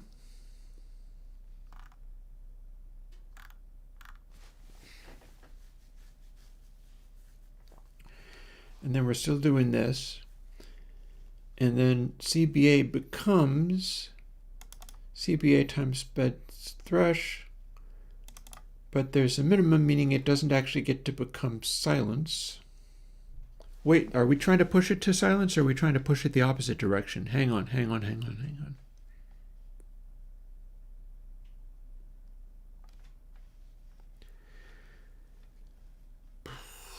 Yeah, CBA goes up.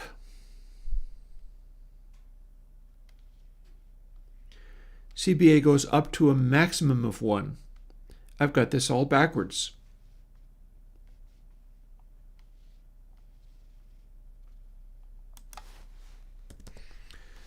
So if we weren't doing any of that at all,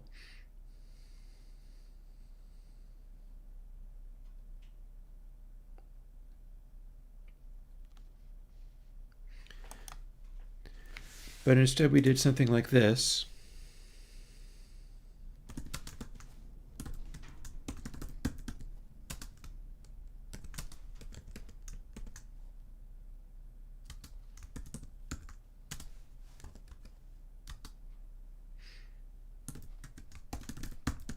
Then what? That is doing literally the opposite of what it was doing before. What happens when we do that? Well, nothing good, probably. It's amazing this ever worked at all.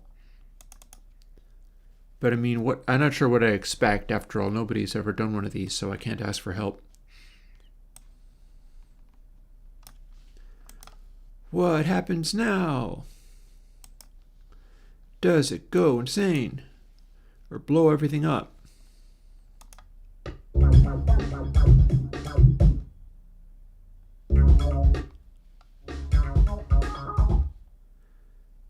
Okay, now it suppresses everything when you just barely engage it, which is clearly wrong. And then it's full crank when you do this. So that's literally the opposite of what it's supposed to be.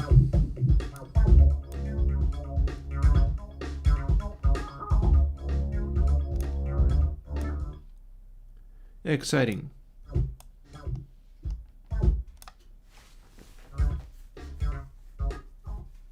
Yeah.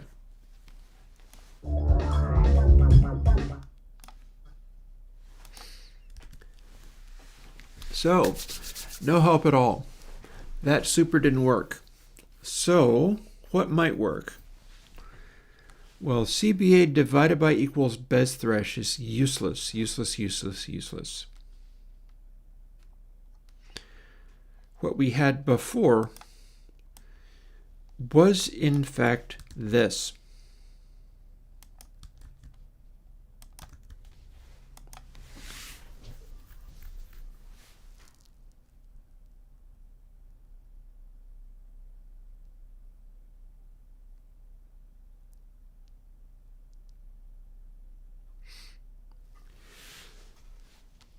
Okay, just for the sake of Crazy Town,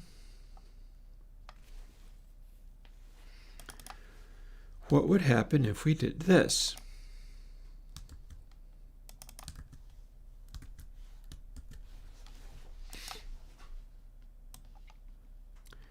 I don't know why that would be any use whatsoever, but we can but try. Easy enough to put back. All you have to do is tell it 1. And then it is put back to its previous not really functioning properly, but what do you want? For nothing or for biscuit? And some of this. See, now we have loudness.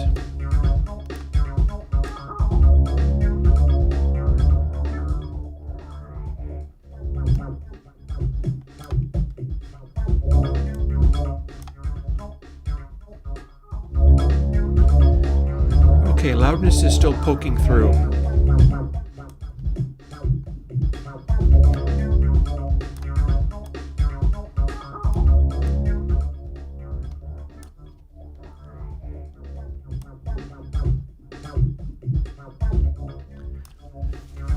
We can still do dynamic inversion, and honestly it's cleaner than it was, but that doesn't help all that much.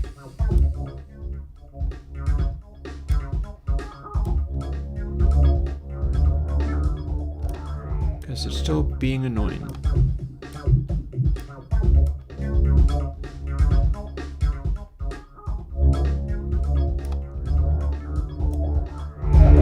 Oh god, that's not expected at all. Why would a release be doing this?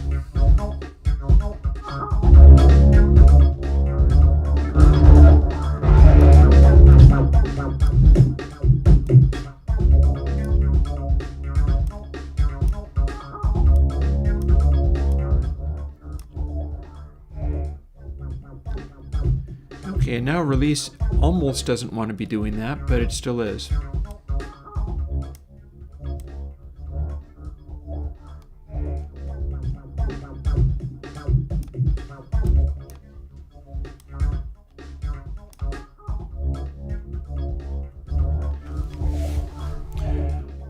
It almost wants to be a real compressor, and yet it is still fighting me with everything it has. Interesting.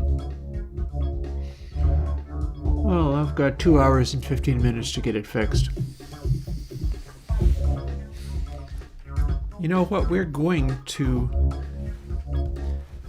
move over. I'm going to write this off for the moment, and we're going to go over to Dynamics 3.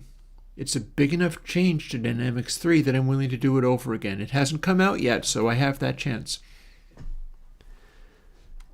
Now, in theory, Dynamics 3 worked. It's almost ready, but it was before I figured out that this was happening. And this is a big deal. What's going on in here is a pretty big deal. So we're going to go back over to here. And we're going to leave this stuff here. But this section, that gets replaced with this section. Boop.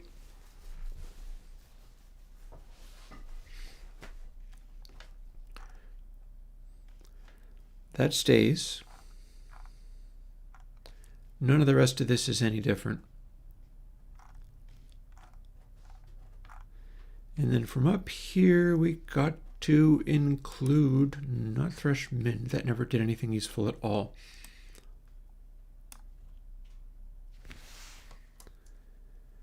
Goodbye, thresh min. No, this. This needs including.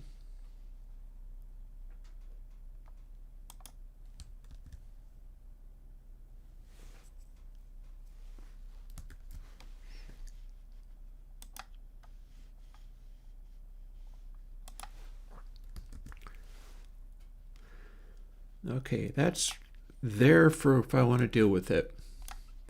We are no longer on that. That can go away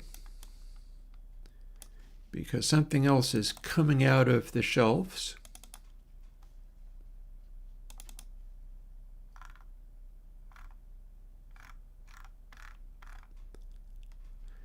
And going back on the workbench. And we're going to have a mono version of it as well. So that's fair.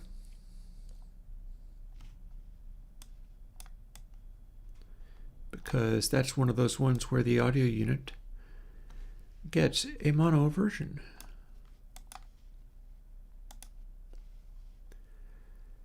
Technically, okay,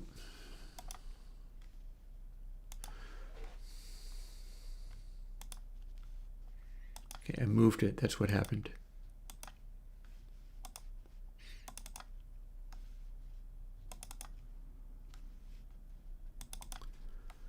Let's do both of these in one swell foop.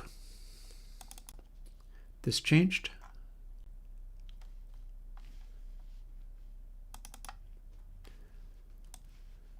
This must also change, and I'm going to have to do both of these.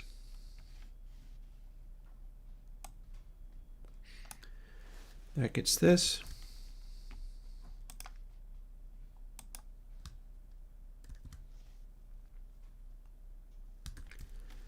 Just like that. And then here's the section that must be altered. And it's like right here.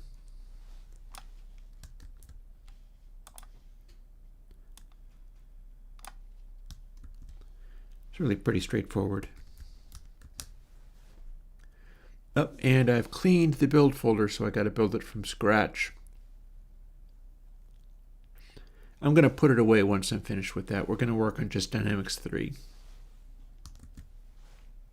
But we're going to work on just Dynamics 3. And completely ignore Dynamics 4 for now, because I can worry about, assuming it's worth worrying, maybe I don't worry. I can worry about doing upward compression once I've got this compression working really well. It's a significant update over what I had. It's a shame that Console H and Console X2 are stuck with the previous version of it, but there's nothing I can do about it at this stage. They've been out too long.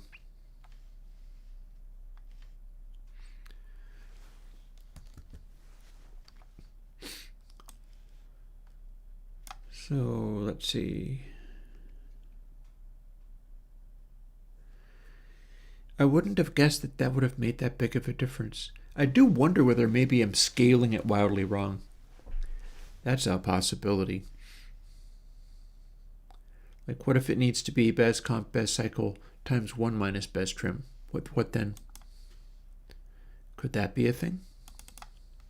I don't know, but we're going to find out.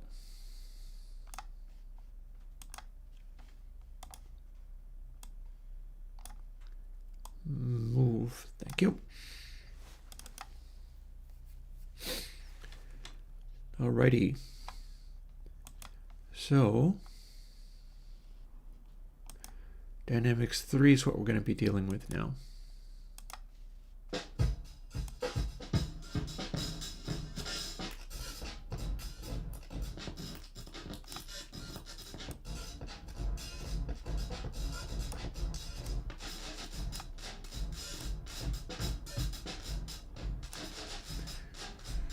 This is not as bad as I thought. The drums behaved fairly well. But Alien Kittens is clearly overcompressing.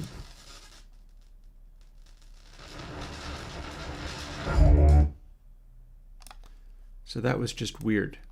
I'm not quite sure what happened there.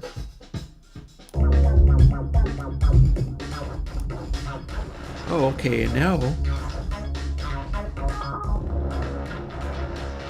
now we do hear a weirdness. That's funny. Previously, it made that stop.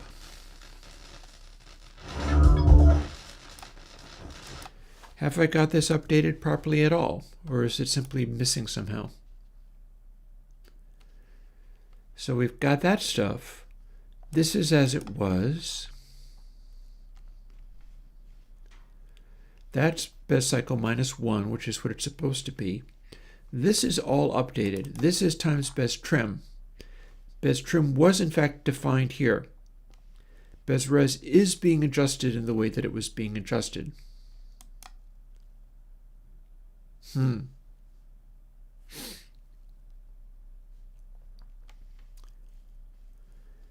I am a little puzzled as to what on earth thinks it's going on here. That's kind of weird. Let's do a little compare-y again. What if Dynamics 4 is not doing what Dynamics 3 suddenly started doing? Here we had the ability to grind and get real nasty.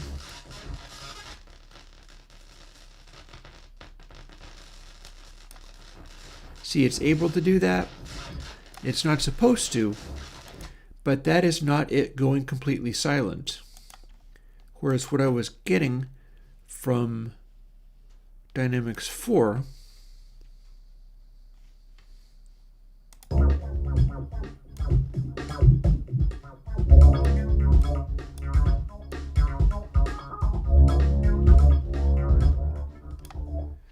was either going completely silent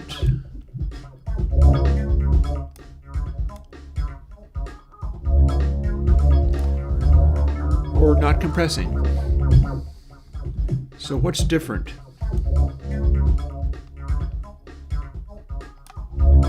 Because it's not actually able to shut off anymore, is it?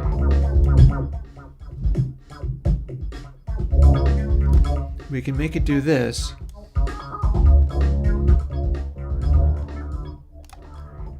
In some settings, we're able to make it kick in. So there's that.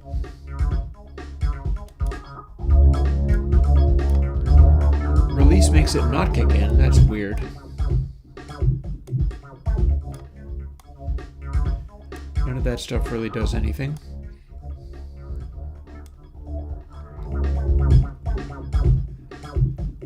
And it's going all quiet.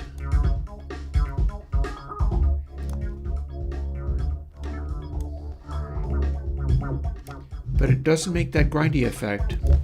And it's also going louder. So what am I missing?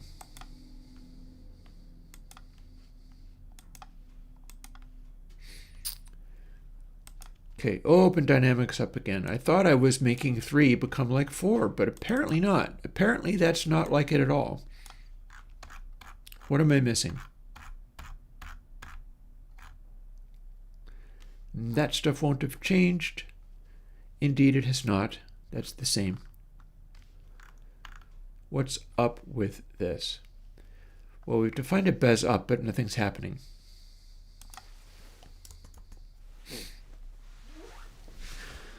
Those are the same as...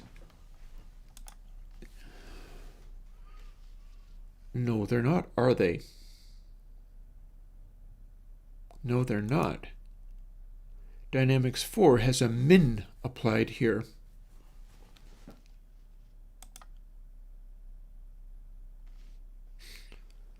Dynamics 3 does not.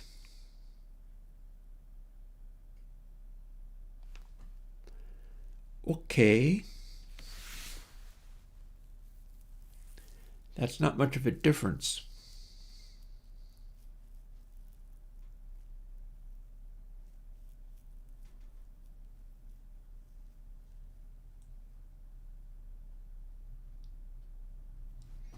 But it's a difference. Okay. No change here other than it doesn't get to literally become 0. If it's able to become 0, then it, on the one hand, acts a little bit more normally, but on the other hand, produces the nasty little grindy noises. Let's see if we can duplicate the behavior of Dynamics 4. Boop.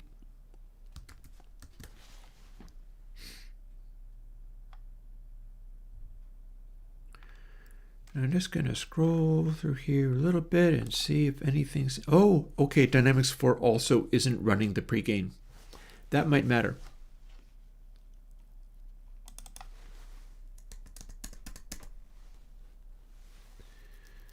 Let's put that back to how that normally is.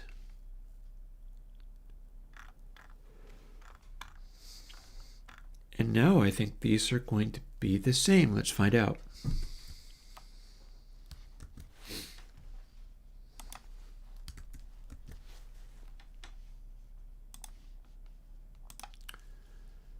Okay, so we'll close those. Dynamics 3 moves over here. And I gotta dig up Dynamics 4 just to drop it in as a, this time it does the pre-gain. Let's see what we got. There are some opportunities here for if that turned out to be any help.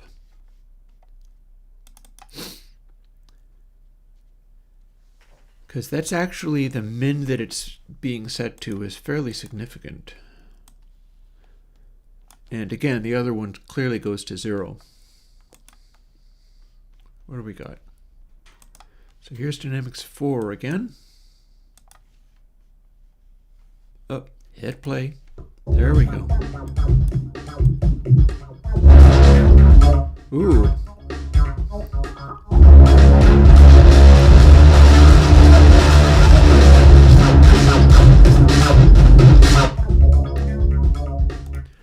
Something terrible is wrong, but I didn't blow my speaker, so it got that going for me. Does Dynamics 3 do exactly the same terrible thing? In theory, it should, right? I tried to make them match. I tried to make them be together, but instead all that happened was Dynamics 4 exploded and is no longer remotely acceptable.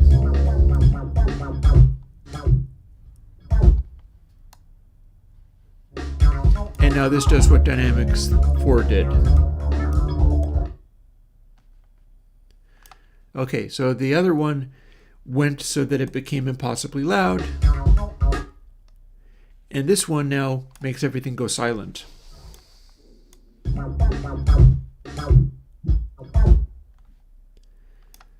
So you want to stop it doing that.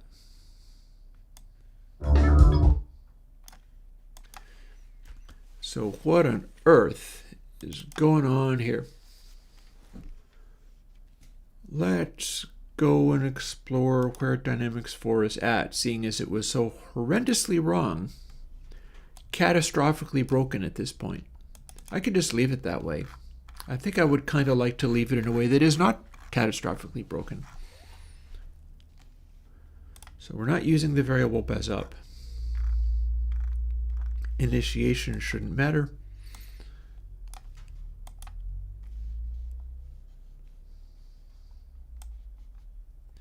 That is indeed what it was left at. Here's bez trim.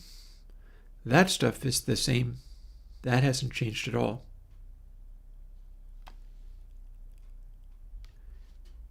These are both adding bez thresh plus 1. Never touched any of the stuff up here. Never touched that. Never touched that. These interpolating things seem to be exactly the same. This bez thresh business seems to be exactly the same. What the actual... Okay, so you know what? Let's see if I can literally copy the code from Dynamics 3, which is behaving, and paste it into Dynamics 4, which is not, and see if that behaves any differently. So from denormalization down to the dither.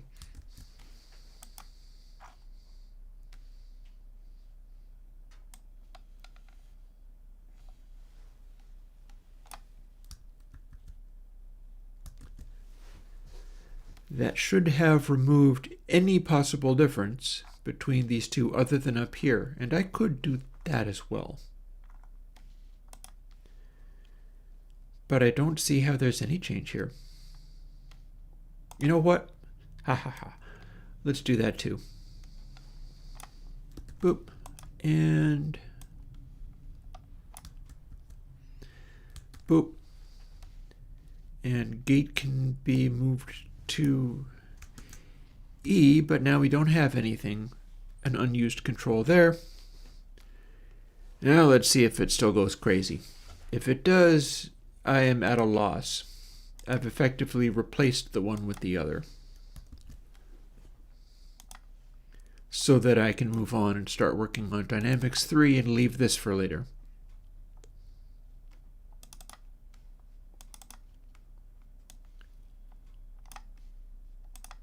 Okay. Does Dynamics 4 make impossibly loud, unreasonable sounds again, or is it now acting like 3 was? Because I can work with what 3's doing.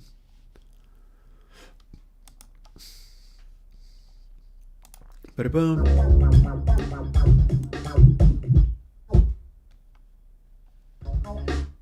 That's what 3 was doing.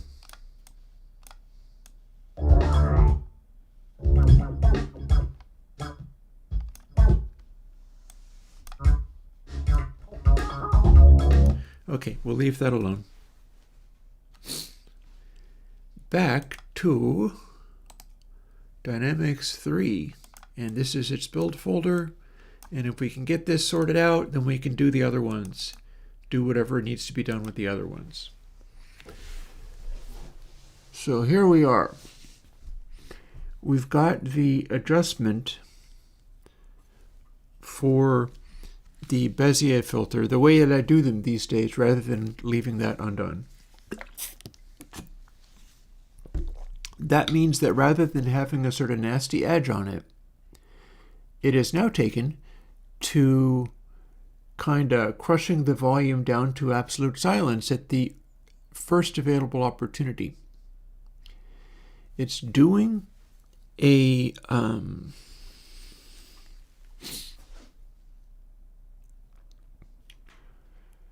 it's tracking, it's a feed forward compressor and not a feedback compressor.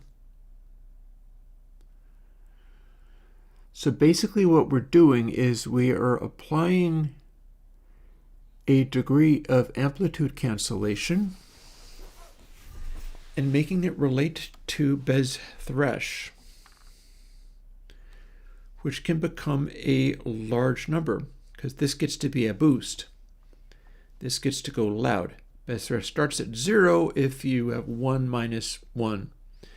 And the farther you go with that, the closer it gets to massive boost town. So Bez thresh gets to be a large number. CBA, so here's where we run into issues.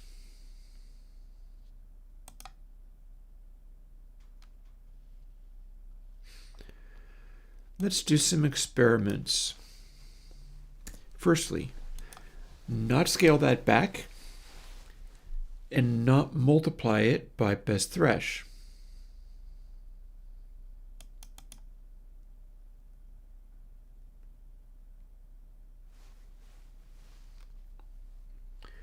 I'm speculating on automatically applying CBA and seeing what I get.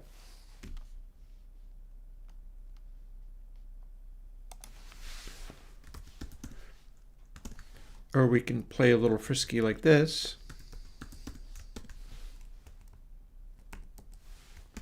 After all, the Bez thresh is this extremely high number that we're multiplying CBA by. Well, we can cut it down, can't we?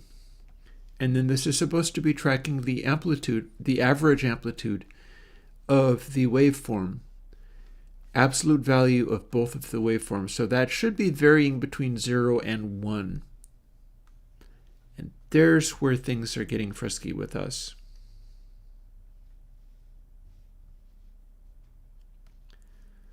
So the Fmin is making it go to 0 potentially, and multiplying by Bez thresh is making it go way beyond 0 potentially. So multiplying it by square root of Bez thresh, that might actually be relevant. Or maybe we don't actually want to be multiplying by that at all.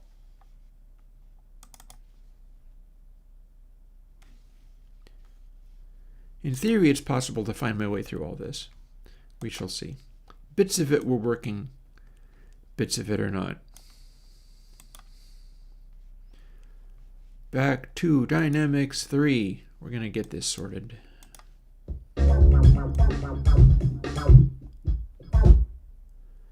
Up.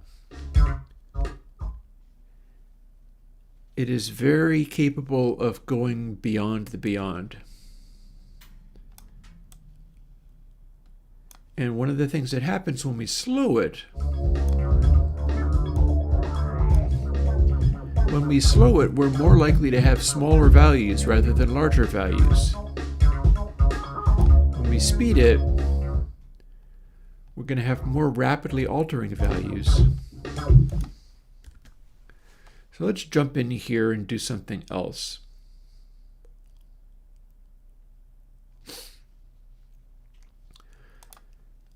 Let's say that yes, CBA is restricted to 0.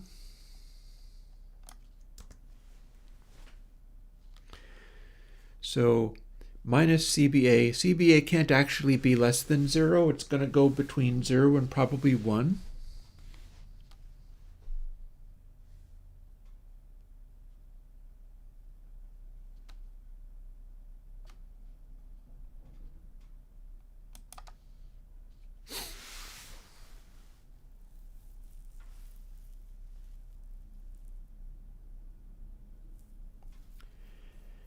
And times equal 1 minus CBA is what is giving us the compression behavior. And this Bez thresh here is simply letting you disable it completely, which is all to the good for the version that went out in console H and so on. Because although it is an admirable attempt to do something amusing, we're still running into problems.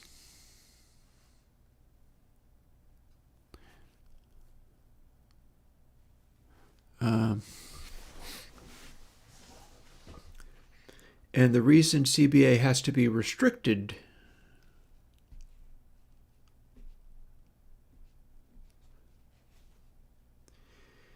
is that you have to be able to get it down to 1 minus 1 at its quietest.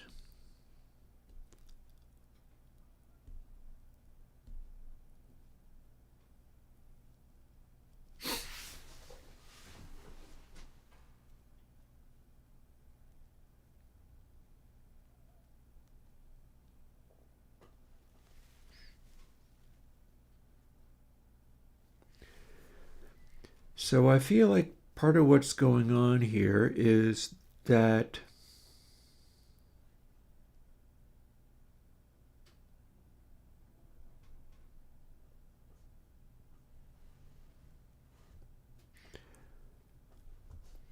my ability to build up these waveforms inside the Bezier filter,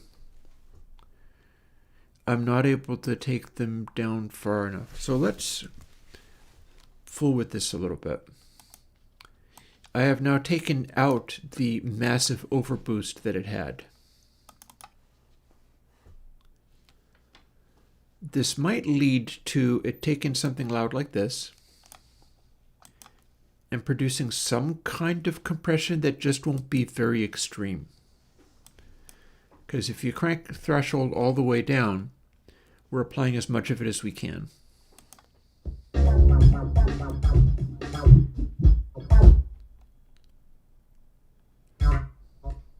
Nope, that's profoundly effective. But it's also giving me the input boost. Input boost means we're going loud into it. And I don't have to do the input boost. This is the input boost. This is what I did before when I wanted to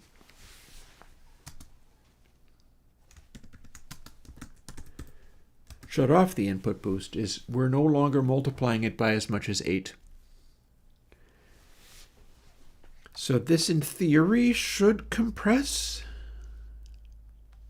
because it was doing it before. And then this is an output compressor. So we're sending just the unaltered volume. We're not pre-boosting or anything. And then okay, so I don't have CBA for this input gain stuff. I don't have CBA for the input gain stuff. That's only calculated later. It is not a feedback compressor. It is a feed-forward compressor. So it's taking audio coming in, and we're making this Bezier tracking function, and then we're multiplying by 1 minus what the output volume is, which is not necessarily the answer to our question. Oh, wrong section. There we go.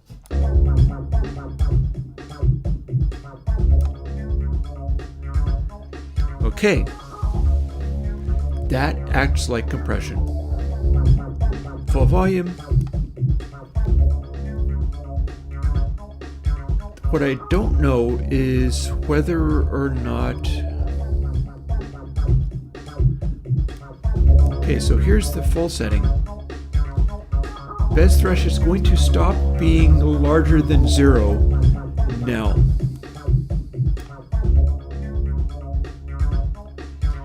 I think threshold might not be doing anything other than turning on and off at this stage.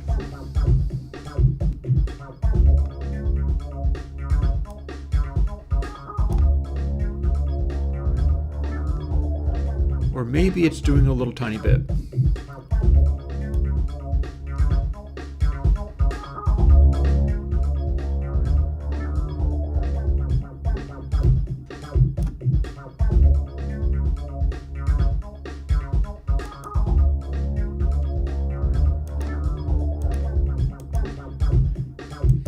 Yeah, I think we're just, it is engaged, and it is not engaged enough to make much of a difference.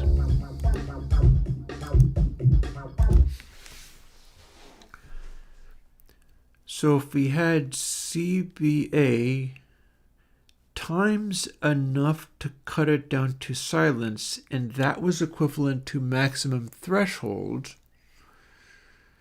then we might be getting somewhere. Maybe.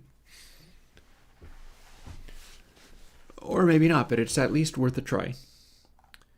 So yeah, here's what we've got. We're no longer doing this pre-boost, so bed threshold does nothing there. We're no longer applying it here, so bed threshold does nothing there. We could apply it in here somewhere. What do we actually...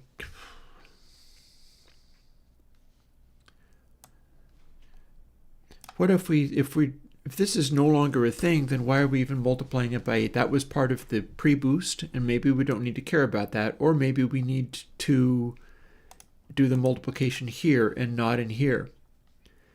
If we do this, we've just plain got 0 at full crank, so it disables some of this stuff, or a value that is mostly tiny until you turn threshold all the way down, at which point it will become as much as 1.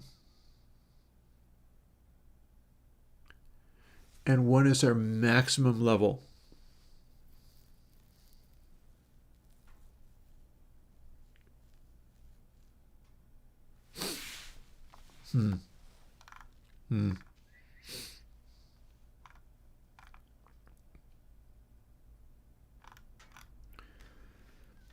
So 1 is our maximum level.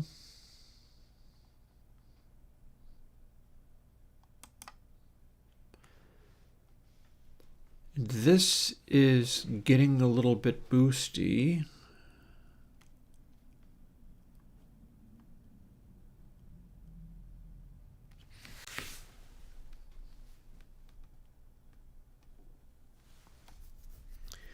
And that's our average volume level being tracked.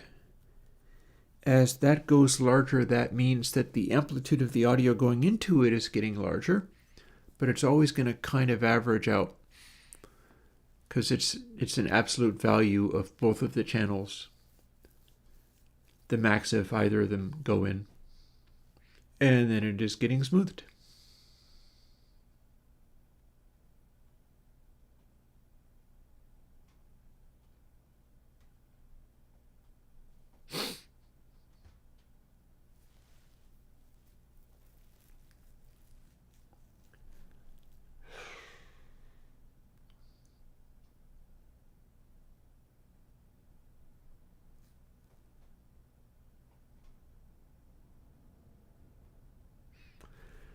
I'm also pondering where the hell Bestmax does anything. Oh no, I guess I see. I think I see. It gets blanked each time.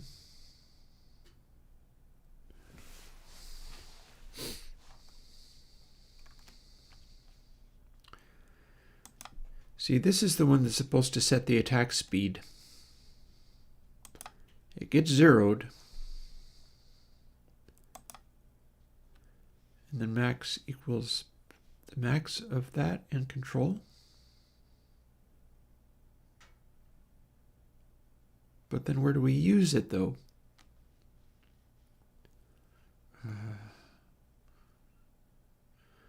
This is an irritating program. I'm going to just tell you right now.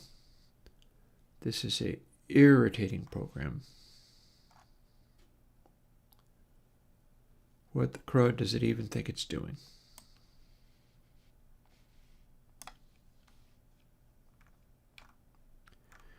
Max probably is related to the gating. Yeah.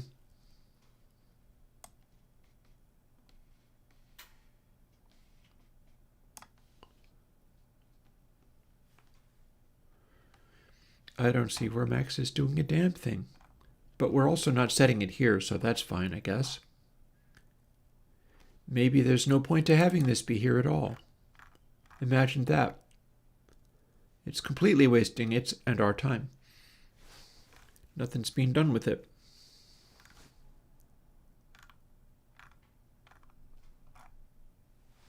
Begone with you, foolish plugin. Begone with you, foolish thing.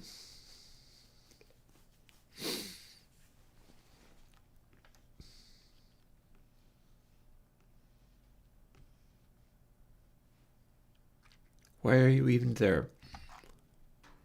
What the actual hell?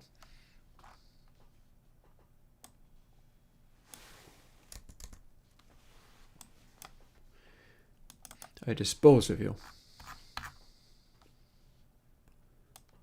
What did it even think it was doing? I don't know. Cursed thing. Begone. Cursed thing. Begone. So now I try to build it and find out whether that actually did do anything. Up, and there is another. We set it to 0 for no good reason, because I don't think there's any other place that does a damn thing. Yep, I could remove that. It's not going to help. It's not going to help, but I was able to remove it. Ugh.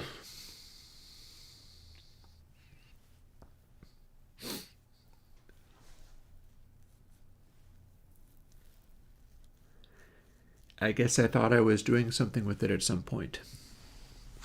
Imagine that.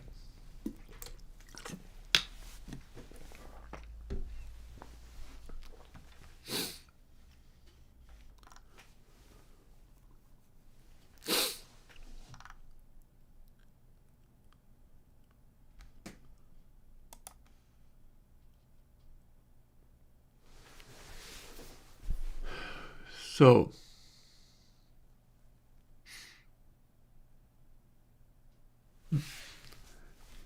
what are you talking about, Tiger? Don't you recognize snow leopard when you see it?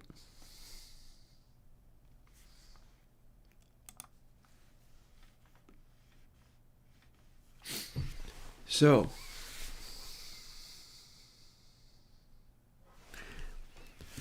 let's run it again just to see if it's still doing what it was doing before.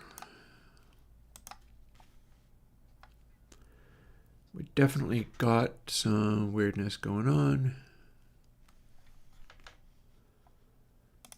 That's been the case all day long, but with the reverbs at least I did wonderful, awesome weirdness that was great. This is more like agonizing, painful weirdness that refuses to behave, but that's good because this is a plugin that was in line to go out and it was not ready.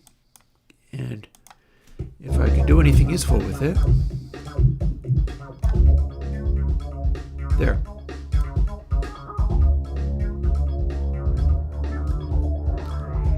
So if we run an especially slow attack,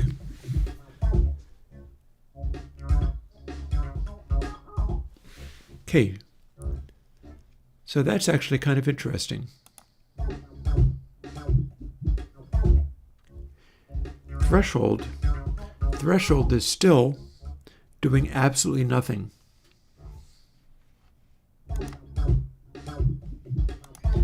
But attack and release work, kind of. It's possible for release to slow things down until it's completely canceled.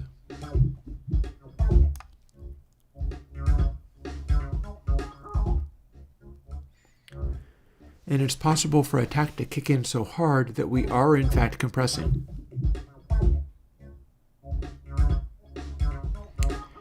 In fact, it's compressing kind of cleanly. It's just that threshold does nothing. So that's kind of interesting.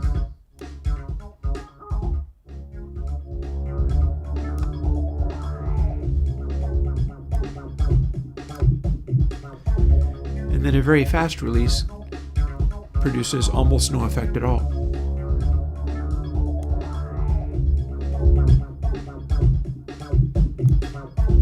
Full.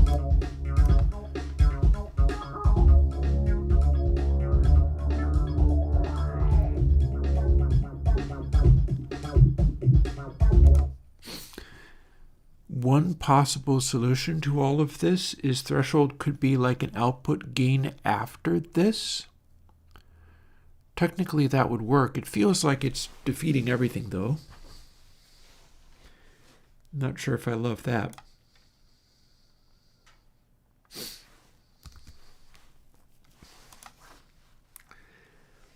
But this is... No, I don't love that, and I'll tell you why. The reason I don't love that is because we're still not successfully addressing this Bezier compression stage. Having used that x equals Bez comp Bez cycle times Bez trim, we've now cleaned it up. We've cleaned it up super well. Way better than it is as it exists, sadly, in console H and console X2.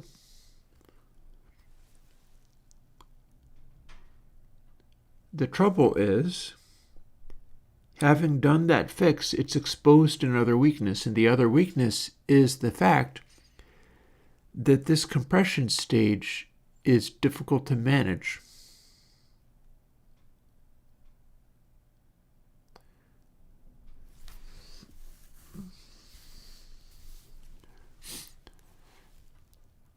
So what's happening is the threshold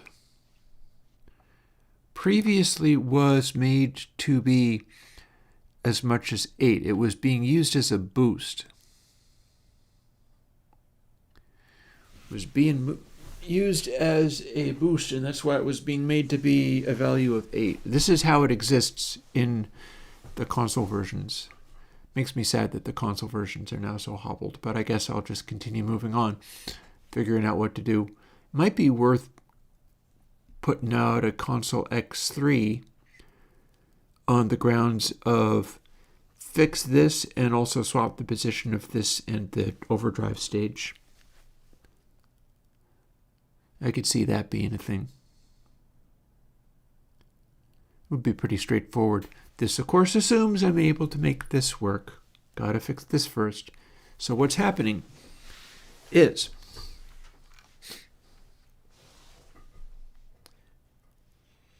we can boost using this, but not like right here.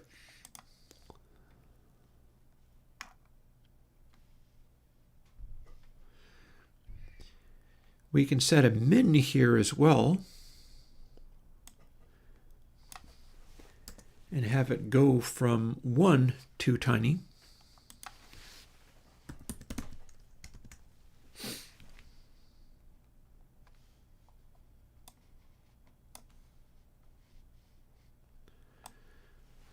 That will look like this.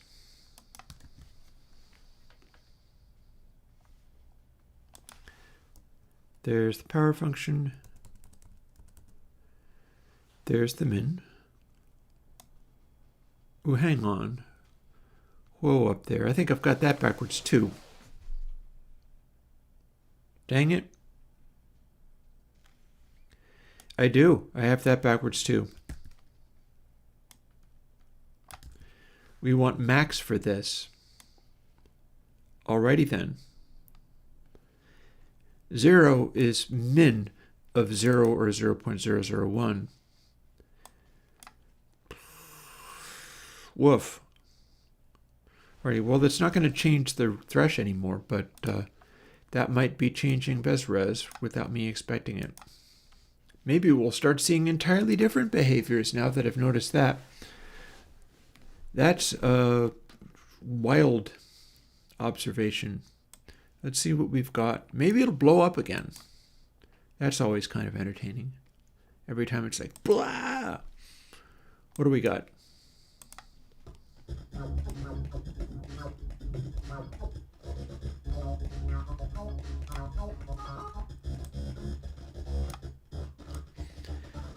Okay, thresh now does absolutely nothing.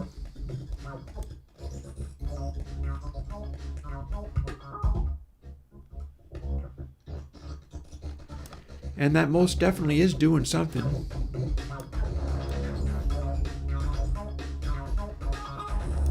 We've got the weird noises back. Okay.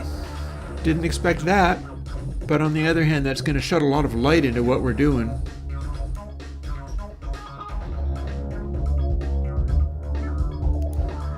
And then here is our non-threshold related compression.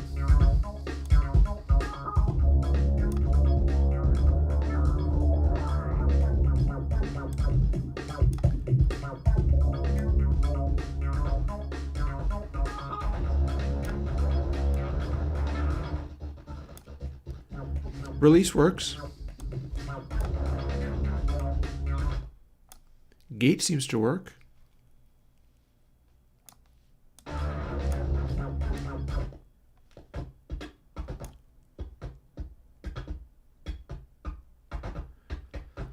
So that's kind of cool, I guess.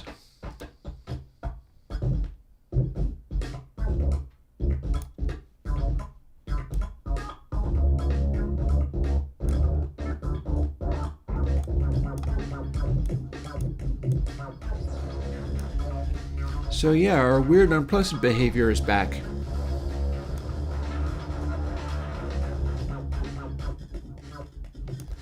And we have a working release.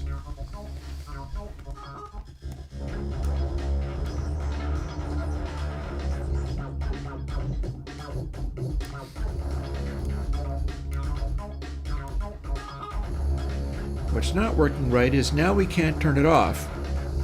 That's interesting. Although I bet there's ways of dealing with that too.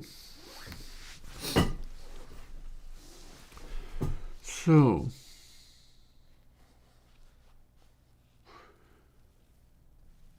could it be just a gain staging issue?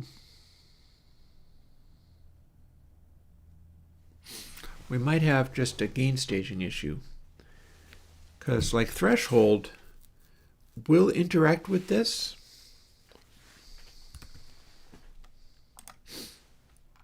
And this stuff is now functioning. Honestly, I feel a little bit better now that the functioning, no longer bugged out version of that has a hint of the unpleasant behavior I've been griping about in the existing console H and so on. Like, if that's default like what it is already, then it's not that big of a change. But yeah, so what we're looking at right now is we are not doing any form of gain staging at all. And Bez Thresh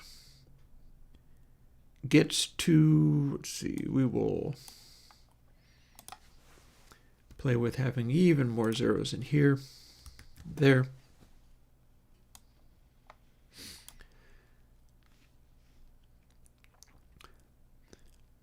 So now that can be a threshold that goes between 0 and 1. The trouble is we're feeding the information into this, and then it is always happening.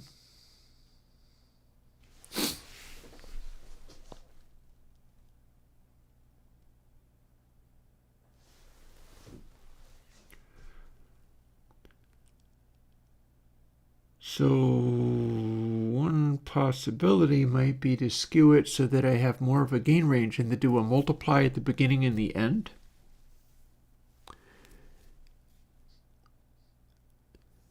Thing is, the higher level I put into control here and doing this stuff with it, the higher level I put it in, the more it's going to try to compensate by multiplying by 1 minus CBA. If CBA is at 0, then nothing happens, but we don't have that.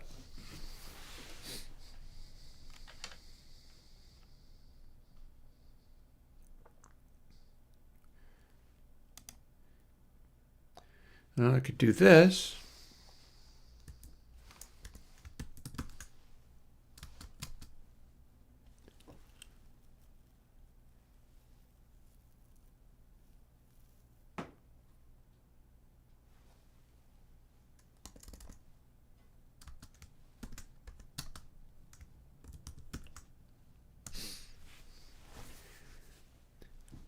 then what's going to happen is if it's a smaller value, it'll go closer and closer to not being there at all. So we're going to have it compress much less. What happens when we do that? I am still not having the threshold do a damn thing, which is kind of important because the threshold needs to do something, but I want to see what I've got out of this first. And I'm doing it all in the most difficult sounds rather than playing with like drum sounds that might sound cooler. I want to just beat it up. See, threshold does nothing.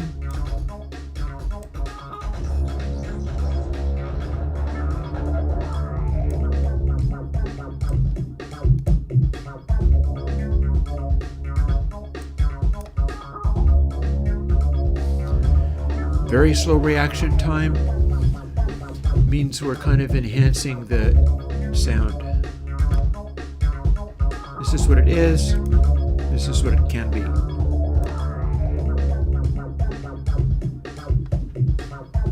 Swings up into the attack.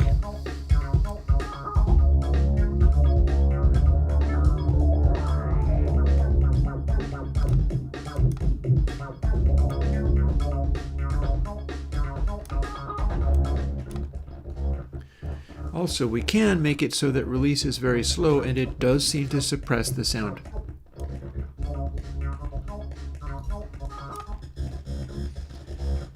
And then we're still hearing that obnoxious sound on the attacks.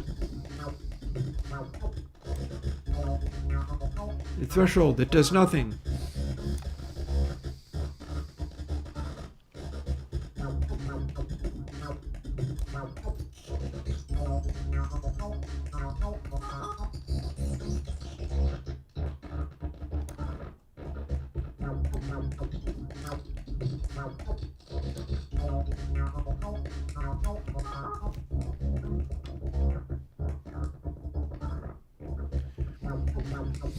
Release is making it squish real hard.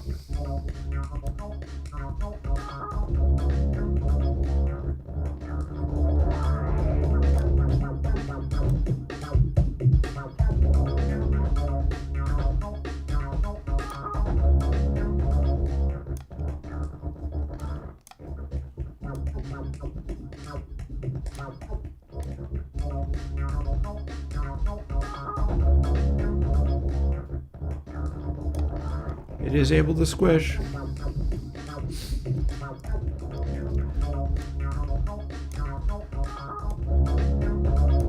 Gate, not much use. Until it is.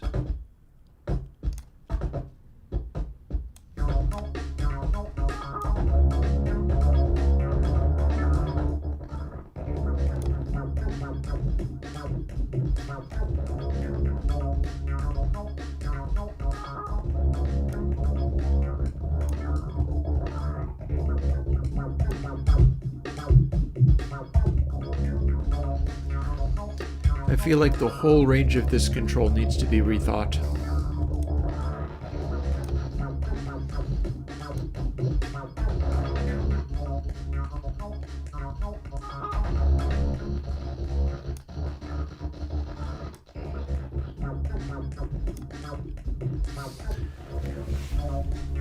So what I'm thinking is if I manipulate threshold to just gain stage the whole thing, that might help.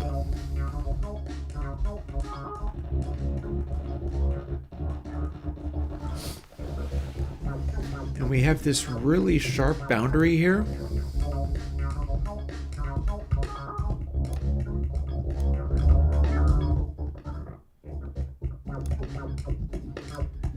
But some of it might be adjustable because the entire range, like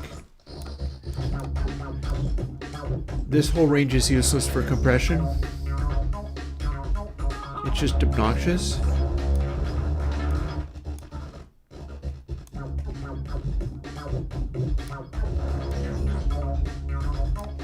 It's not meant to attack that fast.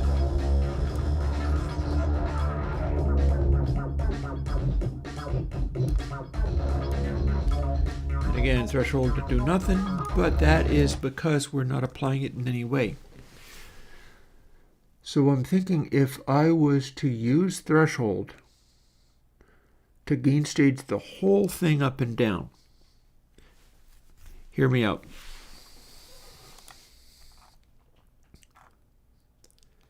Threshold maybe needn't be scaled this much. It will become a small number, but never quite 0, or it'll scale all the way up to 1, or conceivably even more. We could have it scale up to 2. We could have it scale up to 1.618 and do the meme.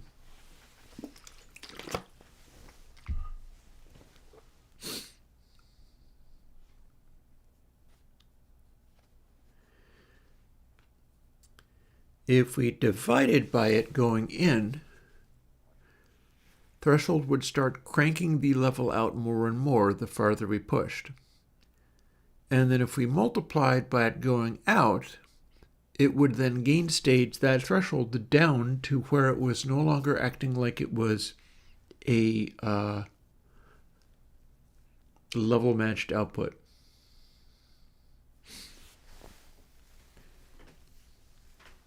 And that is currently an interesting thought.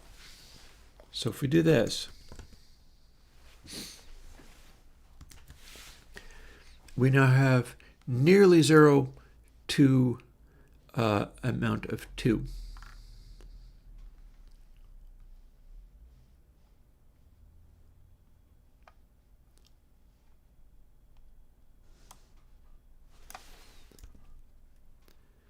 Maybe we'll just build everything in.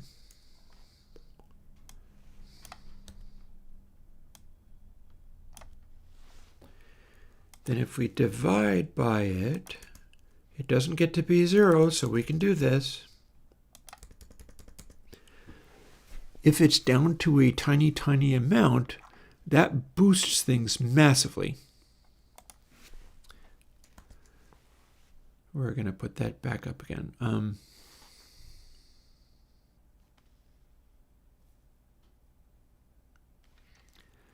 Those are both inverted, aren't they? That's why they're going so hard. Let's remove that.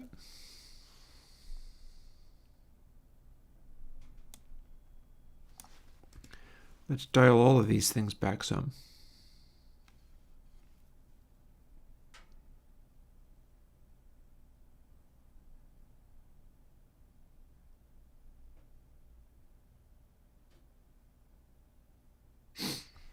Okay, one thing at a time, I guess. So we do that. We divide by on input. That will make some settings be much louder than others, driving this at different stages. We're doing that development.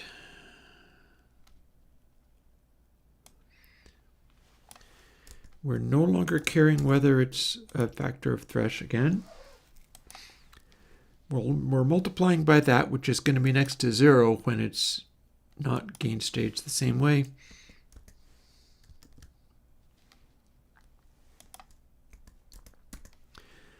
And then on output, we are multiplying, not dividing again. What have we done? Because we did something. Let's see what it wants to do now.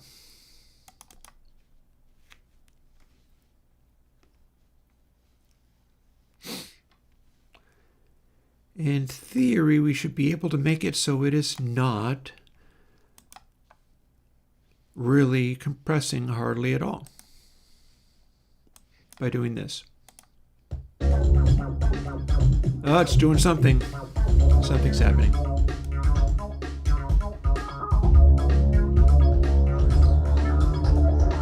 Yeah, I hear grunge.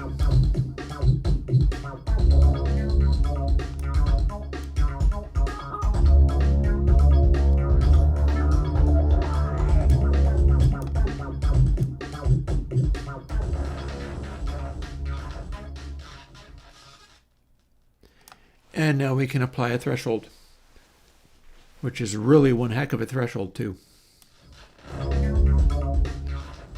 So it clearly needs to be much larger, and there's little to be gained from being able to turn it down this much. All that's doing is just smushing everything forever.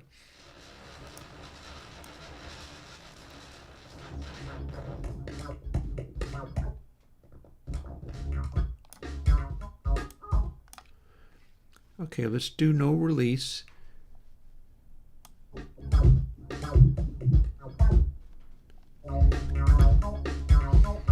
Okay, so we can make this be pretty close to completely uncompressed. But we still have this situation going on.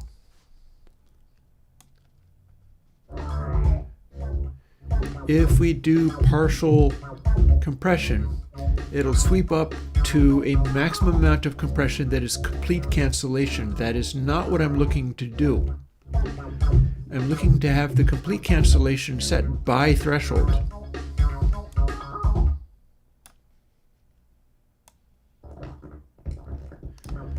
So if I can do this gracefully,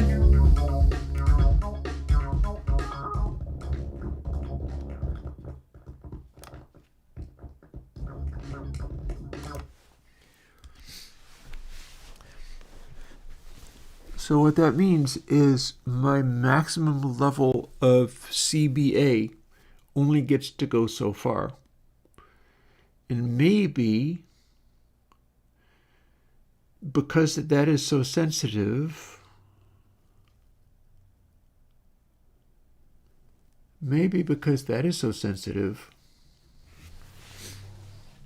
we don't need to do this. You think? Stranger things have happened.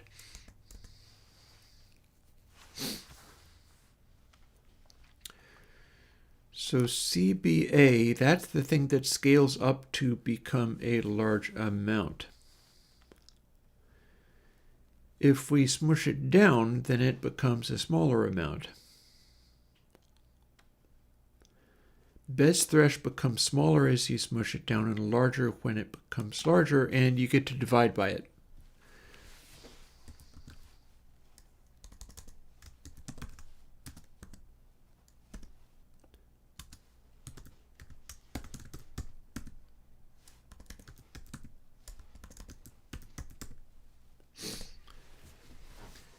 So we can have it kick in more aggressively, maybe. And I might have to restrict the travel of that control kind of a lot. But in theory, that might actually work.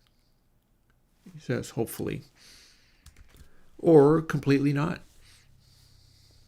We do have it clamped so it can't go beyond silence. The question is, how does it react?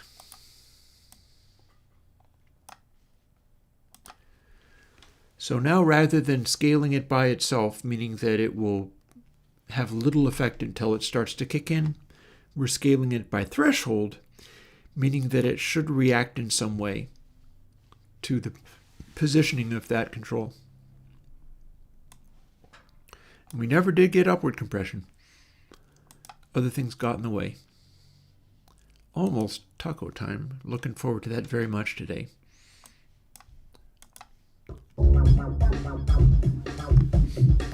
Okay, no effect. More of an effect, okay.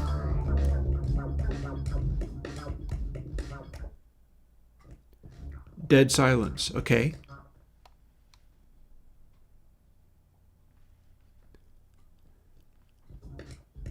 Now that's some aggressive compression.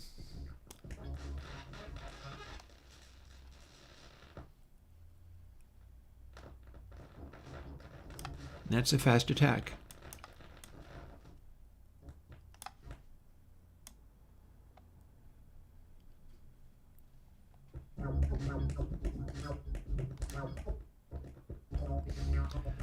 Still kind of peaky. It's kind of spiky. But this part is working very aggressively, I'll say that. Damn. What's it like in the middle ranges then?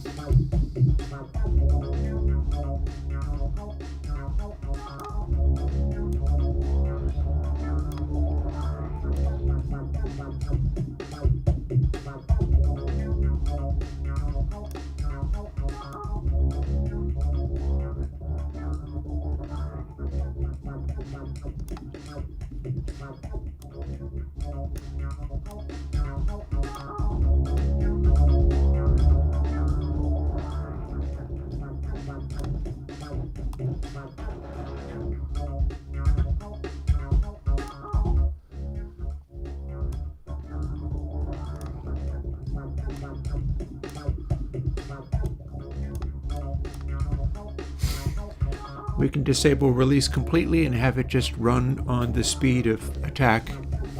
That could work.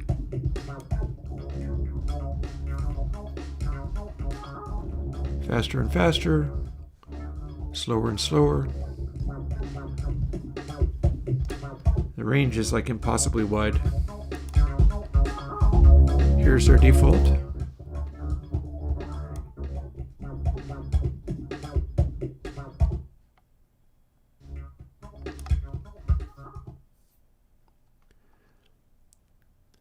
Can I make it spit out peaks that are larger than the input?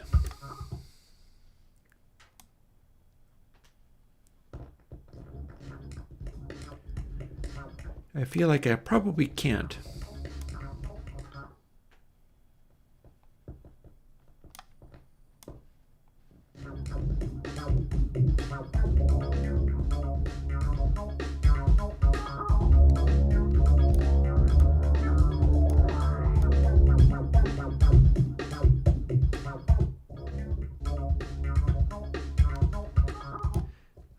Yeah, I don't think I'm making any peaks that are louder than the input because I don't actually have any makeup gain in here.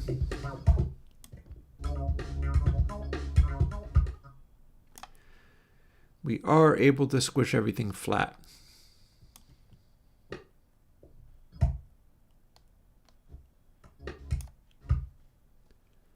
And it's kind of zipping up to make loud spikes.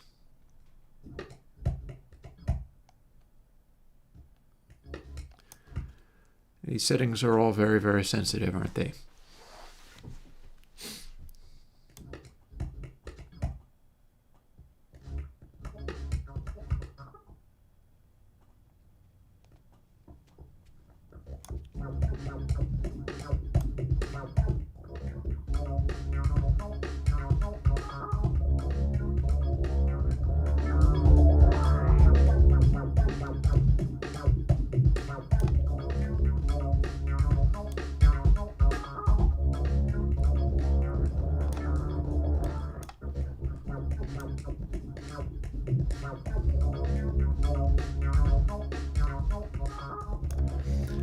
Yeah, all these settings are incredibly delicate, aren't they?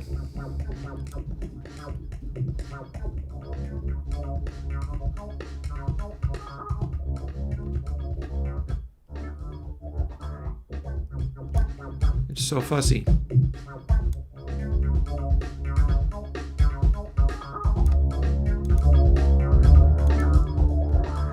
That said, everything is compressing. It's just almost impossible to control, but it's compressing.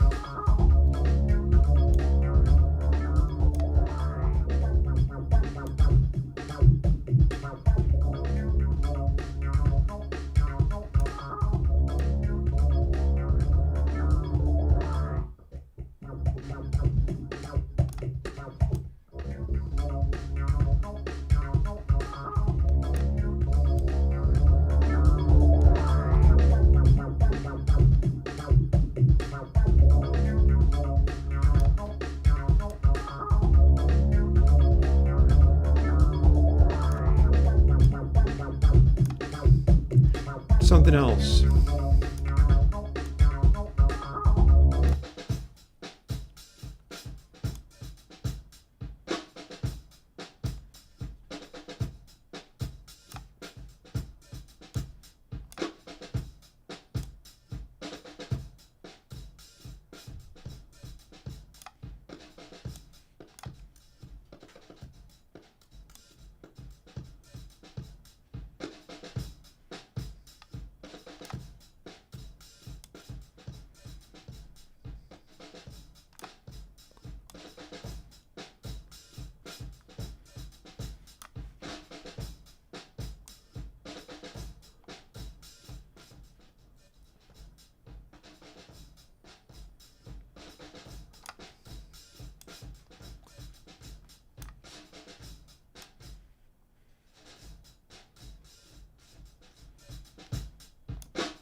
spikes on the front of things.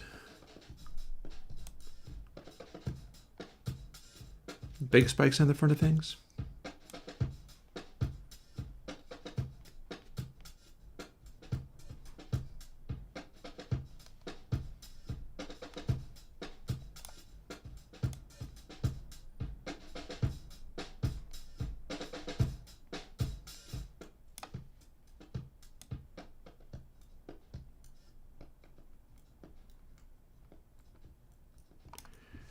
Pretty much non-existent spikes on the front of things.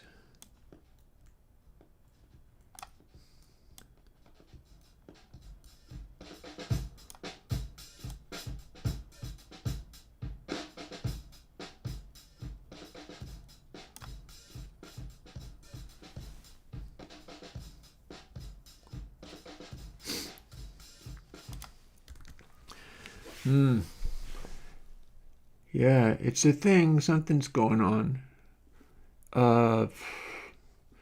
I feel like I've not changed as much of it as I'd thought, which is to the good in a certain way, because if I had completely removed the weird Bezier overtones, then that would become a super powerful reason to need to redo all of the other stuff that I've done that's like that.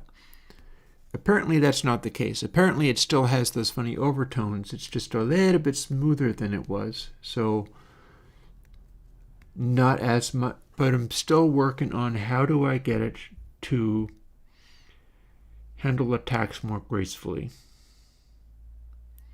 And that's a fair question. I'm not entirely sure what the answer is going to be. But one of the things I'm going to do right at the moment is make a noise. It's the same noise I was making before.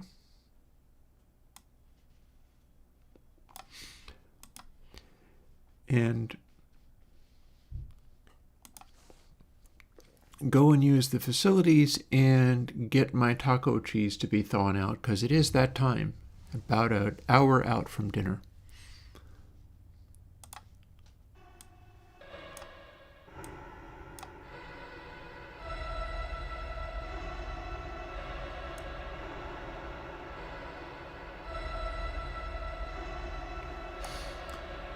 So here we have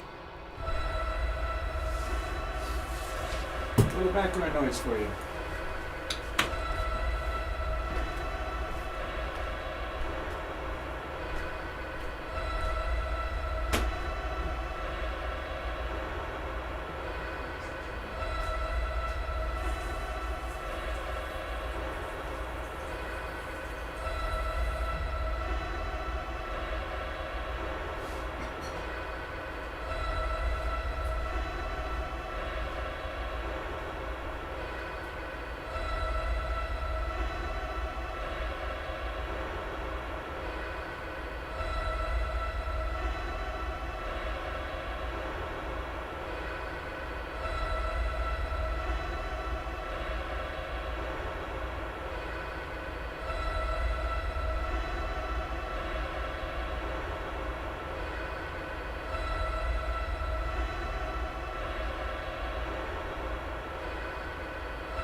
Alrighty.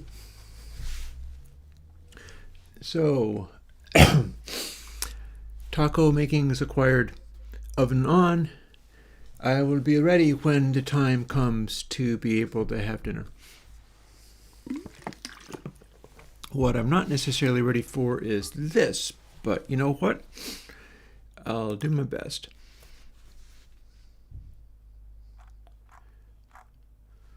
So here's one of the things that I am facing. This benefits very little from being a power factor.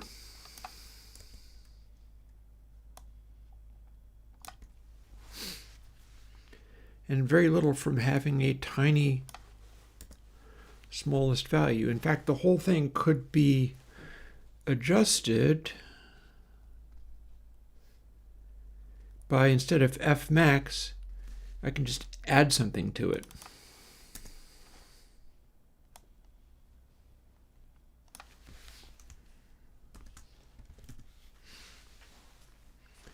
So now it goes from 0.5 to 1.5, except for it goes from, oh wait, hang on. So that makes it go from 1, which arguably is too big, to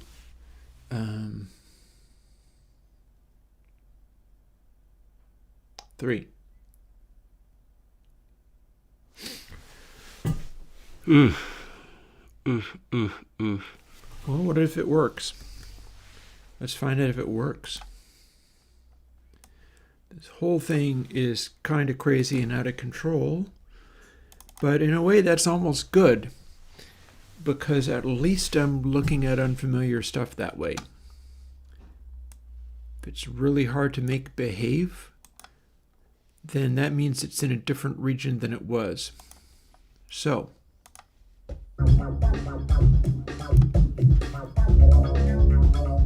no compression.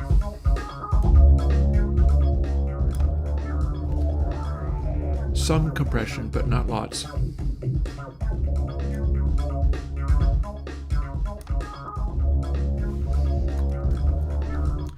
There was something else I was going to try as well. So first of all, let's add 0.25, and then let's boost it by more. And then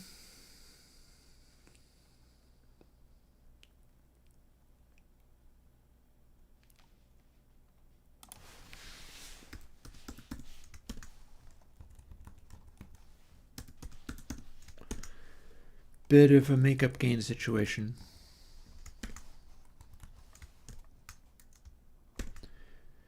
Just a little bit of a makeup gain situation. Let's see what that gets us. Because if it's 1, nothing happens. But that's going to compensate for what I'm doing a little bit. Now it's traveling back and forth across 1, so that's going to be a little weird too, but whatever. I'll see what it does. Hey Chad, yeah, it's been a weird day. I'm quite happy with the reverb stuff that I did. I'm definitely feeling the stress of all of that financial business that was going on. It's not completely over either. There are still other shoes that can drop. I can still have other bad news. Probably not fatally bad news, but I can still have other bad news. I just don't know whether I will. That's exactly the sort of problem that I'm familiar with. I see that all the time. Okay, so that's something of a mistake.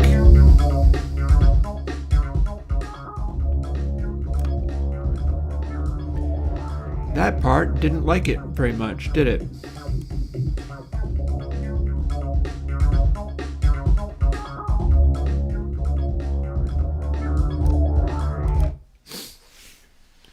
So we don't want to do that, at least not quite like that. Maybe the square root belongs somewhere else.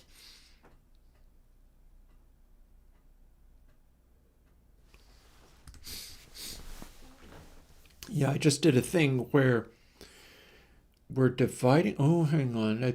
I see why that would be a problem. if we have it in maximum crush, then dividing by something that is a very small value is going to cause it to not be amplified as much as it otherwise would. But then the opposite is true when you multiply by it.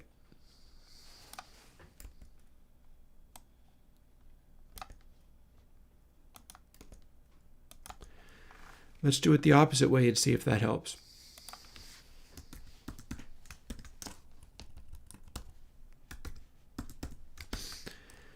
And some days I just get reduced to this kind of nonsense. Just do the best we can with it.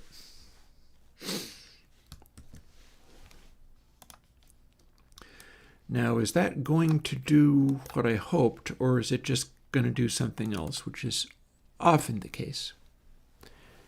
Hey, you're quite welcome, Kid Color Up. It came out of days just like this.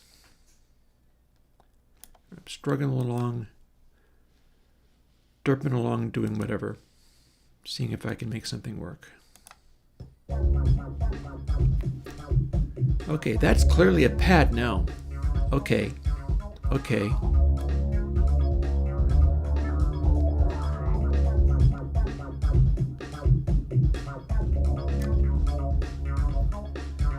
That's clearly a heavy compression. Okay.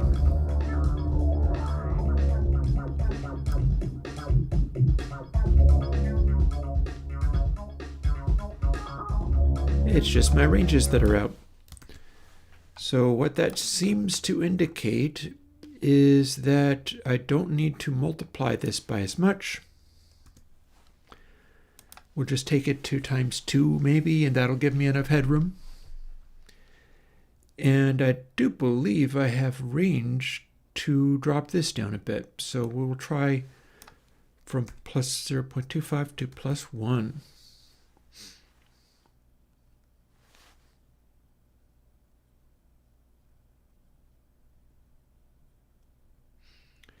And I could make it kick in harder by getting back to the power function again.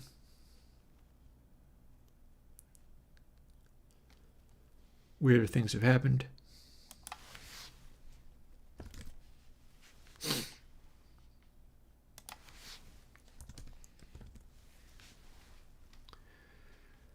So what that's going to do is make that go very tiny.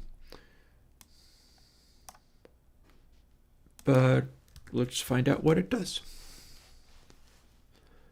Curiouser and curiouser.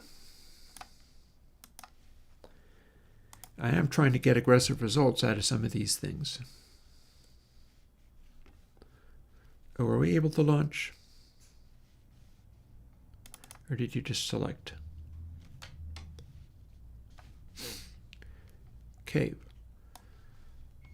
Full volume mix. Oven is warm. That's what just went beep.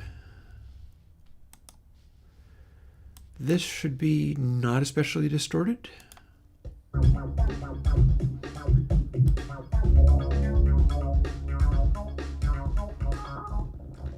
Ah, okay. So it can push way too hard.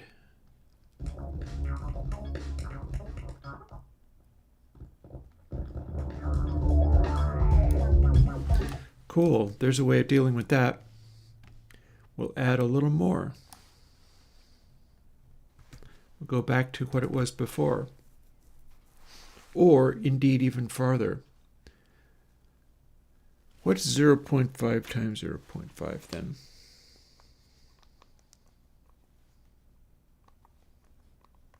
That gets me straight to 0.25 again.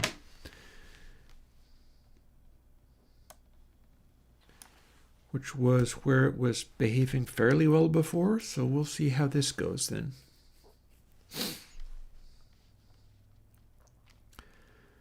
And then times 2. We can pad it that way. And then we're not multiplying by as much.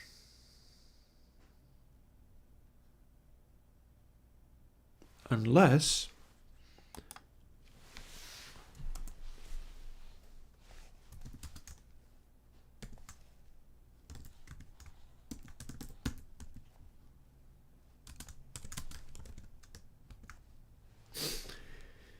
we can multiply by the same amount as long as we are not boosting.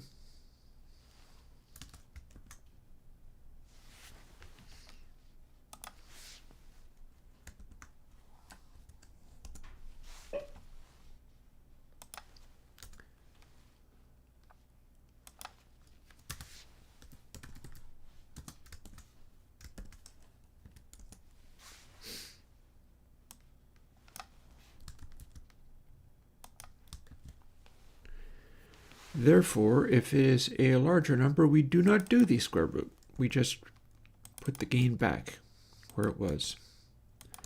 And that will make it not compress, but also not pad. Then if best thresh is less than 1, that's when we start multiplying by the square root of that, meaning that we're doing a little bit of makeup gain, sort of. I think. Let's find out.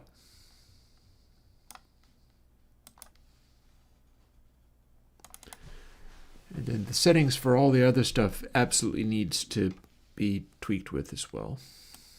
The whole thing is challenging little puppy.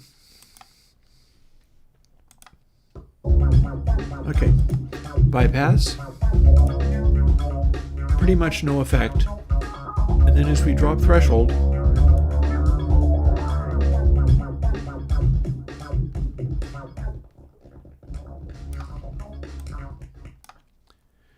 we can smush things completely flat.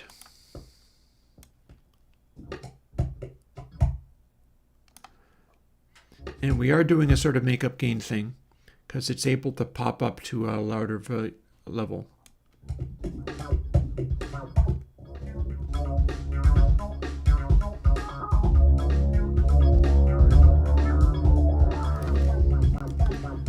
So what that means is I do not need to multiply by as much to lift it beyond the threshold of compression.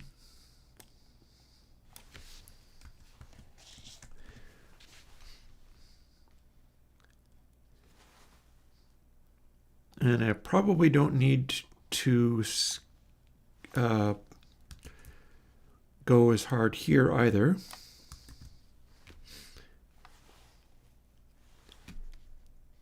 And having not multiplied, raised that to a power of 2, it will not squish as far. We're still not really entirely dealing with the reality of the way this kicks in. We're still not quite doing that. But CBA divided by equals Bez thresh is having kind of a useful effect. It's kind of giving me a range of adjustment where this is starting out as a gentle compression and then kicking in harder and harder as it goes. If I can make the whole thing be on a control that has a wide range of motion that covers useful areas, that'll be what it needs. I suppose I could do square root Bez thresh there too, but I don't think that's what I want.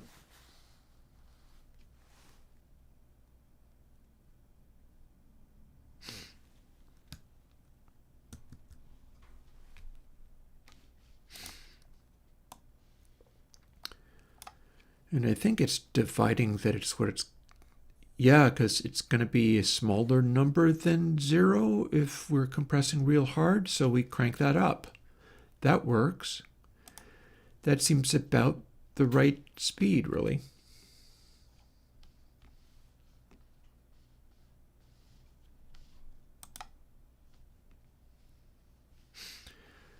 Maybe doing a square root of it would help. That's just a stray thought. It's the kind of thing I try to do. Because squaring it didn't seem to help very much.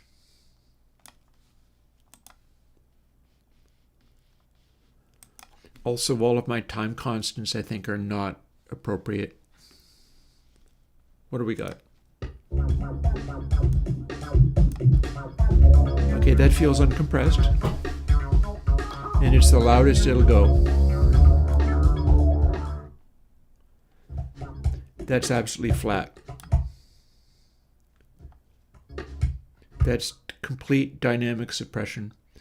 So that's kicking in too hard.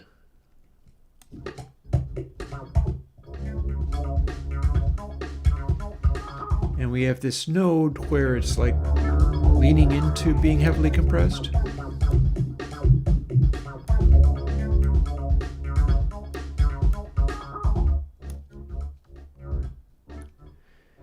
We can have release play in. Release can play a role.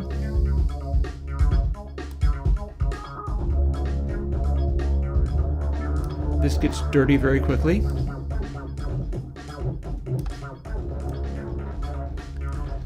At no point do we need to bring it all the way up to here. The whole range we want is like between here and here. So that's interesting.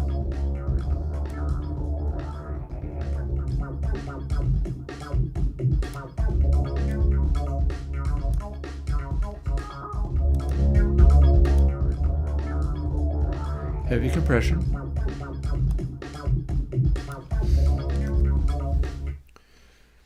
So, since it's able to squish so well, even at 0.4 or plus 0.4, we'll do 0.5 and see what that gives us. Also, I'm sick to death of the intensity of these.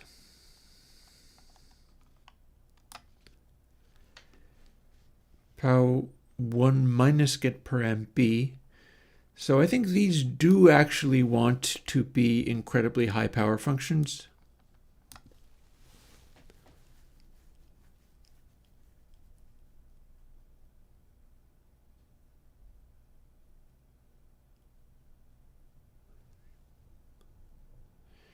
Slowest possible settings are...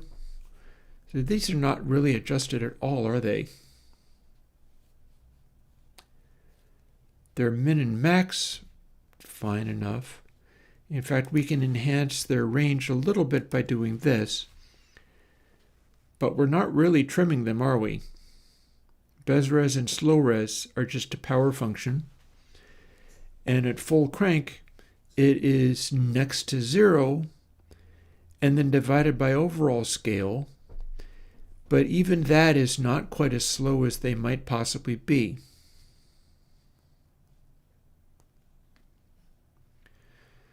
So pretty much at no point do we ever need to make these be as large numbers as they're able to be. And that's relevant, that's significant.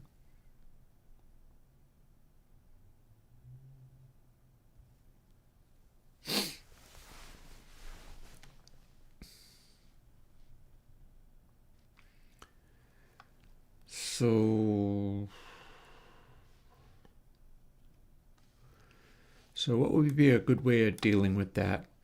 Of making it so that they cannot possibly become the tiny values that are, or no, the large values that are useless here.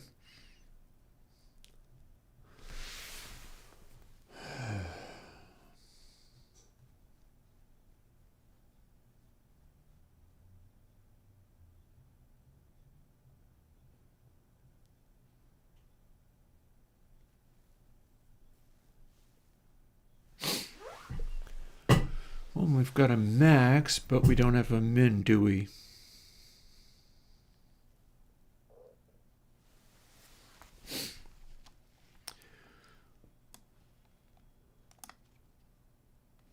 Oh, and also this. I have to have the max there. We could put the maxes in both of these places right here and then not have to do this. We don't need to ever have these be this large. Okay, that's a plan.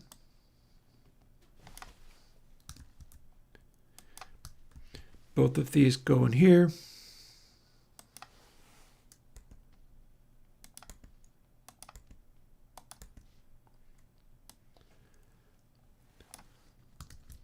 Both of these go to that max of a value. That means we don't need these.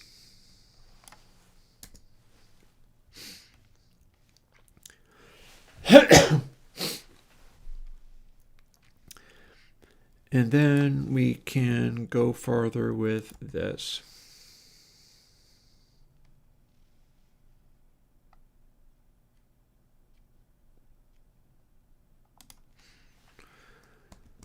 This should work. Reversing how that goes. But having enclosed that, this is now one of the parameters for the power function. So we'll just scale it right the heck down. And then the power of that to the fourth power becomes quite large. And then we have a minimum value there.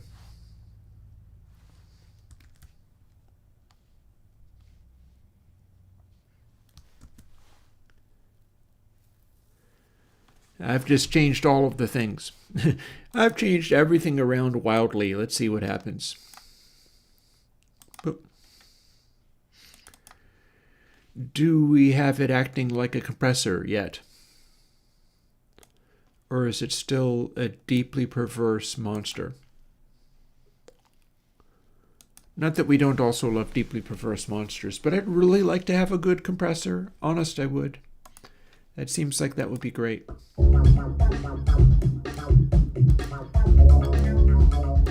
Okay, it's good at not doing compression when the threshold is that high. That's good. So far, so good.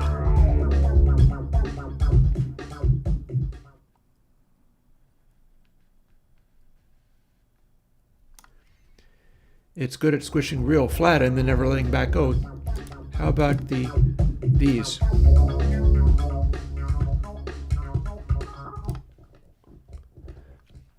Okay, gargle noises, yay! We'll do gargle noises.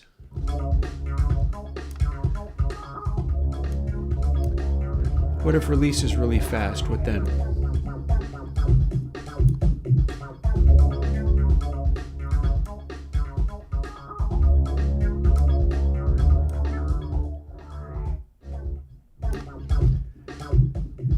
That's a very slow motion, so we got that going at least.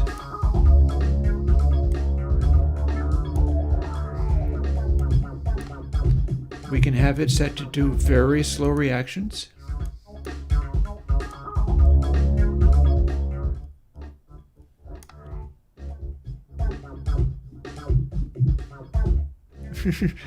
Chad's talking to a friend. Chad's talking to a lady friend or somebody.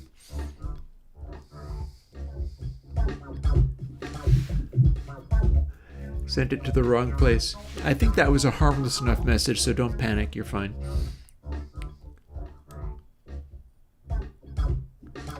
So this is the squishy attack. We need to not have it go to absolute silence.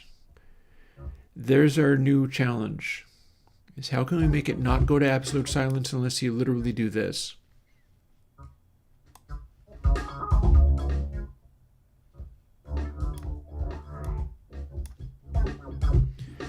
And then lastly, what's our speed acting like?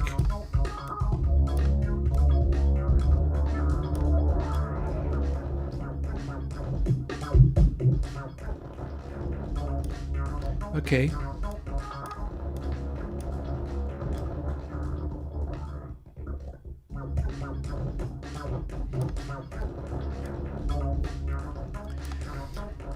Maybe that is about the right speed for that.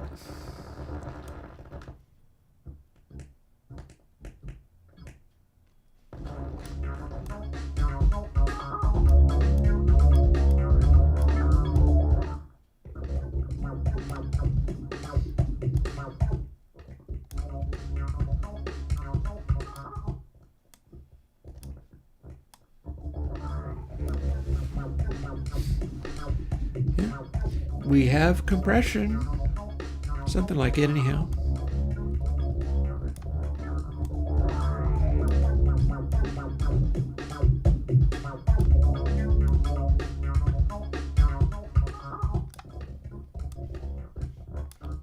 What we don't have is gating at all.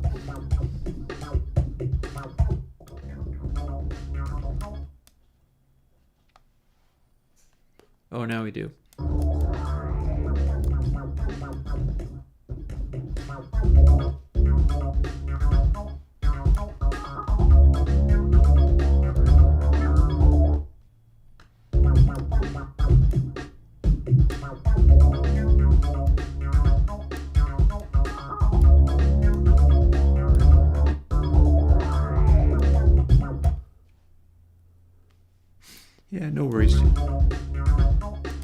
it's all cool. So I feel like gating is not working very effectively, but that's fine. It's one thing at a time, I guess. Some of the compression is working a little bit better, but I am still frustrated by the inability to avoid this very troublesome. So Bez thresh.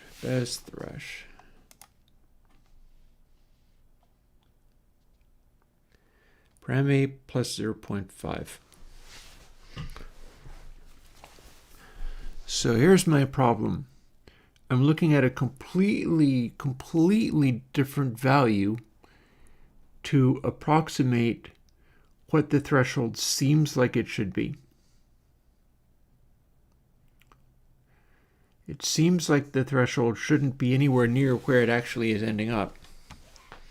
And by threshold, what I mean is the sort of minimum amount that it can clamp. So here's what we're going to try to do.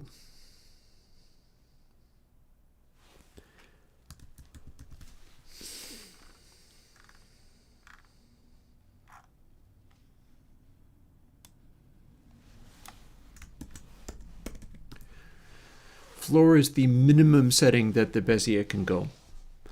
If we make the Bezier drop to only a minimum setting rather than literally 0 every chance it gets, it'll not grind so hard because the Bezier algorithm will smoothly go to wherever you want it to go.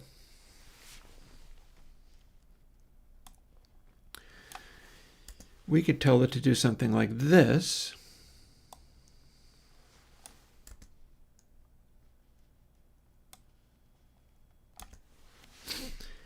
And now it's just param A. So 1 is the maximum floor. And then as we continue to drop it down, it will be able to engage more and more as we bring it in, all the way down to complete and total silence at the very lowest setting, which we were getting into being able to clamp things to silence with the compressor that way anyhow.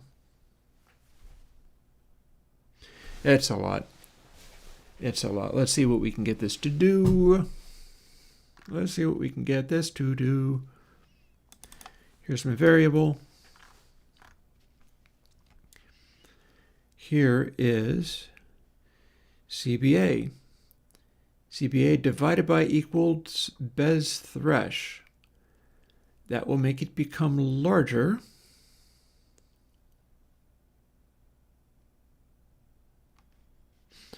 One minus Fmin CBA 1. So maybe times equals. So we're going to have a minimum of that. So I tell you what.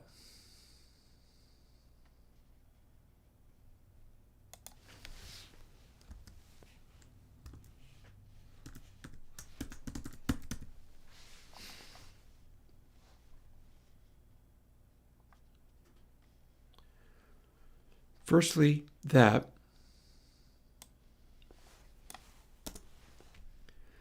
Then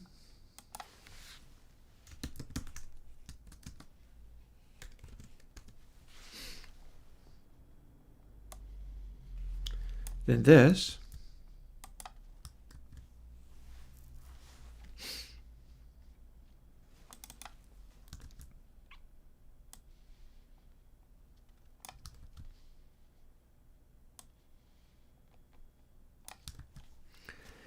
Then that. Then the makeup gain there. And lastly,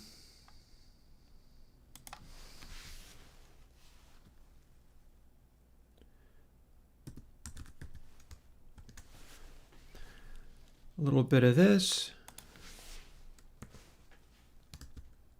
Oops. And let's pretend I didn't do that. And then this becomes the new smallest setting we can go to. Boop. That's the floor. So there's the previous floor, which was able to go all the way down to 0 at its maximum setting, except for now we're preventing it from doing that.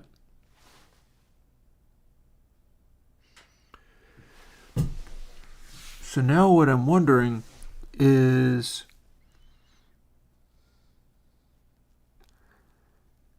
can I scale it in such a way that it goes from 1 to best floor where the previous would have gone from 1 to 0? Is that a thing I can do? Is that a thing we can do? Can we do a thing like that? Because otherwise we've got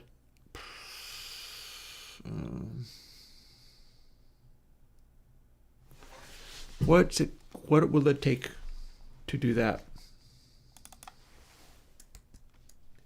Seems like it should be possible.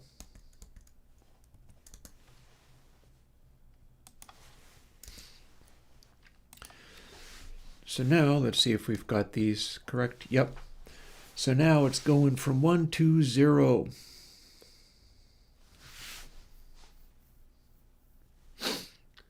And 0 is the thing we're trying to interfere with. So then, put that in a parenthesis, times minus best floor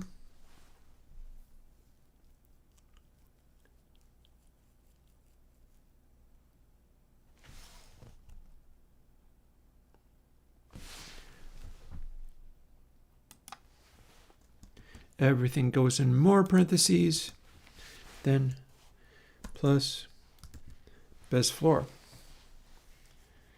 So that way, if best floor is a half, then we're scaling that entire thing down. So it still has its full range of travel. It's not being cut. But then it's just being scaled between 1. And of course, 1 means we're not doing any compression whatsoever. Call me crazy, but it just might work. Don't call me crazy. I have a hard enough time.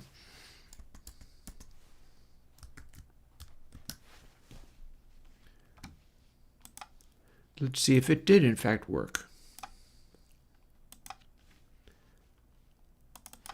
Honestly, it would be pretty cool if it did. I'll tell you. I've been through it today with this stuff. Ooh, it's 4:33 p.m.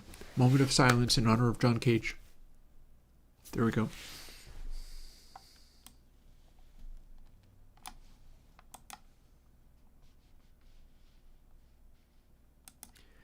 I'm also going to have to keep an eye out for my drinking of all the coffee in the world. You're trying to drink too much coffee?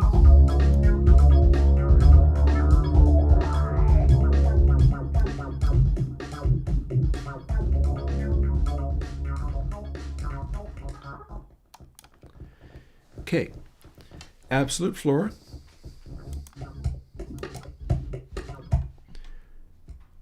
We're doing a certain amount of makeup gain sputtering there.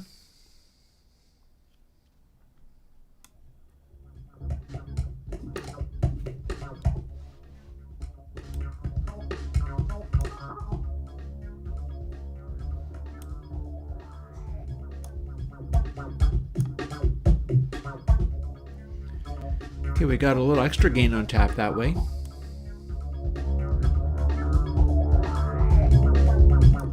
And here's our full crank again. So let's do a really fast attack.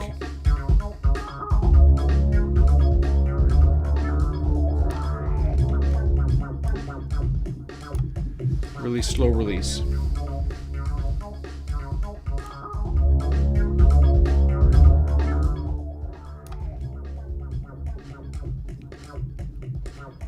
That is definitely compression. Got that much going on. It's acting like compression now. Let's do it really fast. What does it sound like when we sweep into here?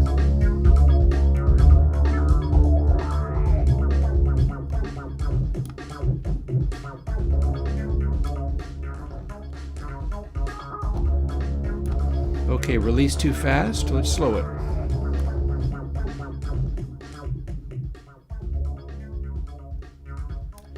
That's definitely slower. That's definitely slower.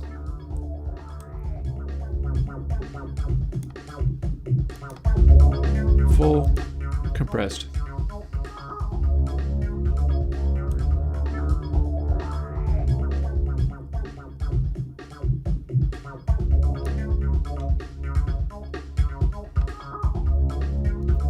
There we got a little bit of slowed attack, aggression going on.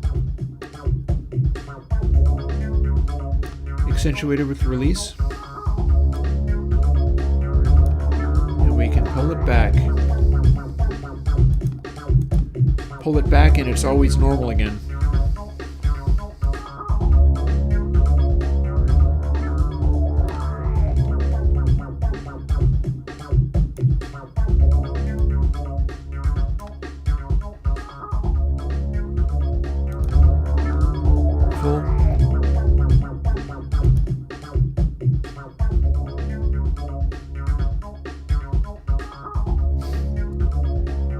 Okay, we're accentuating the drums in an interesting way doing this.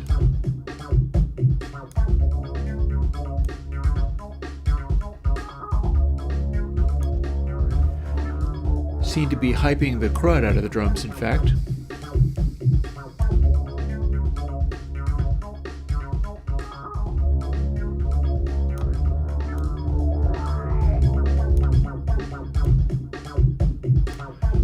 What's it like with everything in the center?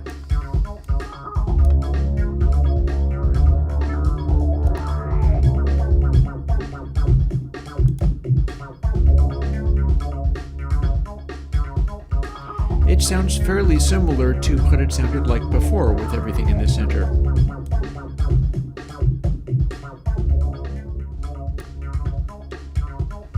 Hard compression.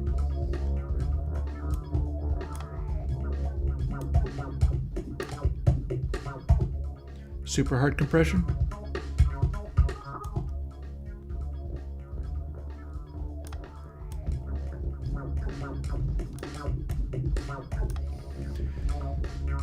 Range of motion still feels sketchy.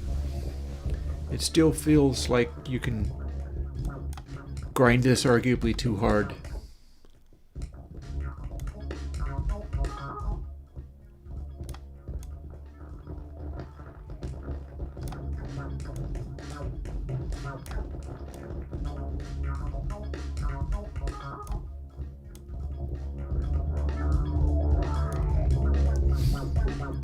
I'm just trying weird stuff now.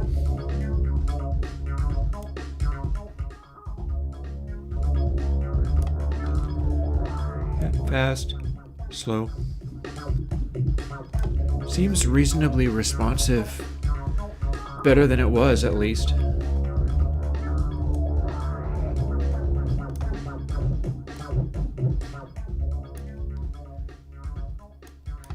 Let's play limiter. Fast enough to where it sounds a little more aggressive. And let's see what we can do stepping on some of these peaks this way.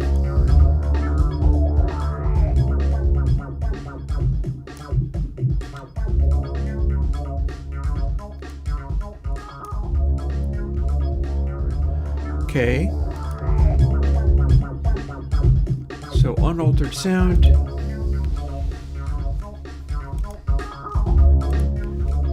So essentially doing this, we've taken a bunch of bass away. But the mid-range and highs sound like they're about the same without actually changing very much, and it's a good solid 4 dB or more. So let's see. So if this is the basic sound.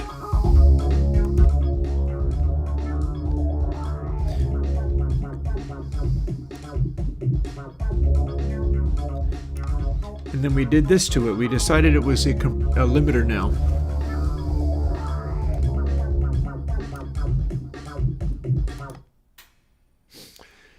So now it's a limiter.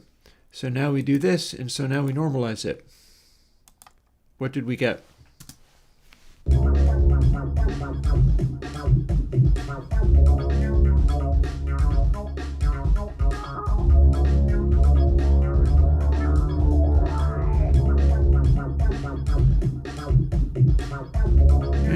There's actually a lot of room for boosting it more. Kind of a lot. We got some spiky crap going on, but on the whole,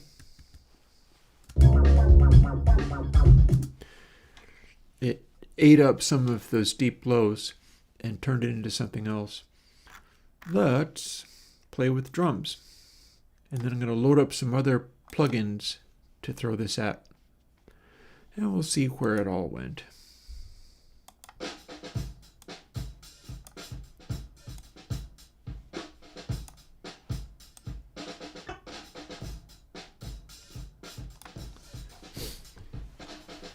So it doesn't really want to do what like pressure can do.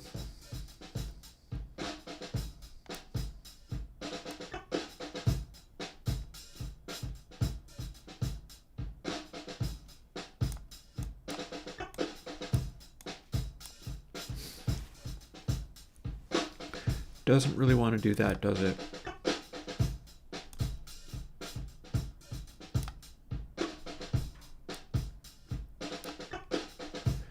This is not really your drum compressor per se.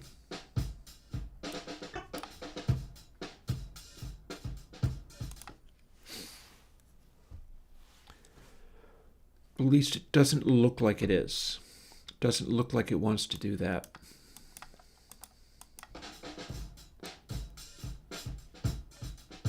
See, try.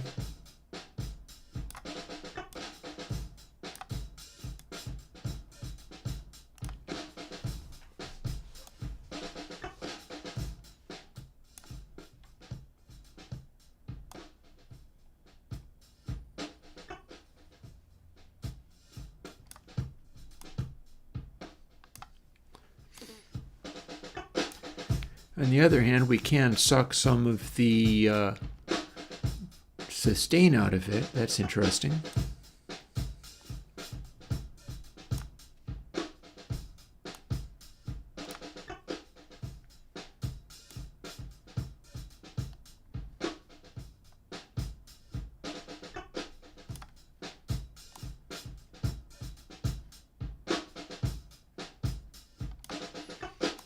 You know what I mean?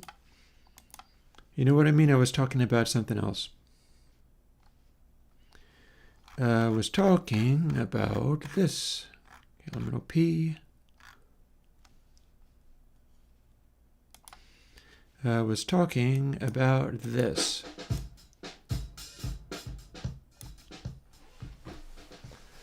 Or if even that. Hang on. Surely I have one that does the thing I thought it was going to do. How about an early version? Pressure 6. That's probably too laid back now.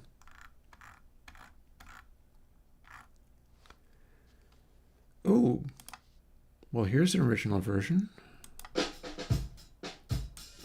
Max Muiness. I meant this.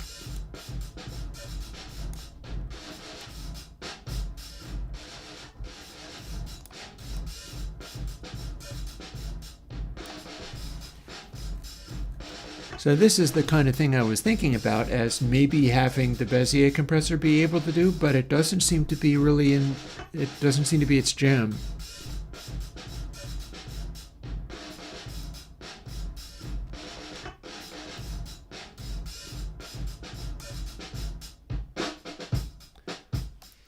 You see, normally we have like this,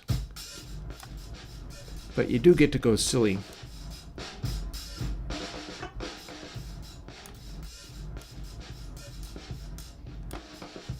Yeah, Eric Serafin enjoyed this one back in the day.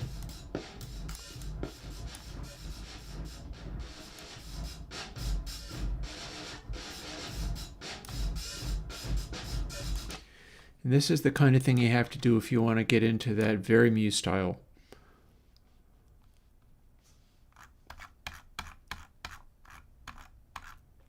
I'm not actually there. Let's see what pressure 3 was.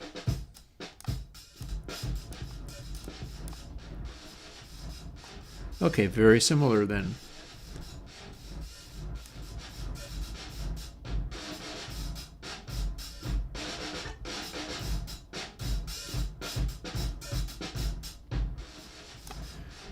So you notice it'll go very saturated.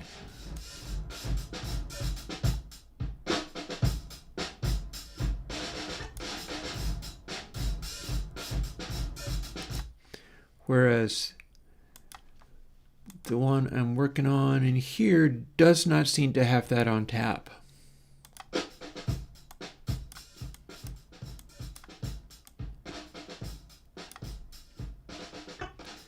We can't make it do it. It won't do it.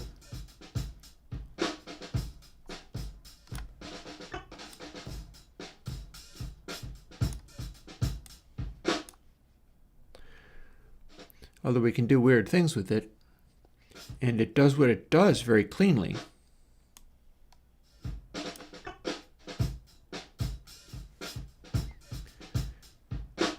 Like, this is compression. And in fact, it's much cleaner than the pressure was. It just can't do the thing the pressure did.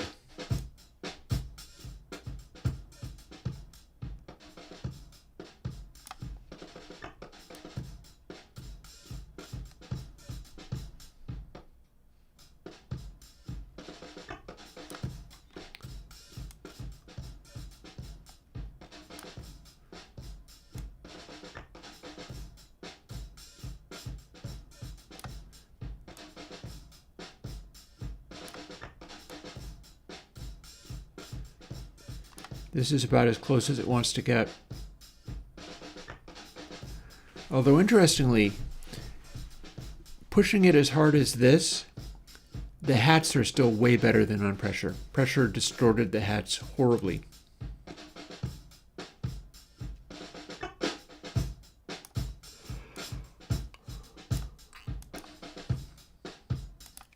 Let's play a different track in my final 10 minutes. I know, I'll go to synth tones.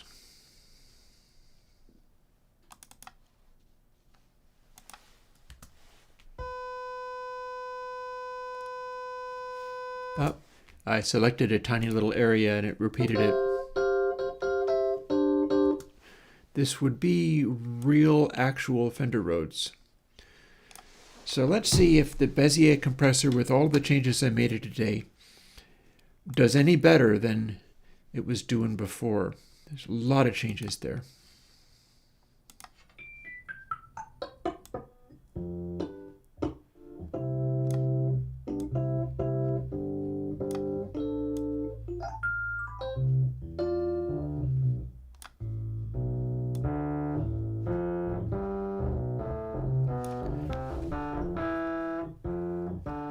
It's much happier at dealing with some of this stuff. That's going really hard.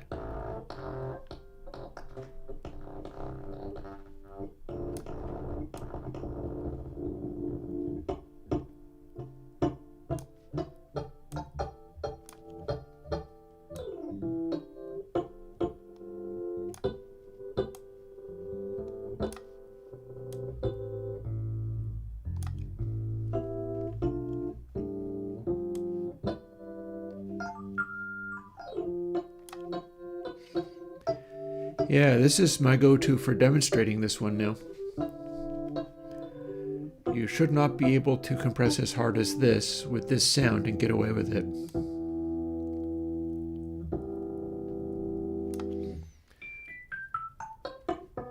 So here we've got a certain amount of crunchiness.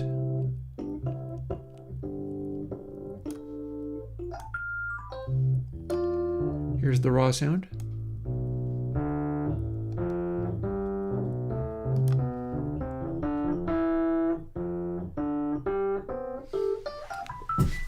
And sort of the chimey quality jumps out a little bit.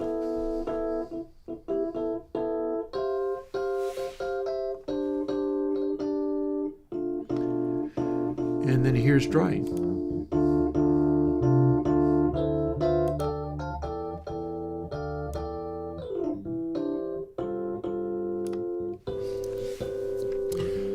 So we're really retaining the tone of it quite a lot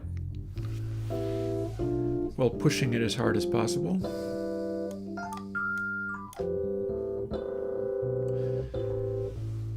So here's that little warble.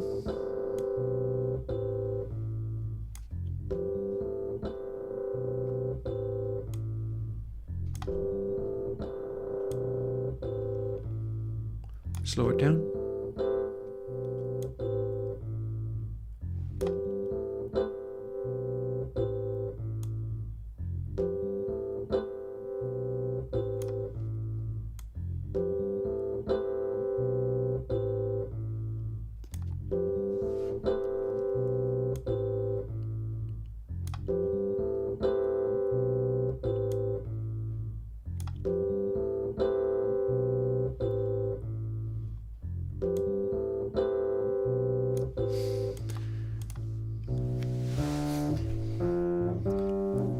So that's a pretty aggressive degree of compression on the Rhodes.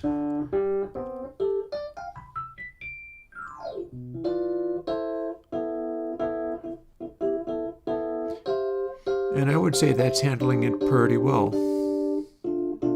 Might be a little touchy to set, but that's handling it pretty well.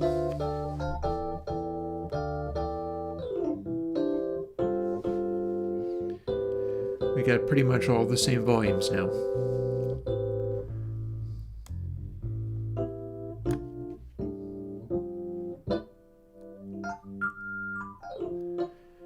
I'm tempted to throw more gain on.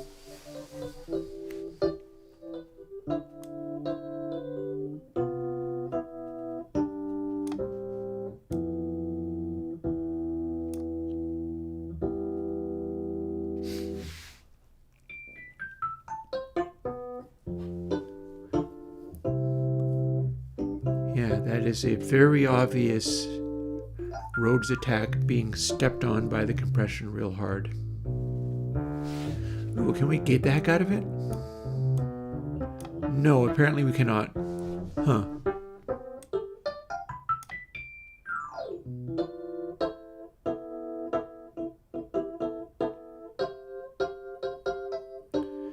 Or maybe we can only gate it down to what threshold is. That's weird.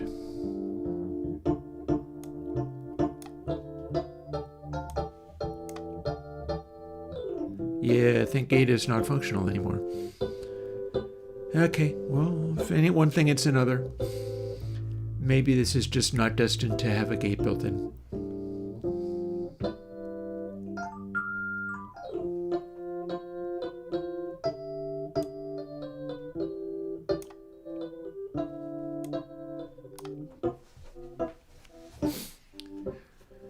And we can indeed squish it down real far.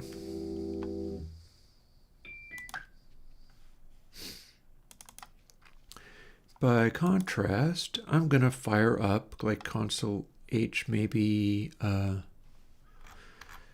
pre, so that I can hear what effectively the same compressor does on it now.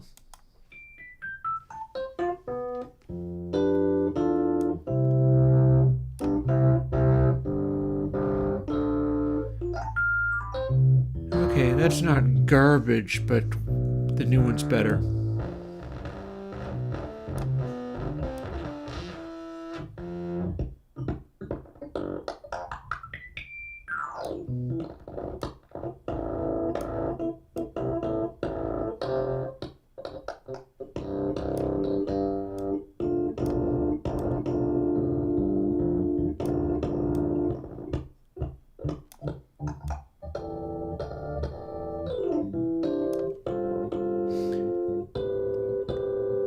You know what? We're going to call it Special Effects Land.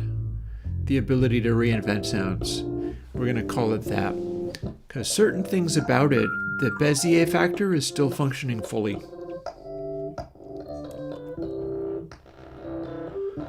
It's just doing weirder things now.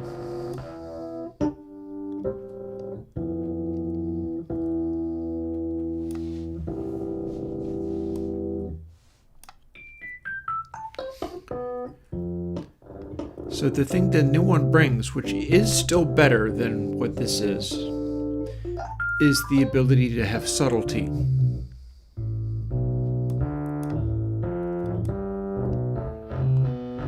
This cannot do subtlety. It only does radical.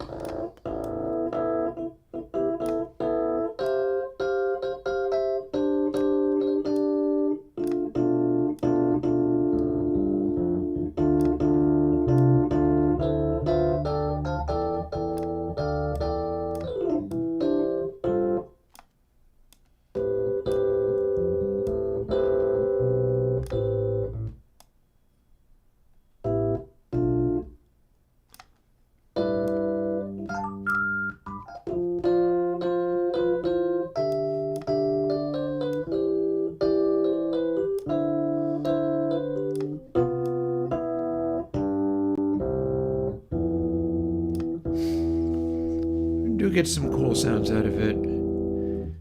It's all right.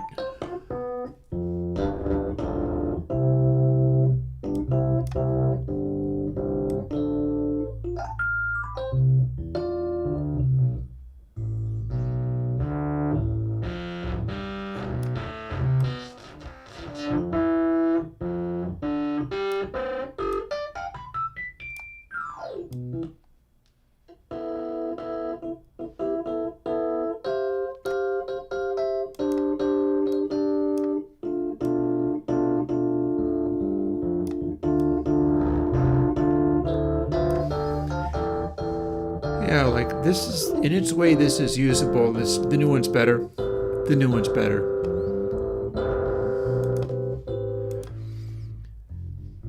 The new one is basically the same thing. Doesn't even try to do any gating because that's not working. And you get to do this.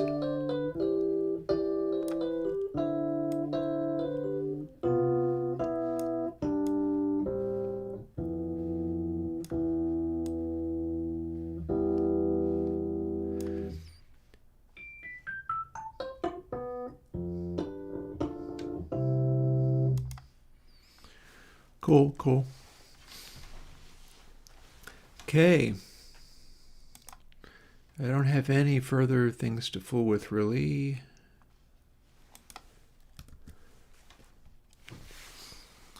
Might end up losing that gate unless I can get it to work.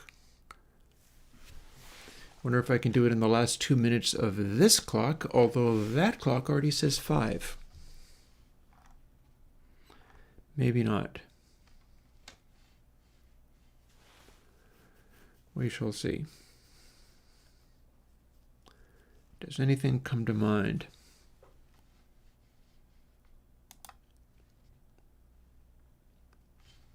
Ooh, this doesn't need to be there.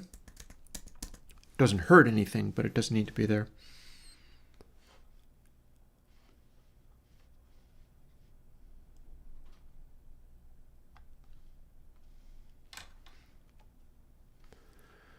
This is an interesting choice. I'm not quite sure why I'm doing that.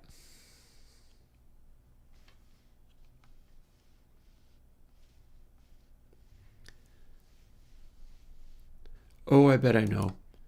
It's to make it an astronomically large value, that's what. Which might be a mistake. But you know what? That's not a mistake I need to fix today. Maybe we'll get back to this on Thursday. Maybe that can be a Thursday thing to do. Because we did manage to get some work done on dynamics that made it better. Which I checked doesn't mean that the dynamics in console X2 and in console H is garbage, because it's not really garbage, it's just limited in what it can do. And kind of prone to just doing wild, weird, crazy things. And that's fine. It's fine, especially if the new one is designed to go into tape effect. There could be some room for like additional makeup gain and letting it drive itself harder and stuff like that. But you know, it's a work in, you know, this is a work in progress. You've seen this before. And I'm reasonably happy with the changes in Dynamics 3. I thought I was going to be doing Dynamics 4, but turns out some of the stuff that I brought to this related more, although when I initially thought that I was like, oh no, I've got to replace Dynamics 3 completely in all of the console versions because when I made this change, everything got perfectly smooth and there were no longer any little artifacts with the attack speed. Yeah, that's not what was happening. What was happening was I was forcing the attack speed to be a set value of like next to nothing. Because I had used an Fmin when I expected to do an Fmax. So, oops, that was actually a phantasm. That was not actually going to go as well as I had thought. But I think it did bring a little something to the sound. And the changes that are happening seem to be tuned to make it be more generally usable, and that alone seems good. What would be really interesting, and maybe Thursday can bring these things, is whether I can get that upward compression thing going. Because I'd quite like that. The idea of upward compression is you got a whole separate threshold. And if you're below that threshold, then the gain starts to scoot up. But if you're over that threshold, you can be anywhere over that threshold, and it's fine. So loud peaks can still come through, combined with smaller peaks, but then the quietest stuff starts to creep up. I don't know if I'm going to be able to do that, but we can try. We can try on Thursday. And I'm going to go and have some tacos now and rest up a little bit. Wish me luck with the further bombshells to drop in the financial situation. Honestly, I don't think anything can happen at this stage that's going to be too dangerous to me, but I was a little surprised last time around, so we're going to wait and see. And I'll do my level best with it all. And I'll see you on Thursday. Talk to you later. Bye-bye.